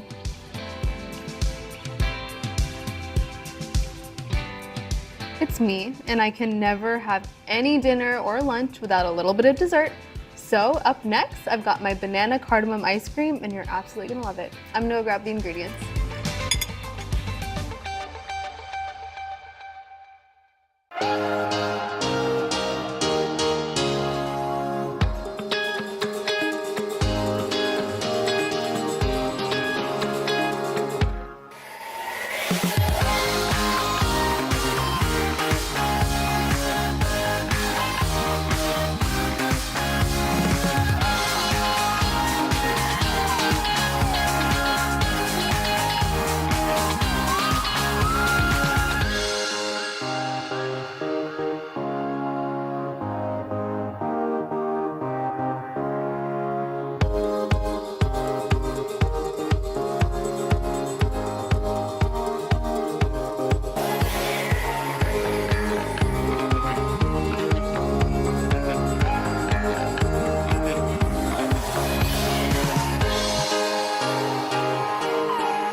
If you thought that you needed an ice cream maker to make ice cream at home, then think again.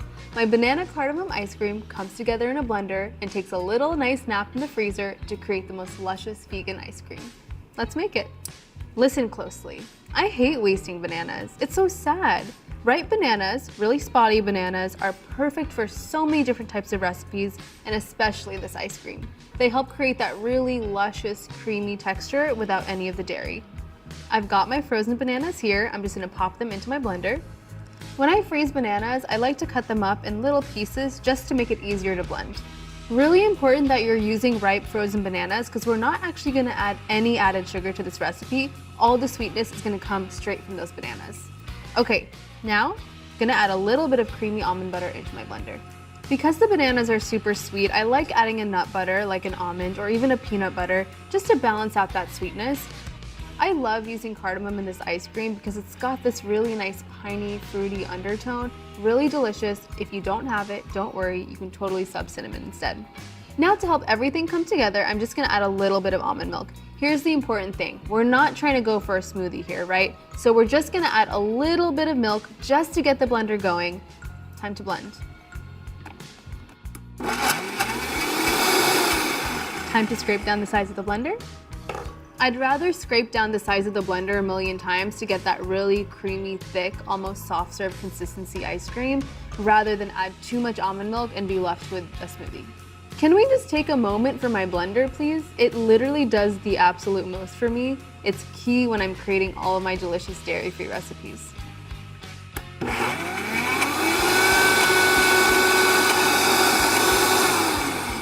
Okay, I think we made it. I could eat this now, and you could too, but I do want a little bit of an ice cream scoopable consistency, so that's why I'm transferring it to the freezer. Okay, ice cream is in my container safely. It's ready for the freezer for an hour or more. I know, I'm sorry, but patience is key here. Let's do it.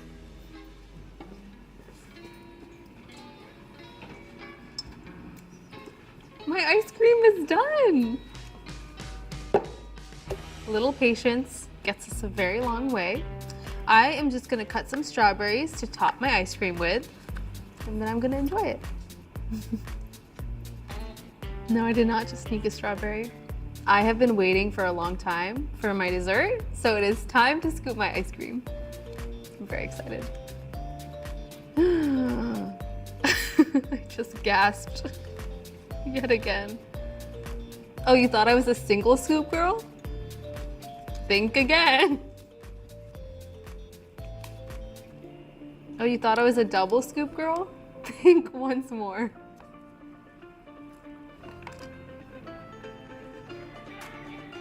Time to top with some of my strawberries, just for some color, just for some freshness.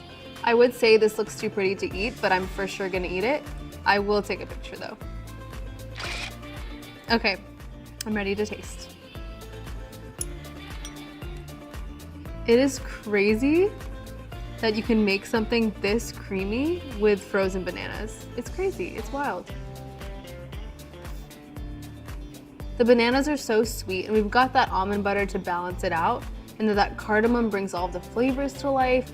The next time you're craving something super creamy and delicious, but you can't have dairy, look, there's options for you. These are so easy to make. I made so many of my dairy-free recipes in my blender. Easy to whip up, just as decadent, just as creamy and delicious, without the dairy. Hold me back. I am going in again. Oh, it's so good.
This is seriously so good. It's like, the sweetness is perfect. It's not too much, it's not too little. It's like my little Goldilocks sweetness. It's so good.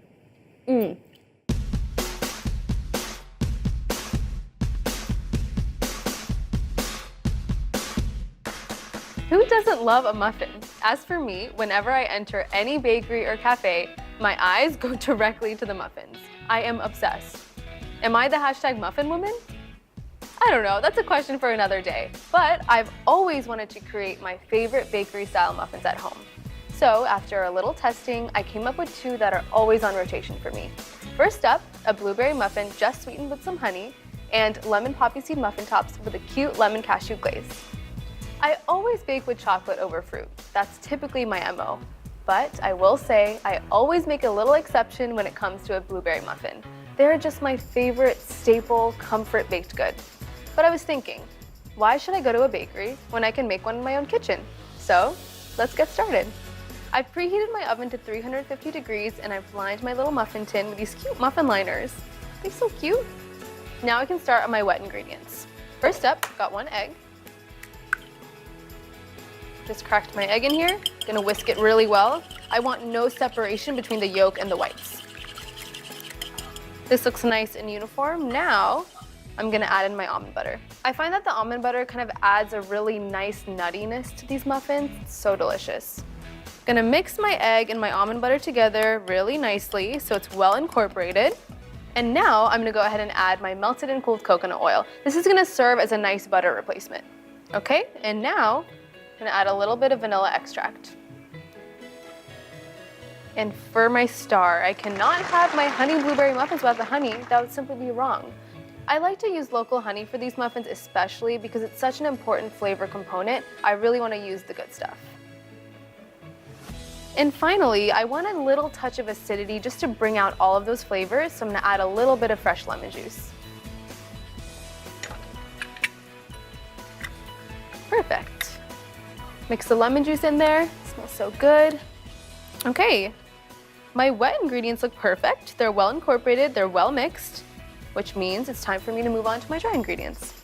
I'm using almond flour for this recipe, which is honestly my favorite flour to bake with. It's super cakey and dense, so it creates a really nice texture in these muffins. I'm gonna add some baking powder and a little pinch of salt. Just a little, perfect. Now I'm just gonna whisk my dry ingredients together, make sure everything's well incorporated. You know what time it is. It's time to combine our wet and dry ingredients. We want an even muffin batter. It smells so good already. All right, I'm just gonna add a little bit of almond milk to help everything come together a bit better. This is looking great.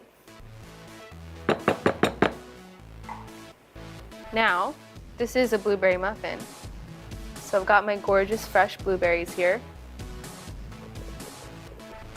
Just proceed with caution when you're folding your blueberries into the batter.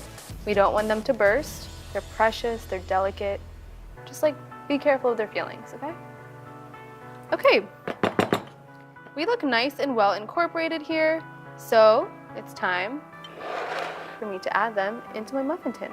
I like using a cookie scoop for cookies, for muffins, because it allows me to just capture even amounts of batter per muffin tin, per cookie, makes it really consistent.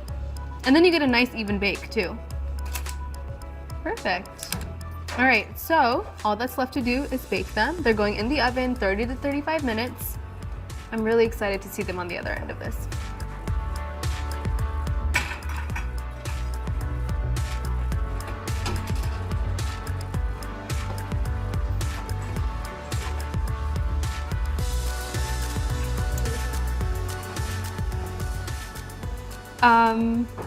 Should I open a bakery? Just wondering. They look so cute. I've left them cool for 15 minutes, which means that it's definitely time for me to eat them. Okay, let's take a look. I mean, come on. They look so good. Before I dive into these, okay, I'm gonna have to take a picture. If I'm trying to start my own bakery, I gotta have some documentation of this moment. Pretty iconic stuff, I have to say. I think it's time for me to try them. I think I've waited long enough. Here's a question. Do you bite into your muffin or do you rip a piece off? I'm gonna be dainty today and rip a little piece off. Here I go. Okay, oh, almost lost a blueberry.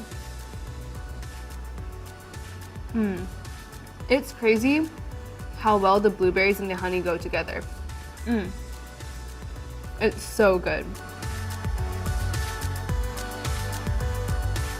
Speaking of muffins, if you only eat the muffin tops, don't worry, I'm not judging you. In fact, my next recipe is for you because I'm gonna be making my lemon poppy seed muffin tops. I'm gonna go grab the ingredients.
You and I both know that we are kind of only here for the muffin tops, or at least that's my favorite part of the muffin. So for my next recipe, I thought I would whip up a lemon poppy seed muffin top with a lemon cashew glaze to satisfy all of you muffin top lovers out there. And I know you're out there. I preheated my oven to 350 degrees, and because I love being prepared, I have lined my pan with parchment paper, and now I get to work on my wet ingredients. All right, I'm gonna crack 2 eggs. Now I'm gonna add in my melted and cooled coconut oil. All right, whisking that nicely. I'm using maple syrup and coconut sugar to sweeten these muffin tops. They're my 2 favorite sweeteners. They add a really nice, robust taste, especially when paired together. Adding my maple syrup. Reminds me of pancakes and waffles, but it's kind of better in a muffin. This is a lemon poppy seed muffin top, which means we can't make it without the lemons, right? First, I'm gonna zest some lemons. I love using the lemon zest. It really amplifies that lemon flavor in these muffin tops. Now I'm gonna juice my lemons. Because I love precision, I'm gonna juice my lemons straight into this measuring cup so I know exactly how much I'm using. Okay, we've got our lemon juice, and now we're just gonna add it straight into the rest of our wet ingredients. Mix that up really nicely. And for one more layer of our sweetness, I'm gonna add some coconut sugar. It's super warm, it's rich, it's golden. All right, our dry ingredients, very important, just as important as our wet ingredients. Here, I'm using a combination of almond flour and oat flour. I find that almond flour is pretty dense. The only ingredient is almonds, and with oats, it's a little bit lighter. I'm gonna add some baking powder, a little pinch of salt to bring out all of that sweetness, just a little. I'm gonna whisk this together. Just for a little something extra, I'm gonna add in some rolled oats. I find that this gives a lot of texture. It's really nice to have in these muffin tops. And because I'm really trying to recreate that iconic lemon poppy seed muffin, have to have our poppy seeds. Okay, this looks really nice. It's time to combine our wet and dry ingredients. And add this in. Perfect. Just gonna fold everything in super gently. Okay. This looks perfect. Time to use my giant cookie scoop and scoop these onto my pan. I like using these because it allows me to get a really nice uniform muffin top, so they're all even, they're all the same size. You know what's really great about a muffin top? You don't need a muffin tin to make them. Just use your cookie sheet. It's a game changer. These are ready for a little journey in the oven, 350 degrees for about 30 minutes. or until it's nice and golden brown around the edges. Let's go.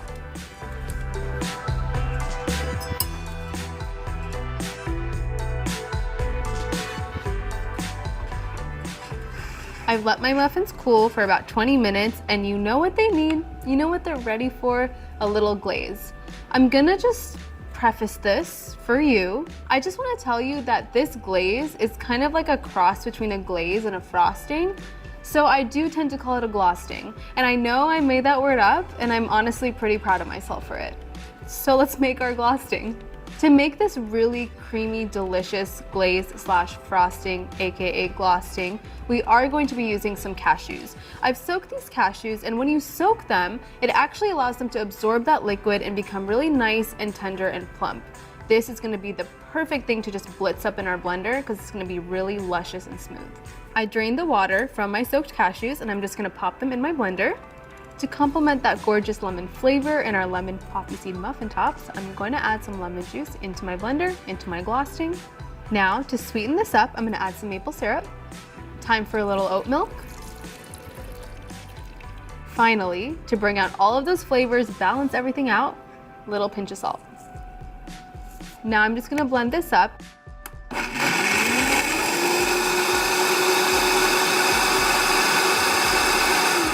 Look at this gorgeous glosting.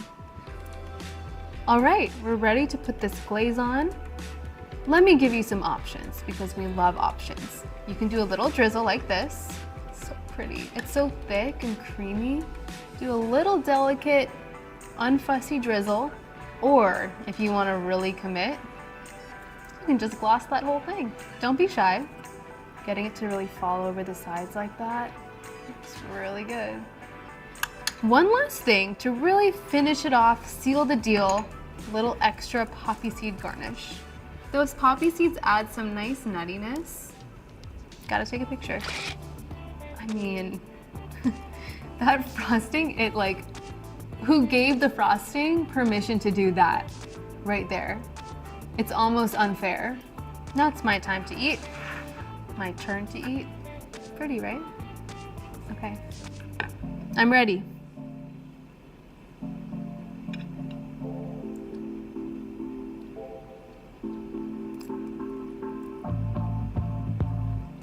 You know what's the worst thing in a lemon baked good? Not enough lemon. This is so tart, perfectly sweet. I have no rules for myself.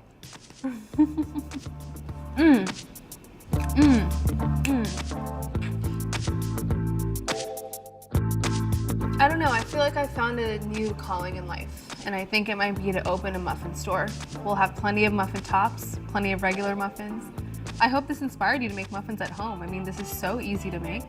The frosting slash glosting, also very easy. I just hope you never go without a muffin again in your own home.